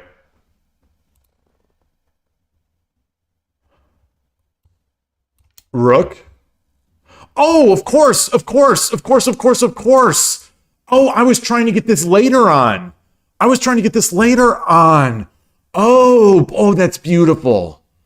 Oh, that's so nice. Oh, that slight move order.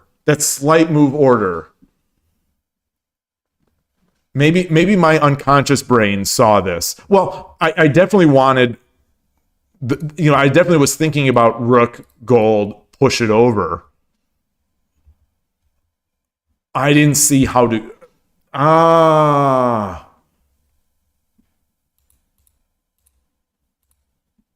So.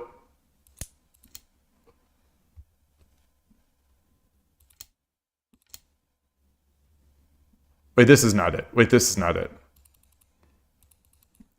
so the opponent would need to run after the silver. Okay, their only move is really to run here. And then I guess we would have gotten a similar-ish spot where I take and then redrop the silver, or redrop the rook. But they still would have been able to run.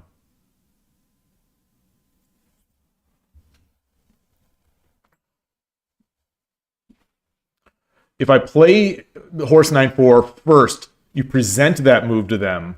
Also, if they don't take, you can ponder other options than just taking the rook. Yeah. Yeah, I like that. I like that thinking, that way of thinking.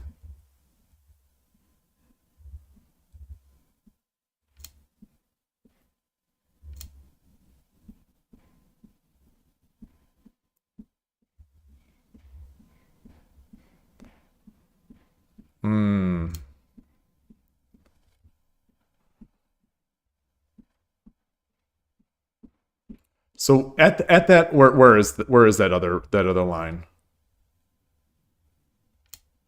Where's that other line? What did I just? Where I'm struggling to navigate Lee Shogi here. There's multiple variations, and then Rook A2. Okay. Well, this is not. I mean, obviously. Well, anyway, so I'm not where. What in this position? Did I still do all right?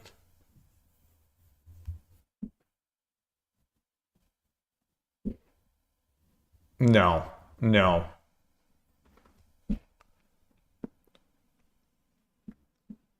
It's logical, but you'll say sacrificing speed up our attack here.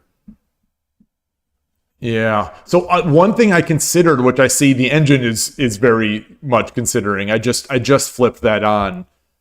It likes this to start, but I was thinking about this side, about starting to pressurize on this side, and so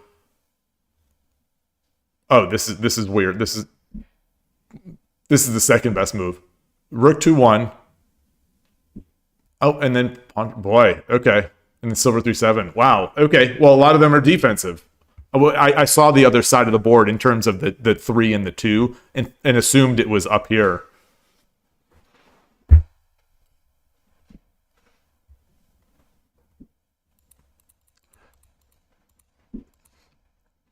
So in the end here, the silver drop 7-2. The engine ever so slightly prefers this. No, now it flipped again. Now it flipped again to silver drop 7-2. Silver takes. Yeah. King takes. And now... Wait, did anyone suggest this? I want to see if anyone suggested this move here. Number one move. By a decent margin. Oh, this is not silver 5-8. I was gonna say, like, this is crazy. Silver drop 5-8 is the number one move. Pawn drop 2-8 is the number 2 move. Silver drop 3-7 is the number 3 move. Silver drop 7-2 here is number 4, and bishop takes is number 5. So you want to lance 8-2 promote. Oh, I like lance 8-2 promote. Oh, I like that.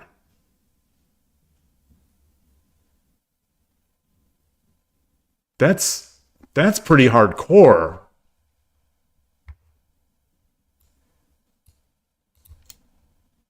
It's still great. It's still great. There must have been a million good moves. Yeah. Yeah, so this is right up there. This would have been right up there.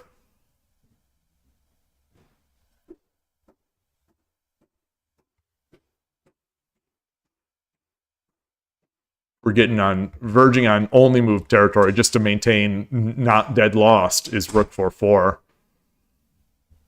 Wow. Wow, wow, wow.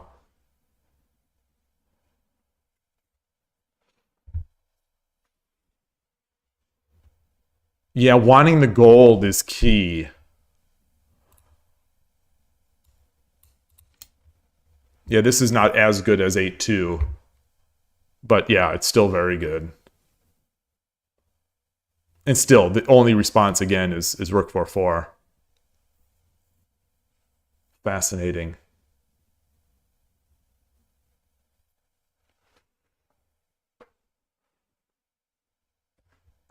Well, I'm glad I saw that. Did the oh, so this is not come back. Let me reload it. Maybe it doesn't reload. What happened in the game? What happened at this point? What did I play? I think I took, they take, and then I dropped this again, which is right. King runs. Lance takes is the best move here. What did I do? This is where I dropped. Oh, this is where I dropped the rook. This is where I dropped 8-2.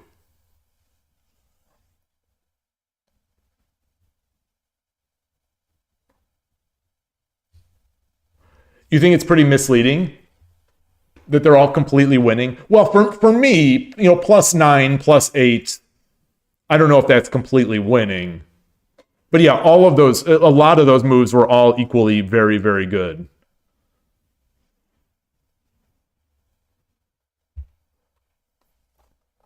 This move, on the other hand, was not very, very good. So I gave up.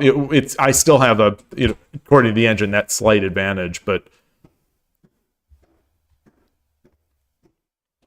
I had said I expected gold 3-2 as the only move. The opponent moved the pawn. It looks like gold 5-1 was better. Oh, I see what you're saying. Instead of looking at the top 5 moves, you would look at the actual move and see if it lost a lot. Yeah. I just assumed it did. Because, in the end, it turned out to be so slow.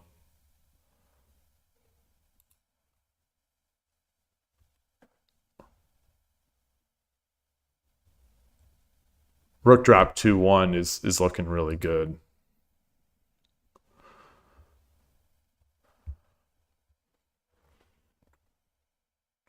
Did I have knight drop 6-4 after the bishop? So that was a move I had considered, but it didn't seem like it'd be, without. So where did I get the bishop? When you say after the bishop drop 9-3? Where is that? Wait, after bishop drop 9-3.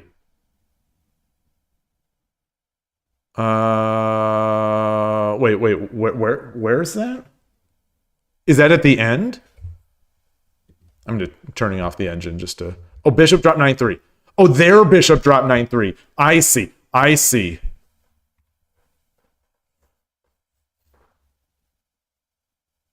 6-4.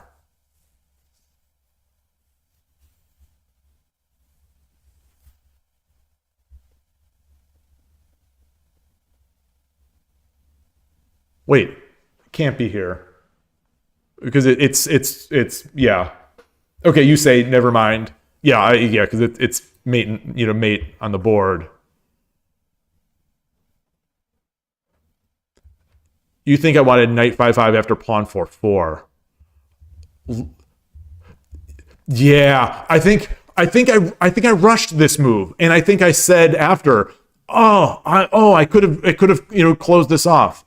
But then again, after I thought about this, I'm like, well, then what if they push the pawn?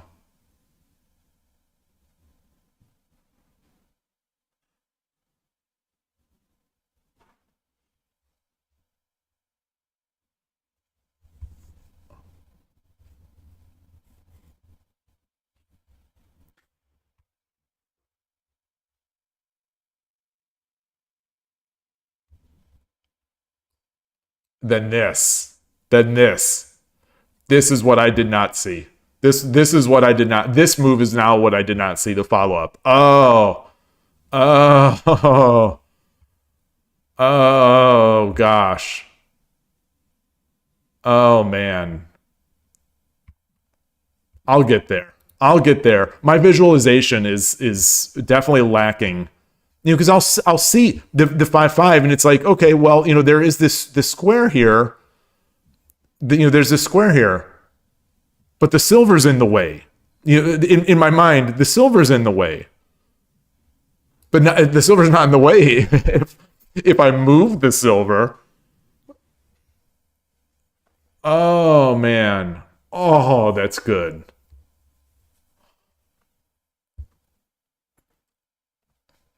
Can you check if I had mate, if king 5-4 after knight 5-5? So where's my knight 5-5?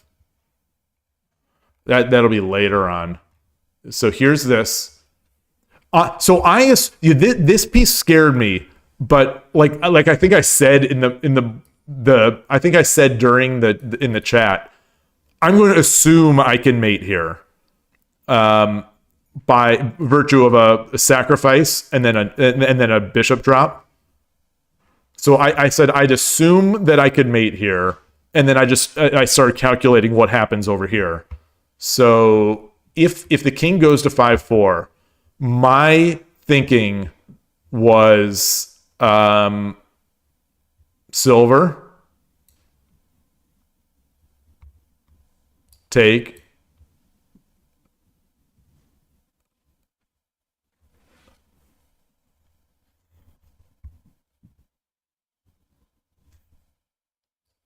So bishop lets him come over here.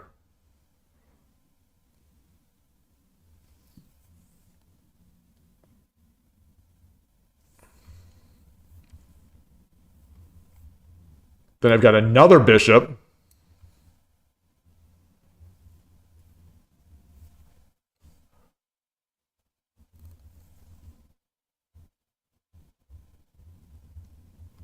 If he goes over here, I've got the rook. I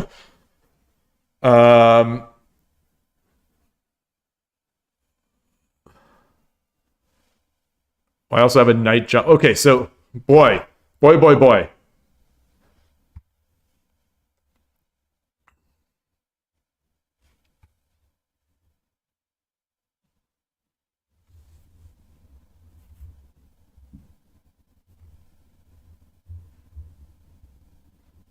So it's my move.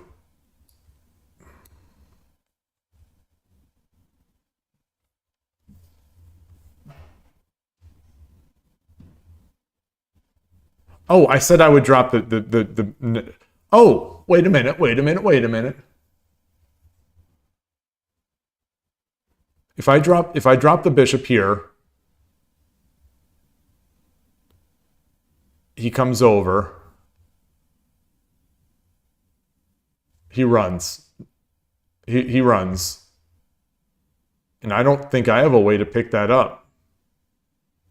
No, he runs. I jump. He comes forward. No, I don't. No. So what about if we check from the other side? What if we check from the other side? Oops, not that side. So we close off this route.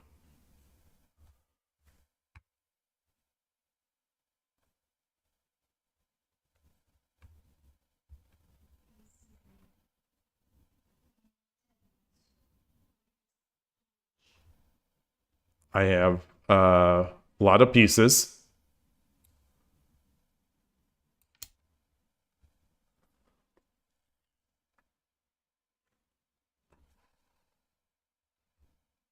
Silver, take silver is mate. Yeah, silver.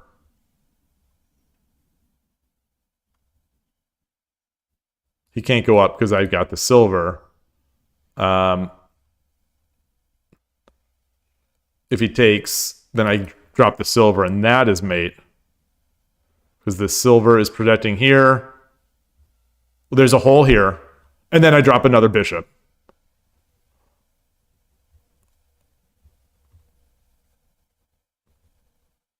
Okay. Wait, is that mate? Because that is probably not what I would have done. I was almost certainly going to, like, I don't think I have enough time in 60 seconds to change my plan once I think I'm going to be doing this. Bishop drop 3-6, pawn 4-5, bishop drop 7-6 seems like Tsume. Bishop drop 3-6. Pawn 4-5. Bishop drops 7-6. That's basically what I did, except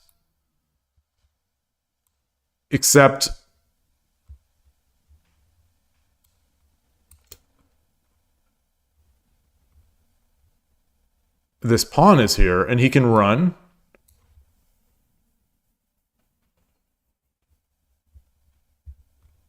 Oh, wait. So king.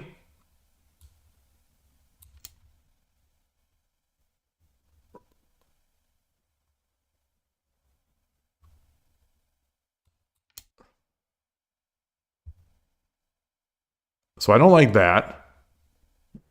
Well, no, that's fine. Wait, is it? Is it fine? Is it fine? Hold on. Hold on. Hold on. Hold on.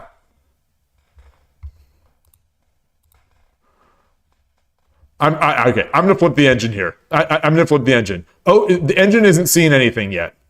Engine isn't seeing anything. Pawn 4-5. Silver drop 6-5. Okay. So the engine's not seeing it. It's still calculating.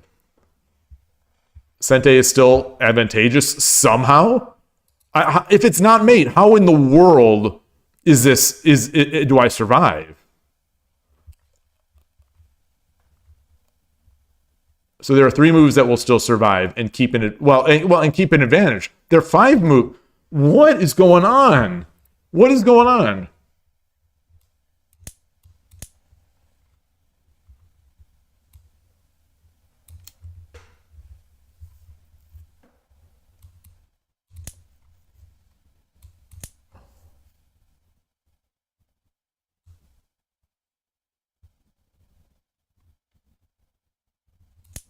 No, because then I get the silver. Oh, man. Yeah, you survive if you don't give... Yeah, I guess part of the survival is checking in a way to guarantee that we get this silver out of here. And then potentially fork the rook. Wow. Okay, so here's that graph. Goodness. I was up more than I was down. Wow. Yeah, here must be that mate in 3. So I saw the mate in 3. Where are we? Yeah. This is move 95-ish. Oh no. Oh, not here. Wait, did I misread this?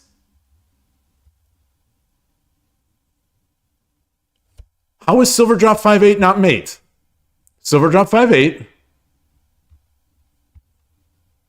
Oh, I said I'd have to run. Yeah. It is the only move. It's the only move for the opponent. And then the only move is to run. I had said I don't read the mate, so I'm going to kill. I'll still run, but the game's over. The game is over.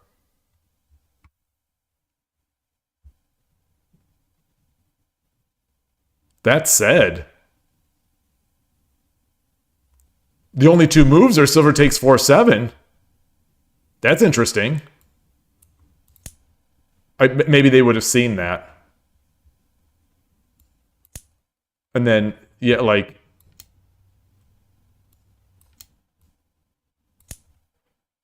This game is going to be over. It's going to have to be. Yeah. All right. Well, anyway, so it wasn't mate in 3.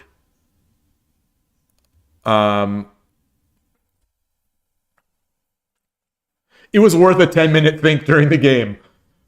Wait, which one? Is that the one that I spent all that time on? Move 39.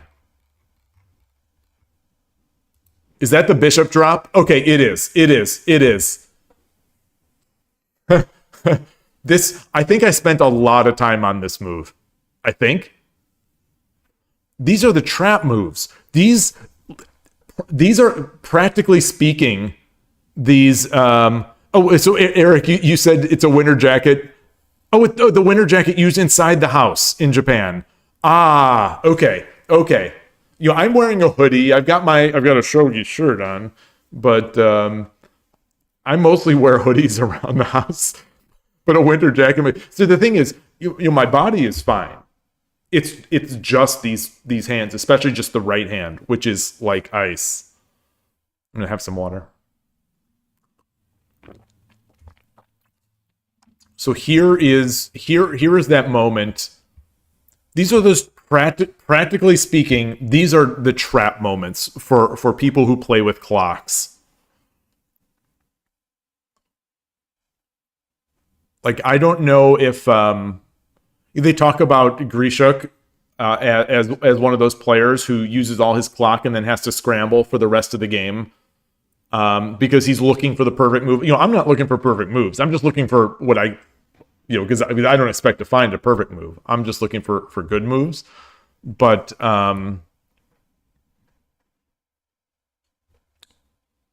being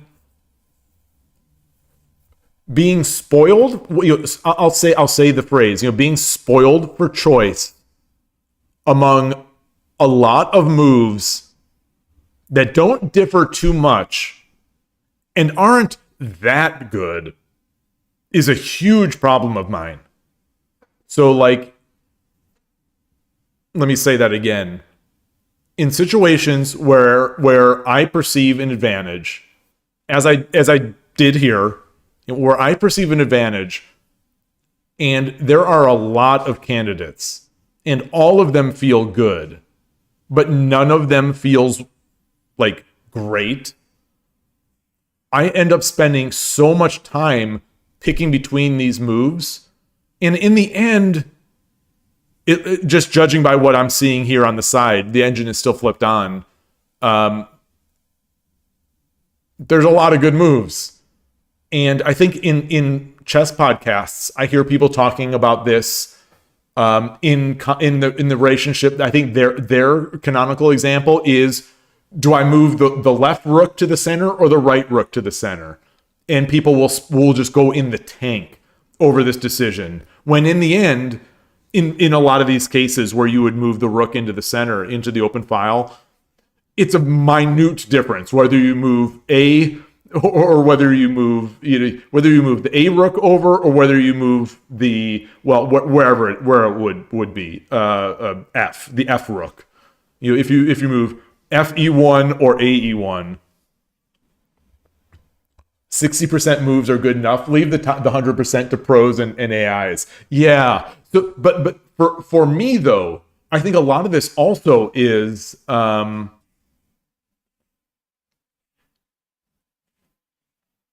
good moves oftentimes will also look like they have some danger behind them.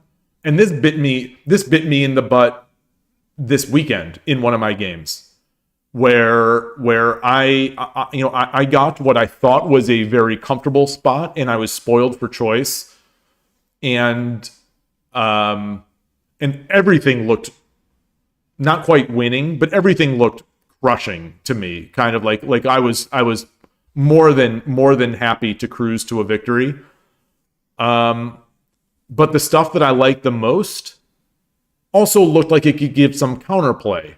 So I took a route of saying, all right, well, my opponent has misplayed this entire game so far, which is all of a sudden I have should have, and I think I sort of did have alarm bells going off in my head. I'm thinking like, all right, they haven't played this so far. I think they're really rusty. Anything I do here is going to win. So let me just do it the safest way. And well, the safest way missed a tactic. Or not a tactic. The safest way still left room for the opponent to make interesting moves, and they did. And so, yeah, just being spoiled for choice and then just picking one because of some reason is a problem. But anyway, so looking at these moves, this is where I dropped the 2-2. I think the pawn drop 2-2 was also on the docket, but I didn't like pawn drop knight. It felt so slow. It felt like I was helping them develop, and the token is there. But what I didn't consider, which is what Killer Ducky had said after, is that I can make a little token factory, and I love that idea. Although it's still awfully slow. I don't necessarily feel like I'm in a precarious position here, but I don't feel great about this with this advanced pawn and a silver and bishop in hand. I'm not loving that. I did. Yeah, that's actually the game I was talking about.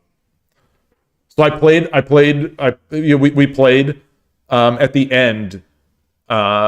It was a relatively quick ish game because they had to go, but we played and the opening he played it really oddly. One of those where it starts static rook, then they try to swing over to the third file, except he hung a pawn.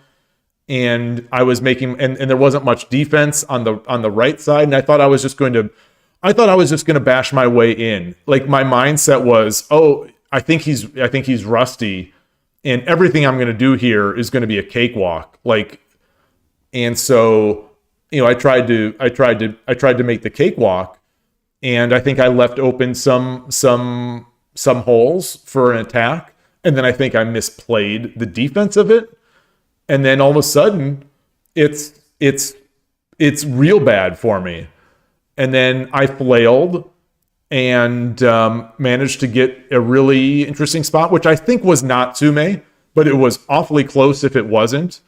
And he defended really well. And then once my attack was done, the mate was forthcoming. So he won. It was a real fun game. I would love to play again. But that's one of those mental that was one of those mental tests that I failed yet again, where I start underestimating my opponent, where I think like, oh, they're like I said, they must be really rusty because they're just like this opening has been a complete disaster. And I felt so spoiled for choice of how to best just make the crushing attack that I sort of I clammed up a bit. And we weren't playing with clocks. So there was no, we weren't playing with clocks, so I didn't really have a sense of, I can take a lot of time or I can't take a lot of time. It was just like, all right, I've got to move, and I just, I thought, and I was pleased with my decisions, and then the decisions turned out to be bad. So another learning experience, but it was fun. It was real fun, and being able to try to flail and make an attempt at the end is always at least mildly okay. It would have felt nice to have swindled that one, because I felt like I got swindled after, it's like I felt like I don't love to like swindle a game at the end, but I felt that the game had already been swindled away from me. So it's like, multiple swindles feels like a good game of shogi.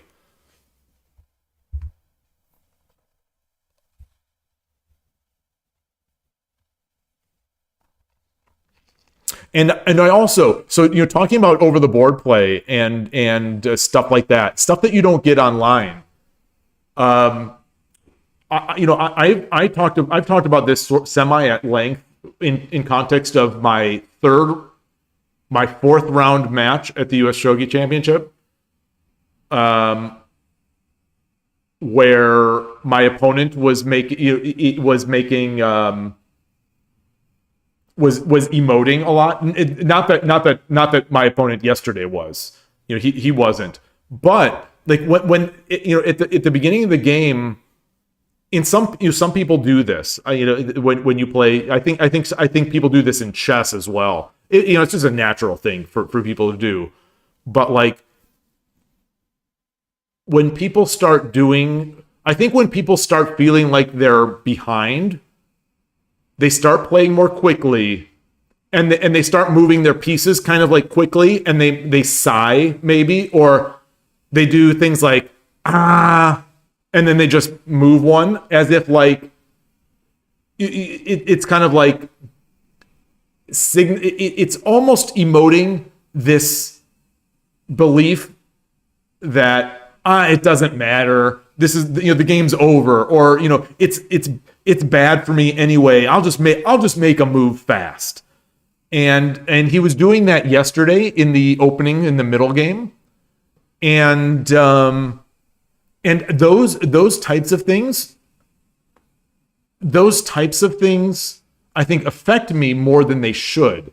So I need more practice for that. Because I start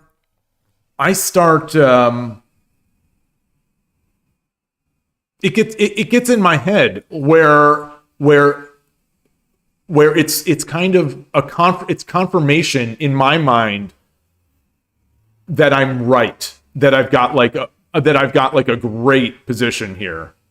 So, when I think I'm winning, and when my opponent is doing sort of there's a physical manifestation of what the opponent is doing or thinking that leads me to believe that they also think they're losing. It's like, okay, I've been, now my head is like, all right, now I know I'm right. Now I know I'm leading. So now I definitely have to convert this, or I definitely have to sort of, in the US Shogi Championship. So in the US Shogi Championship, I was like, all right, I'm winning this. And I just like slammed on the accelerator, trying to win the game in the next second. Not even in the next 10 seconds. Just make me win this game right now. Like, I'm trying to drive him into the ground and make him resign instantly. In yesterday's game, I think because of that, it's like, all right, well, I have so many good moves to make. Let me not make these aggressive ones. It's like, oh, I could promote later. Let me just do this. But this will be safer. This will be safer. I'll give less counterplay. But inevitably, when I do that, I end up giving more counterplay, and I end up like my window of opportunity seems to always shrink. So it's one of those where I saw a failure in the past, and so my behavior has sort of changed to the other side. But now that it's on the other side, it's failing in that way. So I need to find some balance there. And in the end, I think the balance is try to play the best moves, play the board, like Killer Ducky has said, or like Bobby Fischer would say. Play good moves, and things will work out. But there's a real, at least for me, there's a real mental aspect to these, a mental and sort of compounded emotional thing. You say, Kanto Dragon, you say that guilty is charged. Do you do that? Like, if you perceive yourself to be down, you start moving a little faster and maybe sighing when you're doing it?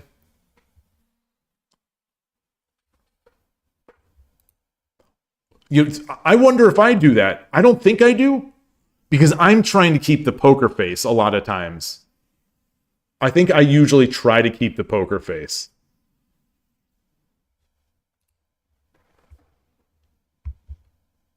But I don't think the poker face works as well as, in my experience.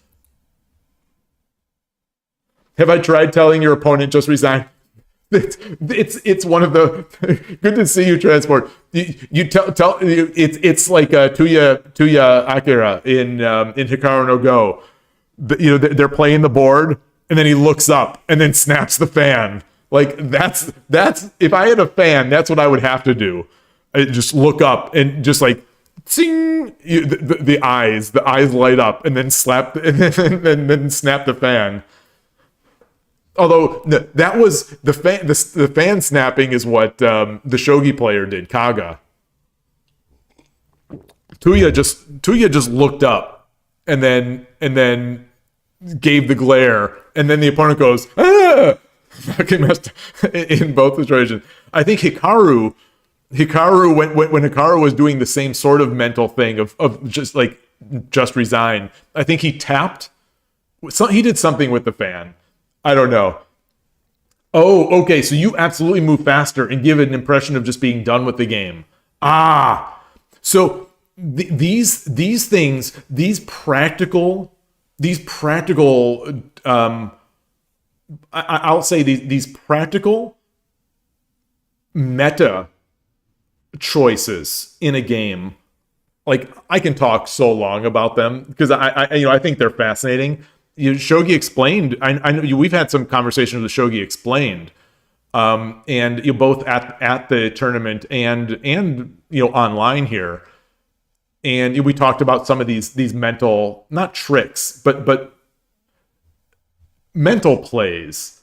And I've mentioned a few times on stream about how sometimes, and I haven't done this I don't think in a while, but like if I'm making an attack, say on the top right of the board, but it's a sneaky attack, I'll make a move, and then I'll look at the opposite corner of the board. I'll just be like focused, like just real focused on the opposite corner where I would like the opponent to play.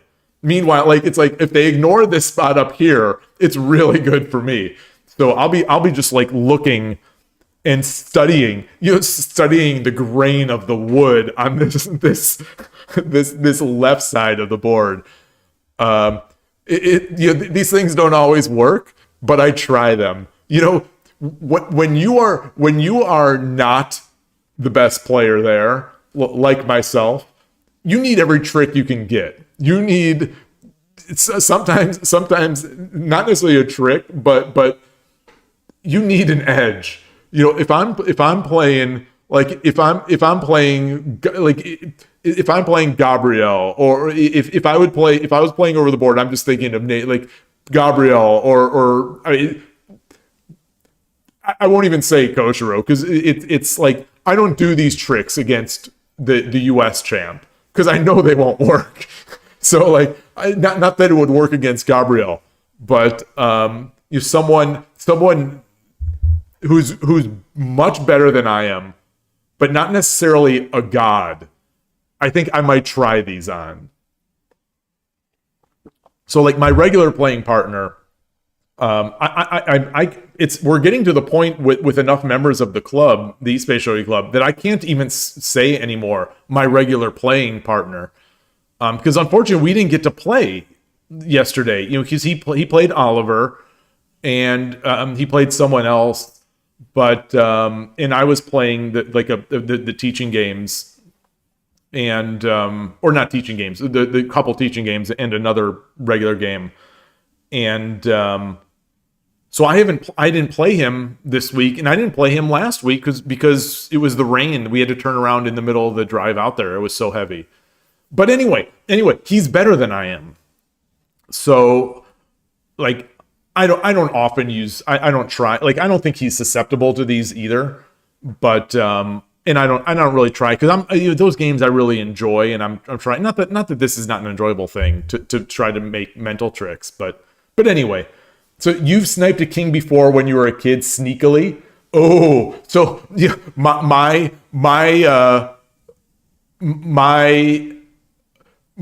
first win against the Japanese kid at the East Bay Shogi Club, I got a cheese mate in one that I set up as he was making a big attack. I don't remember if I was looking at his attack, but I do remember that I was not looking where the mate was. It was one of those bishop, one of those mates. I say it every time it happens on mate run, or it's bishop, and then all I need to do is drop a gold on the side of the king. So there's a bishop. The gold dropping on the side of the king is protected by the long range bishop. So I made my bishop move, and then I didn't even look at that corner of the board. Oh, the mate you missed on stream.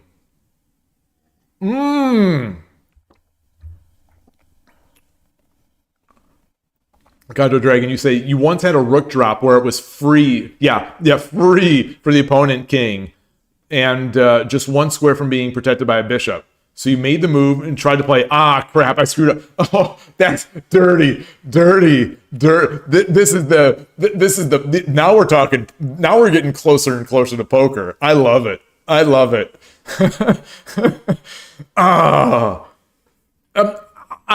done the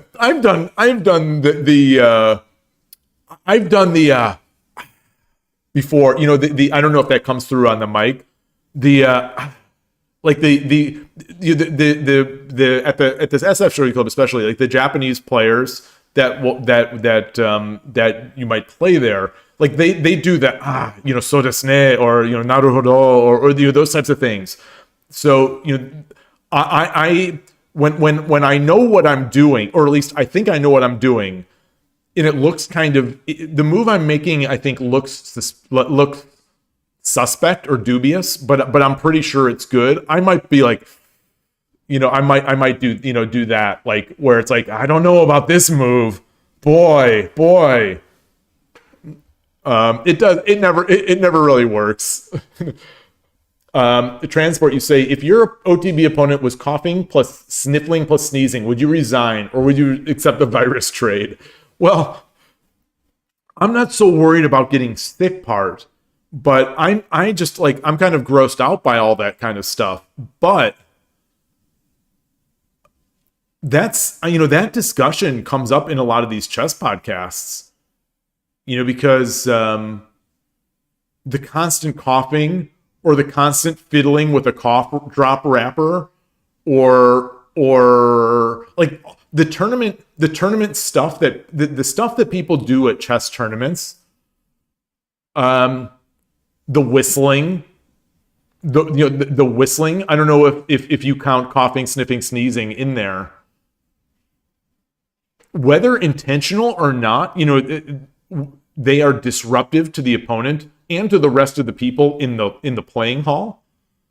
So I would try my best not to get put off by it. But I do think that I may be susceptible to that, where if my opponent tries to do BM type stuff, my mind might jump to this guy. Like I might think, this guy, why is he being a jerk? Why is he doing this? And then I might just sort of not enjoy the game as much. And if I'm not enjoying the game as much, I'm not playing as hard. And if I'm not playing as hard, I'm doing badly stuff. Putting the pieces on, not on your stand, putting your pieces in sort of hiding pieces. I've seen that, either intentional or not. I think it's possible it was unintentional, but like that's kind of BM. It's kind of annoying. I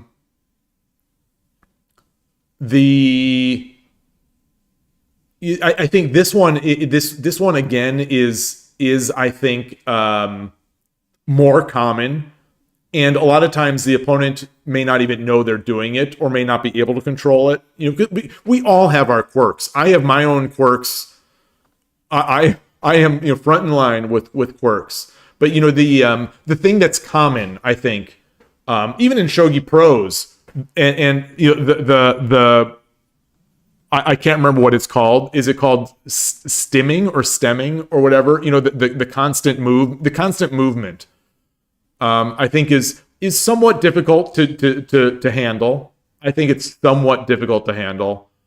The talking, the thing that gets me, the thing that I don't like is the talking. The easy way, I'm giving free advice on how to beat me over the board. Talk, either to yourself or about the piece, or to me. Just start saying some words, and I don't know about this move. Just start saying some words, and I'm gonna lose it. I'm gonna lose it. These are things that I have to get better at.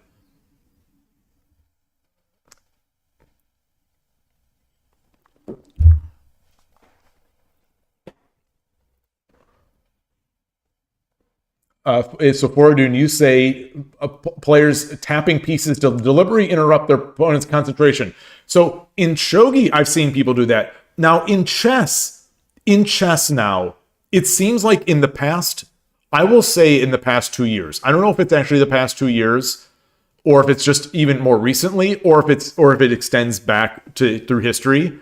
One thing that people have started doing, and I think it's because Magnus Carlsen started doing it. I've been a big Magnus fan, although lately that's changing. they start thinking that they're poker players, and they start playing with pawns. They start flipping pawns and doing little pawn gymnastics in their hands. To me, that's no bueno. Don't do that. Don't do that. I don't like it, but I think since Magnus Carlsen started doing it, everyone feels like they can do it now. And that seems to be a real common thing. It's like, as if you're a poker player, just like you're showing someone, oh, look at me, I know how to move my stacks of chips. They start rotating pawns in front of them as if, they're just mindlessly doing it. They know what they're doing. I don't like it, but it is what it is.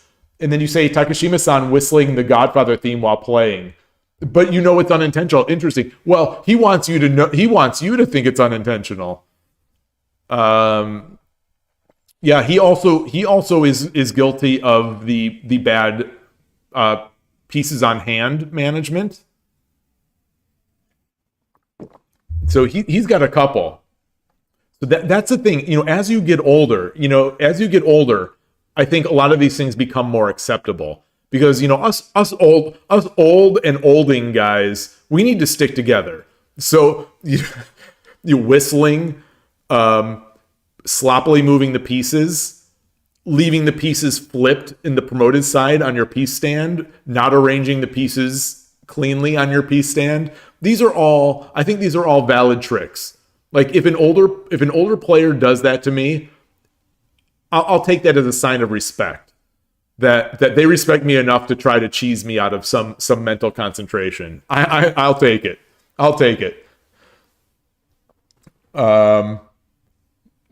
Kanto Dragon, you're saying win no matter the cost. The reality of these types of games. It is even sometimes at the club. I think even any OTB. These games, these kinds of games, they bring so much. A lot of us put so much of ourself into these games that you have to do it. You it's like you've got to try to win. I see Eric. If the OTB opponent is sick and is coughing, sniffling, and sneezing, then just sitting at the table next to the player might trigger a virus exchange. Might as well accept the risk. That's true. Because what are you going to do if your opponent's opponent is next to you and is doing that? I've heard. So a lot of these, I listen to a variety of these chess podcasts, as I constantly and overstate. Some of them focus on these things, and some of these players will go to tournament directors and be like, this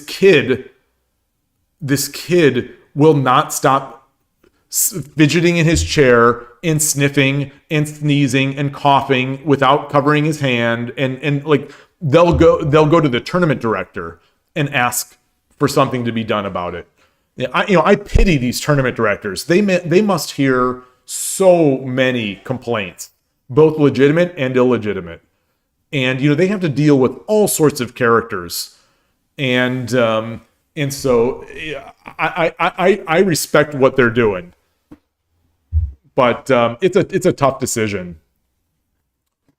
Yeah. So Eric, you say you would wash your hands after. Yeah, I do that as well. I do that as well. When I'm at the club, I usually wash my hands after every game, just because I'll go to the restroom after every game because I'll have drunk of a big coffee.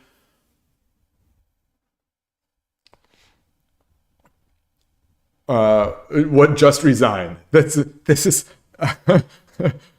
The Kasparov would do that or something like that. Didn't Kasparov there was that recent tournament, the Chess 9LX or whatever, where I think he was playing Sam Sevian, and I think I think it was that game where he visibly made intention or made it known that he thought the game should not be continued.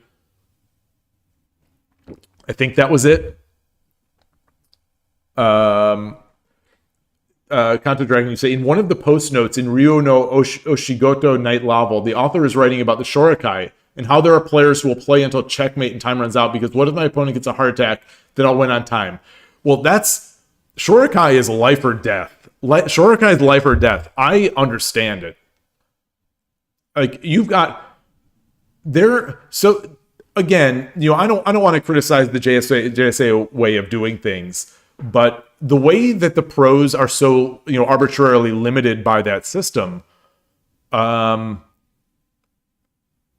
these games are life and death, and you need some luck because I like Nishiyama. She finished with a record. What is it? 13-5, something like. She finished with a record that was good enough to win in almost any year. If I'm remembering correctly, she finished with a record that's good enough to come in top 3 almost any year. And this year that she got denied, it was actually tied for 3rd, but somehow on tiebreak she didn't make it. So it's like they have so much going on. You've got to make your own luck. There's so much luck. People are out there with trying to make edges or not, with the movement or with the humming or with the kids movement, or because the Shorinkai also have kids there.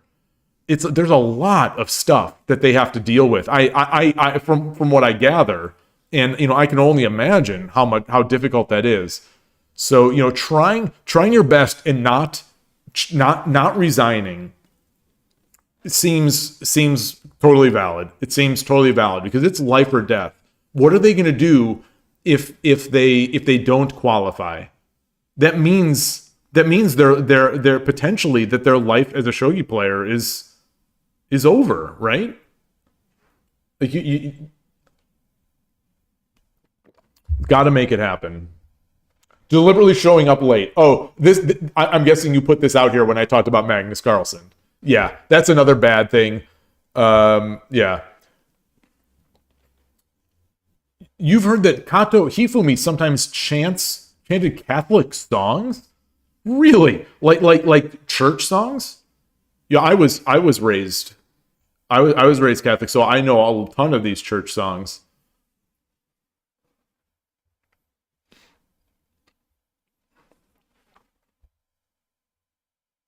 Transport, you say anyone over 20 equals old. Not to me. So anyone under 30, anyone under 35 to me now is young. So it's amazing that when you're young. Well, it's not amazing. It's sort of natural. But when you're younger, you think anything over 20 is decrepit and ancient. As you get older, you start thinking wow. This guy's not even 40. He's a young pup in the prime of his life. Hifumi also snaps his pieces aggressively. Now this is not, so to me, this is not BM. This is using the equipment in a very cool way. This is showing your will. I think. The only player who has ever snapped his pieces with strong intent against me is Rico, and it was awesome. No, that's not true. That's not true. Recently at the SF Shogi Club, someone did it to me. A player that I don't know as much. I think I'd played him before, but played him this time. It was the same person. I think I've told this story. That he was almost to the level of making fun of me for sacrificing my 5/6 pawn, or in this case it would have been 5/4 because it's Gote, the 5/4 pawn in Urashino Ryu opening. So after the game ended, he went all in on me, talking about how that was such a bad move. It's like, okay, it was kind of funny, but he also snapped the pieces a couple times in my mind, when he thought he was making a good move. It wasn't a good move, I think, the move that he made, but he thought it was, and so he snapped it real hard. Yes, Transport. I did. Yeah, I responded to a YouTube comment. My chat right now is still only showing Twitch. The Stream Elements chat widget, which I have configured it to do both, but I don't know if you remember or if you were there. I tried to use it once or twice on stream. It made it difficult switching layouts because it kept restarting, and so it kept going empty when I would switch layouts. So I haven't quite figured that out yet. So as it is, while I do this multi-streaming for now, I think I'm going to leave the Twitch chat with the idea that, so when this will be, the only reason I put the chat in there is so that the VODs will have it. And, on YouTube now, if I'm multi-streaming, the VOD will have the ability to see the YouTube live chat. So when you're watching this later, like if you're watching this after the stream ends, the YouTube chat will be visible in YouTube. And then the Twitch chat will be visible as well, because it's in the thing. Ideally, I would like to embed them both. But the Stream Elements chat widget that I was using, like I said, the way I have it configured anyway, it was regularly sort of emptying itself when I switched layouts. Fordun, you're saying they have to deal with children, cheaters, people in jeans. Yeah. Fordun's going off on Magnus today. But yeah, they do have to go over that. They do have to.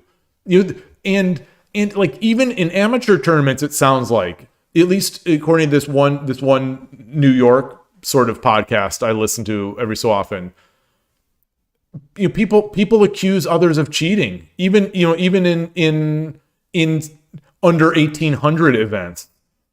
They'll be accusing people of cheating, and that's a thankless job, I think, to have to arbitrate that as an unpaid tournament director, or even if you're making a little bit, like even if you make a little bit of money from this club in running the tournaments, that's some annoying stuff.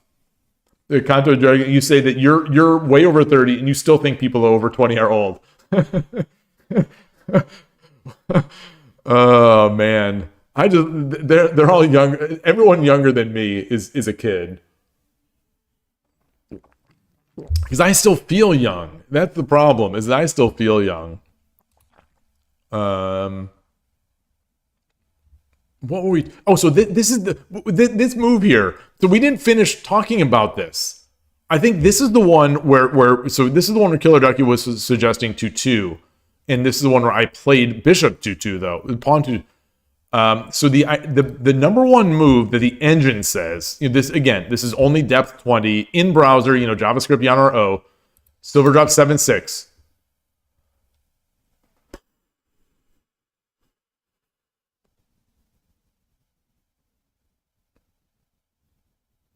I want to say that this is a move that I said. I'm thinking about this, but then it throws away, it throws away this silver's aggressive power, and then the rook can come over, which like it didn't seem like I'd want to let, like I don't want to make the rook come over. But the engine wants that, and that is. So that is my. So my thinking was right. It's just my evaluation of that thinking is wrong. Is that the best move is for the rook to come over?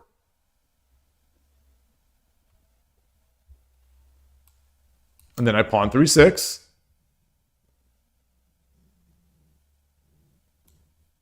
Takes, only move.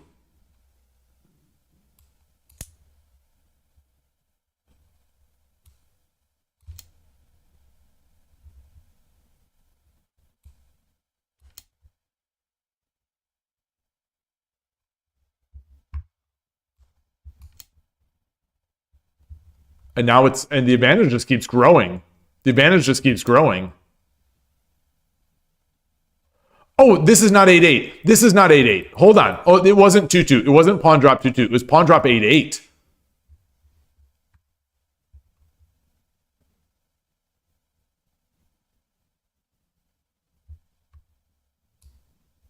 Engine wants this.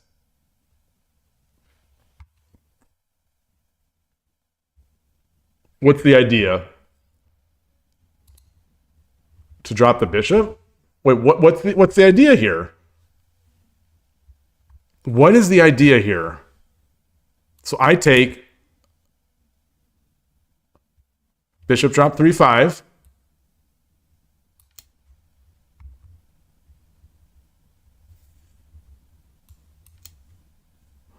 It's just grabbing the tempo. It's not good. It's just wow. Okay.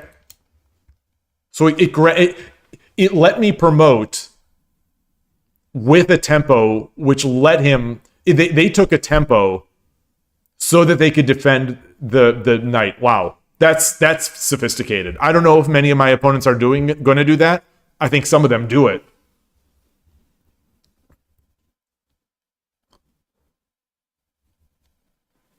Blaming others for wait. So what is the blaming others for losses? In terms of the people complaining about the cheating, yeah. Well, I'm still shocked by pawn 8-8, just because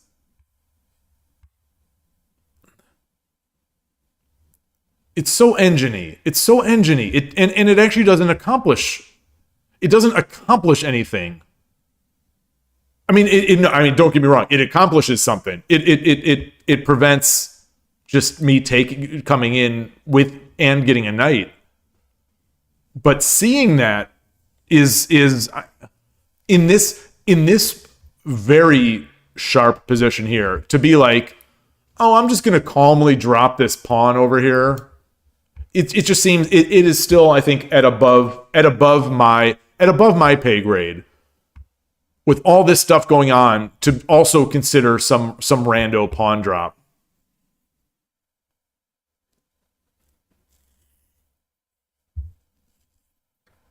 But I guess if you see enough good players, you start playing, maybe you'll make those rando pawn drops.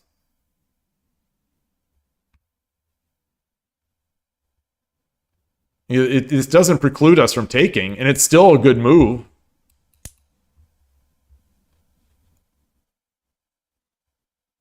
It just feels very dangerous still, and it is.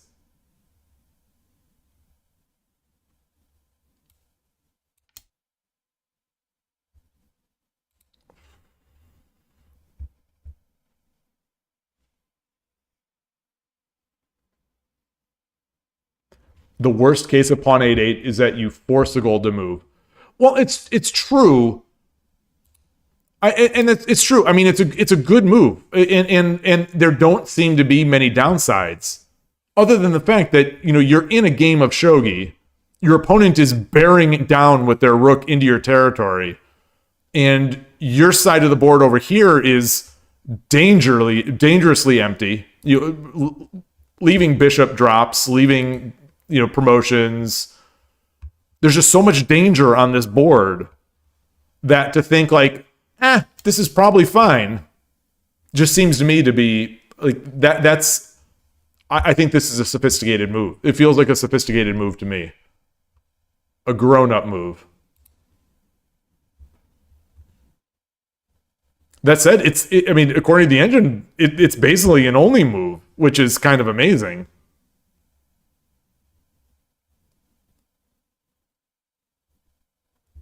I'm surprised it's not just like a gold here. I get...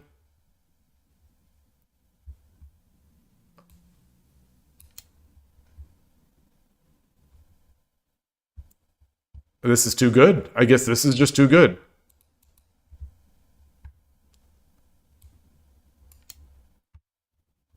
What about now? Oh, then this is still the best move. This is still the best move.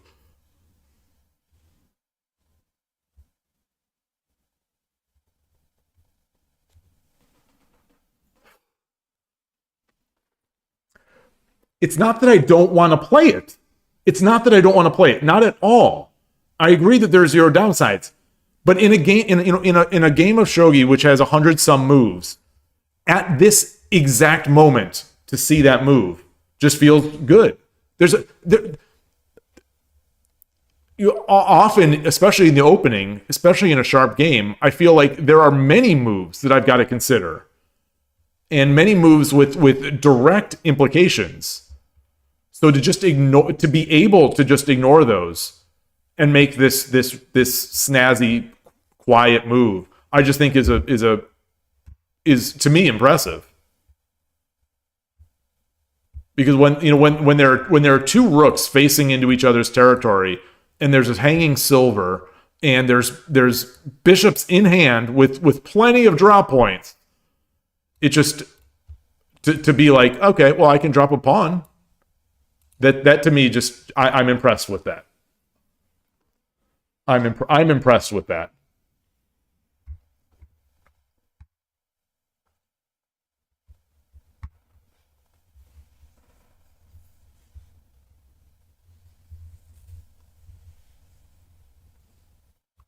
Especially since it actually doesn't do anything. Not that it doesn't do anything.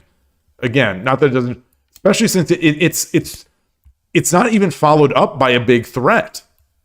Like, this is still not a big threat.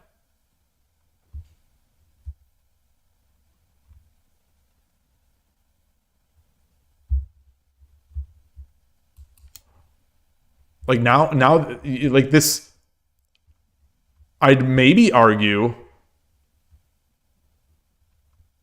that this is kind of a scary spot to be in, because now, they've placed their two.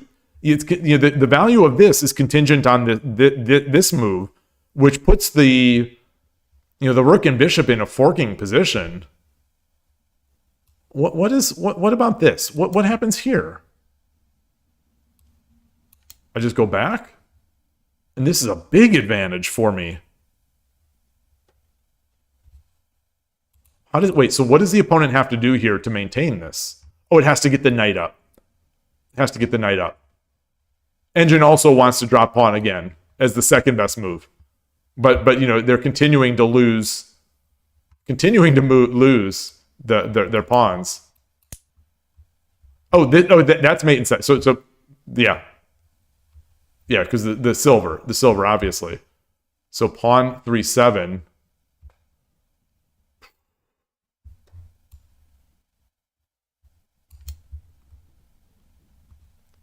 Yeah. Fascinating.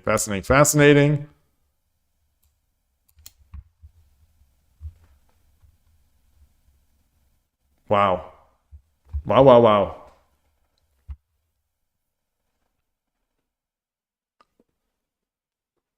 You say, let me ask a different question. If you could choose to move the opponent's gold from 7-8 to 8-8 and then make whatever other move, yes, I would. This is the thing. I guess we might be arguing different things. I'm not arguing. All I'm saying, I'm admitting that this is a good move. This is a good move. I'll even admit that it's probably, well, not probably, because the engine says it is, but I'd say, yeah, it's a very good move, if not the best move. Oh, shoot. But all I'm trying to say is that seeing this move in a very sharp game of shogi is impressive to me. That's all I'm saying, is that I'm saying it feels to me like my opponent didn't make this move. The idea that I would drop this silver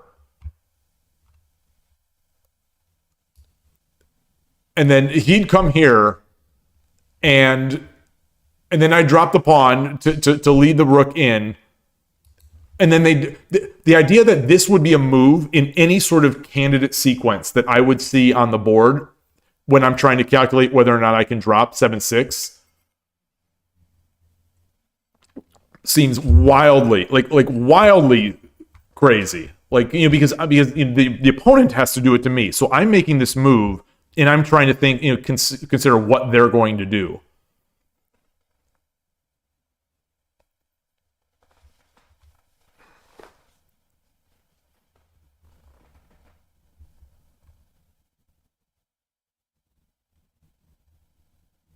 For bishop drop 3-5, just insert whatever move you like.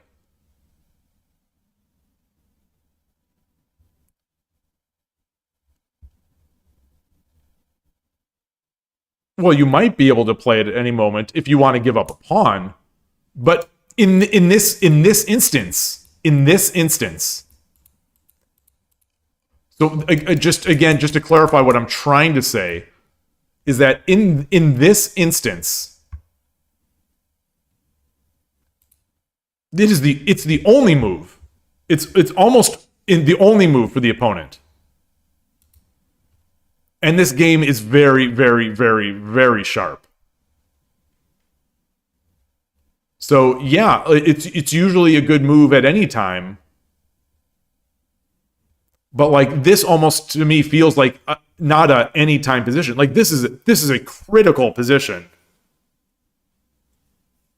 Why am I trying to say it loses a pawn? It does lose a pawn. What do you mean? It does lose a pawn. Like it's not freely just moving my gold over. You know, in this case, at this point in the game, I already have 2 pawns, so the value of a third pawn is significantly less. But it does lose a pawn. Like there is a cost to it.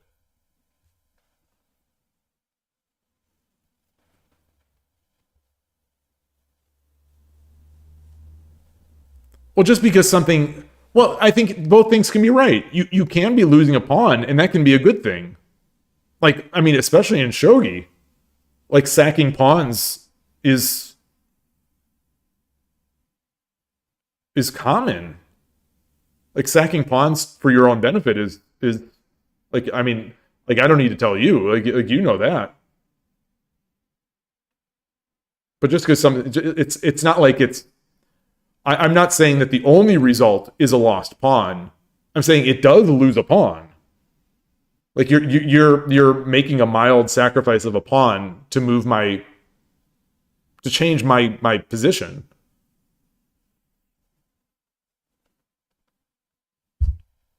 Like, you know, if that was the only pawn they had in hand as well, I think that would be, you know, make it a tougher decision. You say, Kosher, you say, normally sacking a piece gets us 1 tempo up. This one is greater. It gets us 2.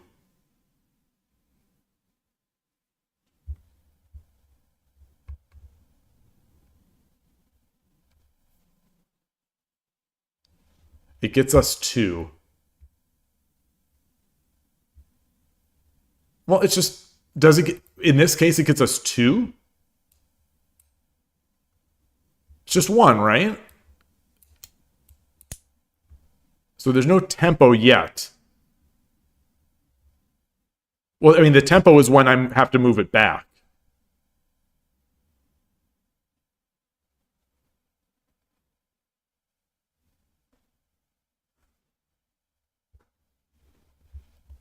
Like, I would think this is 1 tempo, but is the subsequent bishop drop requiring me to do something else as well?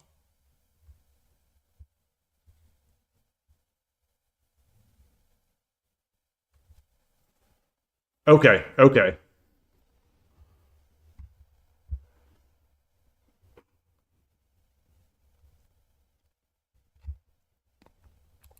You know, I keep the thing. So the thing is, especially in these positions, I ask myself, can I use this? The answer often is no. I cannot use this because my opponents don't often play this. You know, this situation where there's only a gold in this area and they're you know, the bishop diagonal isn't open. So I don't know if this is a unique thing to Urashino Ryu style defense. But you know, my opponents, and certainly the engine anyway, it does this often against me. But I don't often see a chance to do it myself.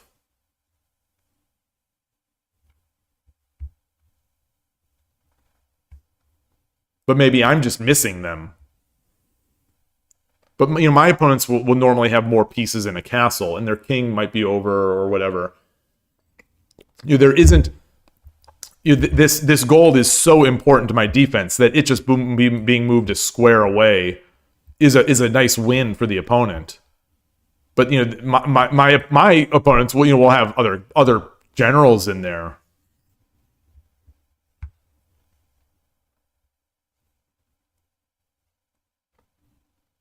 So what about pawn drop 2-2?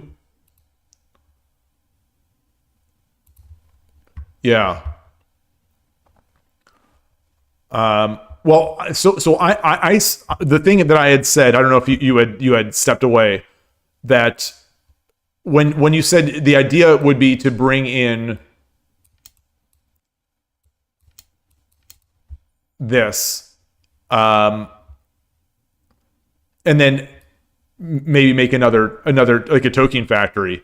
I like it. With that in mind of making a token factory, that seems really good. That said,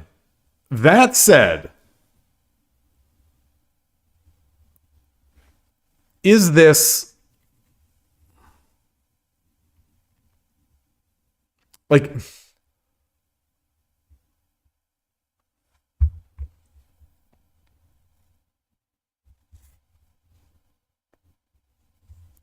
Is this the most urgent move?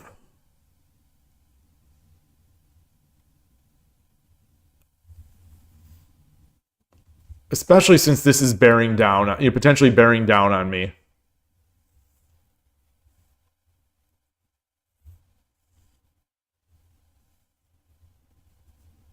Because because I had just lost that previous game, I'm worried about this. I'm worried now about this move. He's got a silver in hand, so I'm thinking, all right, so if I make a token, is that good enough to justify giving up this attack again?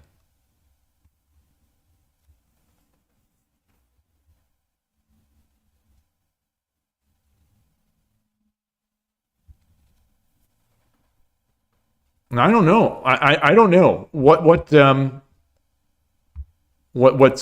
the engine say are the opponent's responses here? Bishop drop 5-4. Bishop drop 5-4, which is exactly what I was worried about. Pawn drop 8-8 again.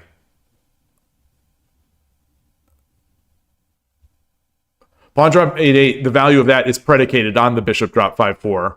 So they're both good. They're both good. Like even instead of dropping the bishop, like do I maybe bring the gold over? Actually, was that a valid move? So what were the moves? What were the moves? What were the moves? What did the engine like here? Silver drop 7-6, as we discussed. Bishop drop 7-6, which also tempos the rook and defends that 5-4 threat. And then pawn drop 2-2. Yeah. So it is good. It is good. So the answer to pawn drop, this one also, this one basically, this bishop drop 6-6. I thought I would do it on this side because at least at least if the opponent ignores it, I get a lance and a promotion. So that was why I did it here instead of here. So what the engine calls this plus 2.9.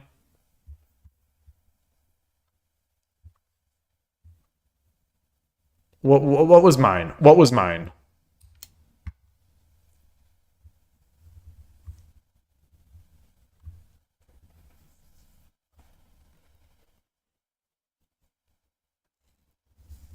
All right. Well, after 20 depth 20 plus 1.6. Well, yeah.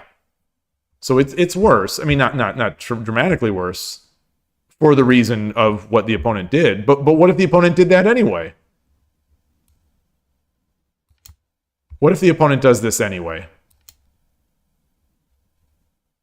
Actually, they don't even need to do that. They can just drop the knight or bring the knight up. And now what?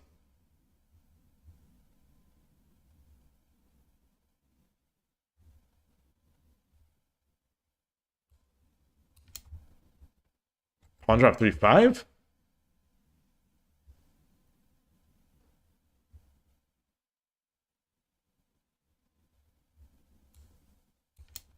Yeah. This definitely scared me.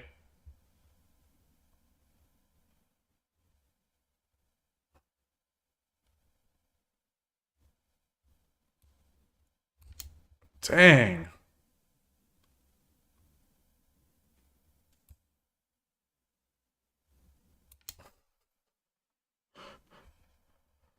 Whoa. Okay. Well, wow. Yeah. So we give them, they give them the lance. We start coming in. Goodness gracious.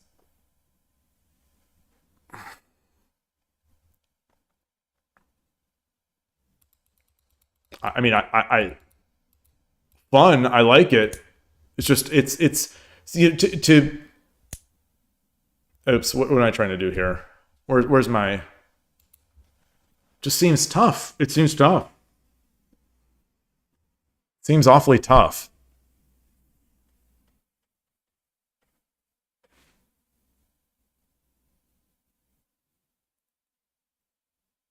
I mean, you got to make a move.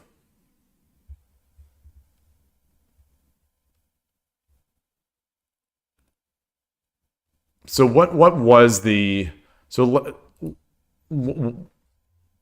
was the response? What was the best response to this? Pawn drop 8-8, knight 3-3. So knight, okay, so knight 3-3, pawn drop 8-8. Slightly. That will come.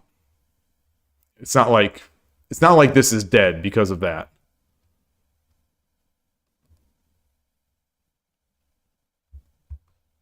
Yeah, so let's play through that. Actually, no, let's not play through that. Let's do the other. They're both equal. They're both equal. Jump. Promote. And then bishop drop 5-4. Bishop drop 5-4. Oh, yeah, so we already looked at this. We already looked at this.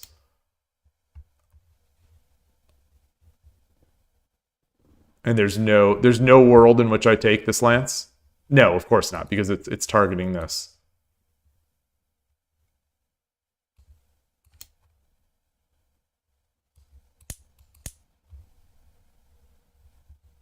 Drop it again. Silver drop 5-9. Or silver 5-9. Wow. Or silver 5-7.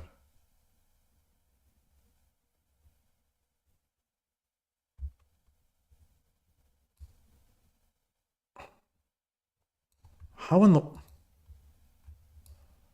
All right. Oops. All right. It's tough. It's complicated stuff. Yeah. Yeah, maybe I'll go for that. Maybe I'll go for those more often. I feel like I'm so beaten down by when I drop the pawn, it wants the bishop. When I drop the bishop, it wants the pawn.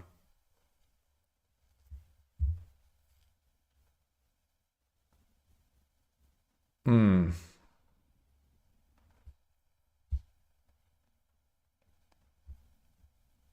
All right. All right. What was the so this was the miss.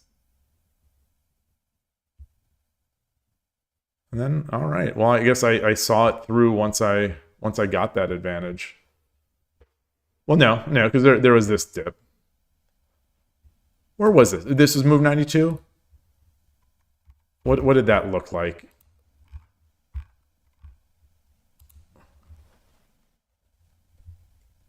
Oh, okay. Yeah, so this is... Wait. Wait.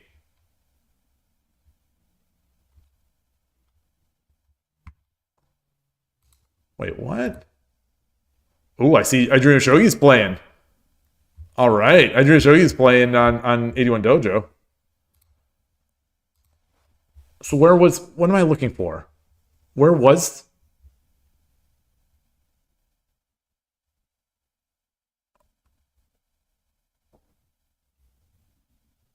So move 95.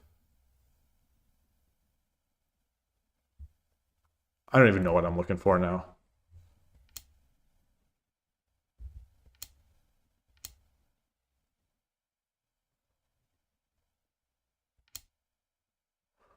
Oh.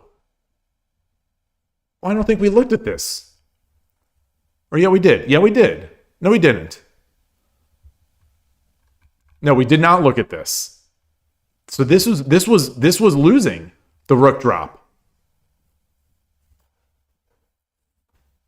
Bishop drop 7-6.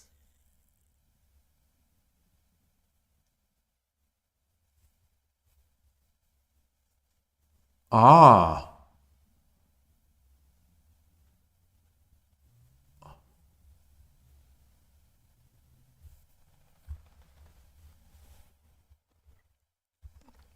Bishop drop 6-5.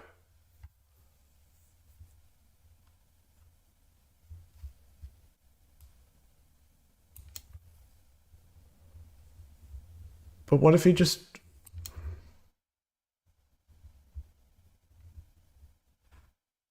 Wow. Okay.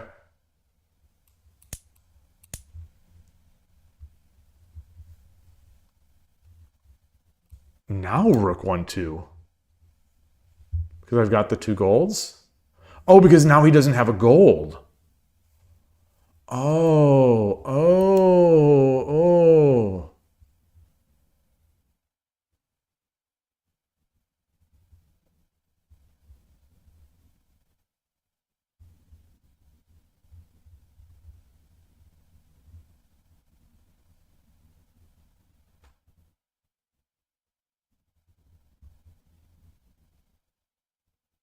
Wow. No pieces, so there's no threat. Oh. I dream of 10-minute Sandan. You're two-tabling trying to see if you can do a fun video where you play and Shogi Wars and Eighty-One Dojo at the same time. Whoa! What? What? The regular Shogi is not exciting enough. You've got to have multiple lines of thought going on. Oh, man. You know, most people, when they do simuls, they do it with people who are below them. They don't do it with people who are at their level. And they don't do it with different software. If these were like if these were professional, if Shogi servers were sort of professional software, they'd be bot detecting you or something like that, because they'd see all the focus the window focus events.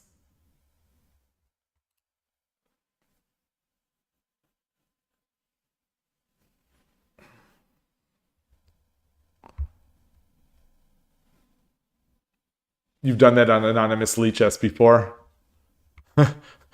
Oh, man. You should. You should. Killer Ducky could do that. You know, Killer Ducky does Mahjong and then Shogi usually. Not both at the same time.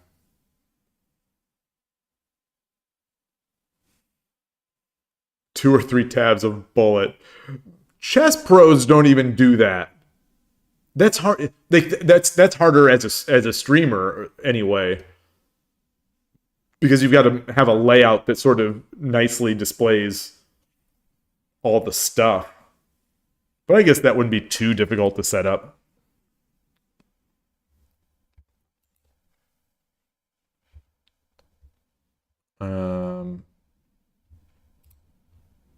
Close this. Close this. You saw someone playing. Well, those Mahjong timers are. Well, I could see it, I guess, right? You know, in my heyday of multi-tabling poker, I think the most at any one time I would have would be 5 tables. I'd have 4 of party poker and 1 of Pacific poker. This Pacific poker had sort of like the biggest fish, I guess you'd say, and but they only let you play 1 table.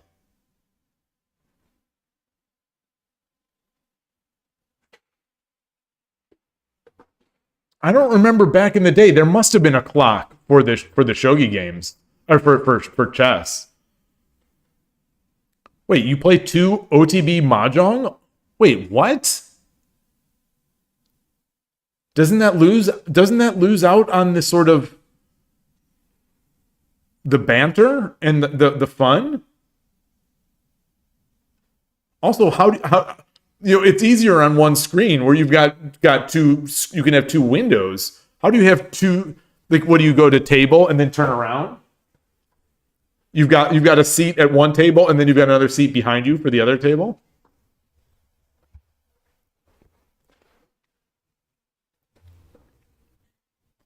That's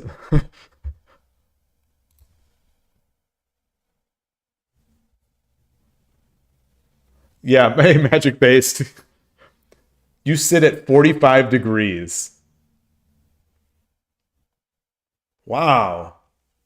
Do many people do that? I mean, I would imagine that the way the space would be limited, you couldn't have multiple like many people doing that.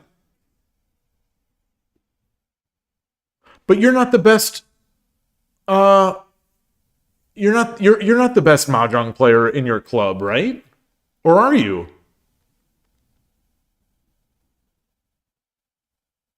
Oh, you have your Shogi Wars still on much higher? Oh, wow. Lowering it for the experiment. Oh, man.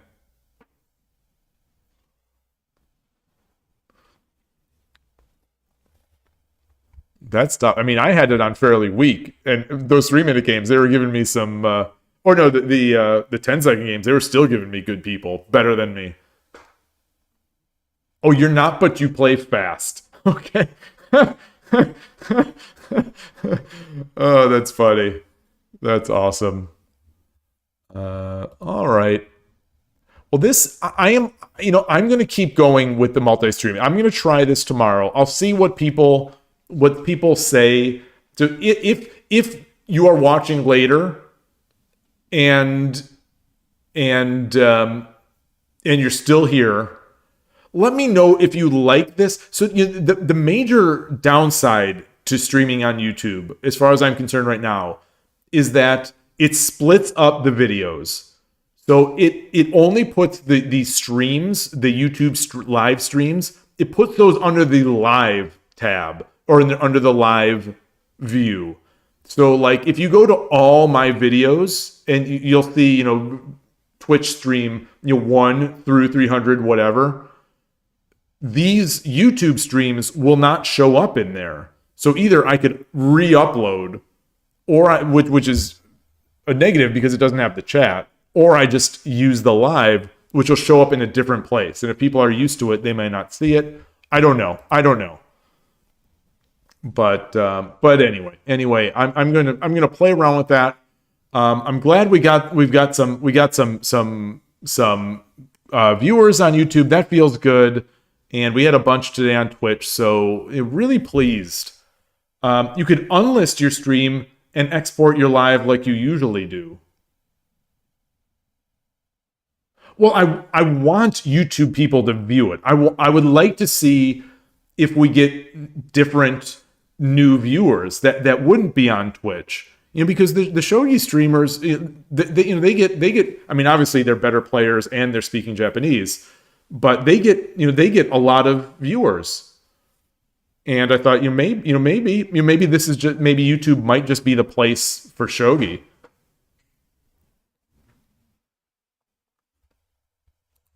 And it is a nice experience I think, as a viewer on YouTube with the chat there and the VOD after.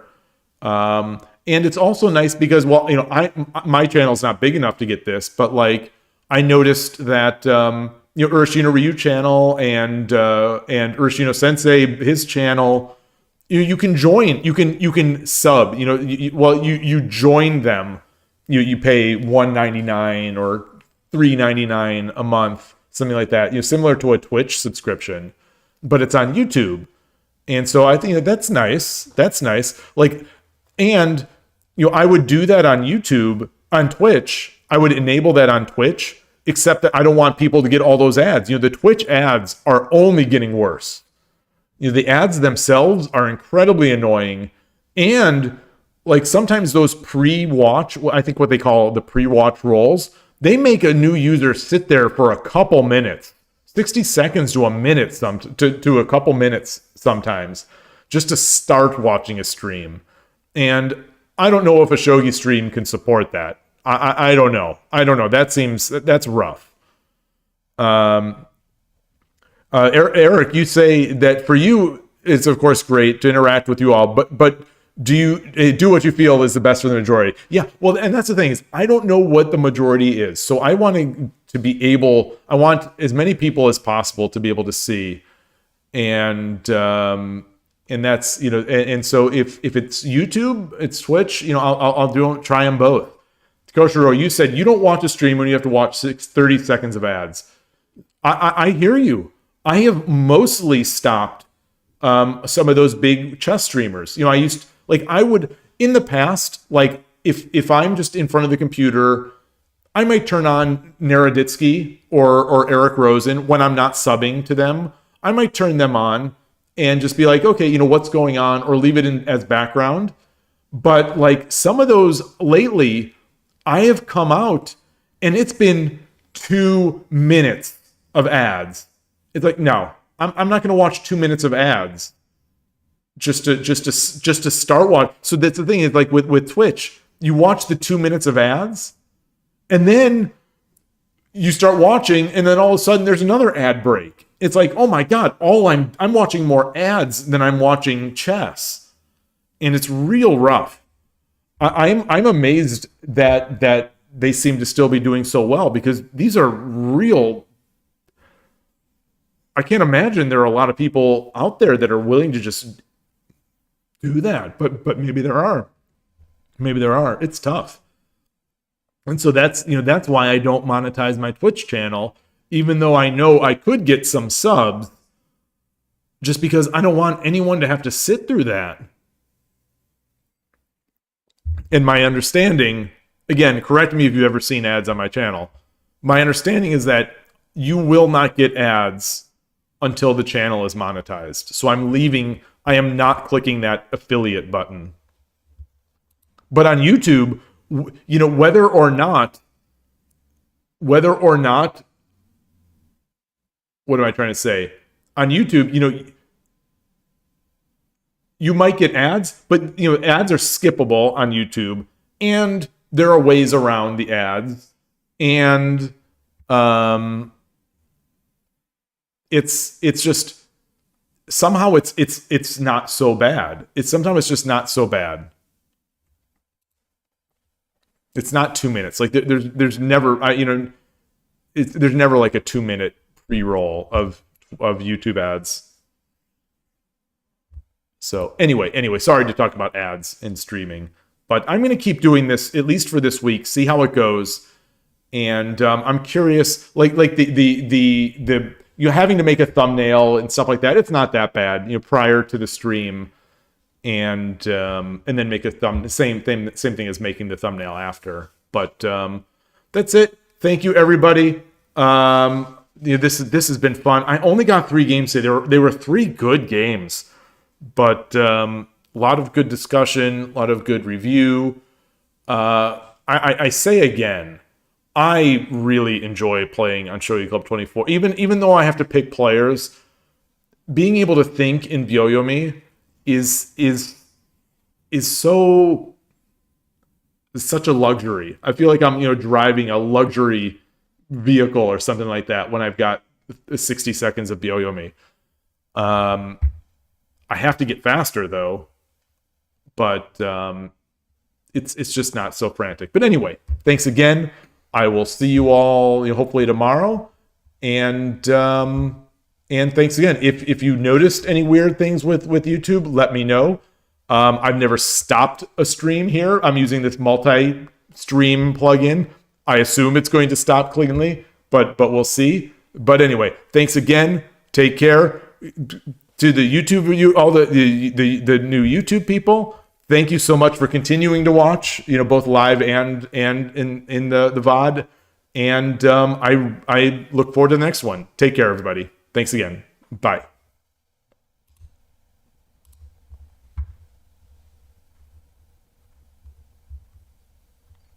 So it looks like YouTube is still going. So I'm going to manually stop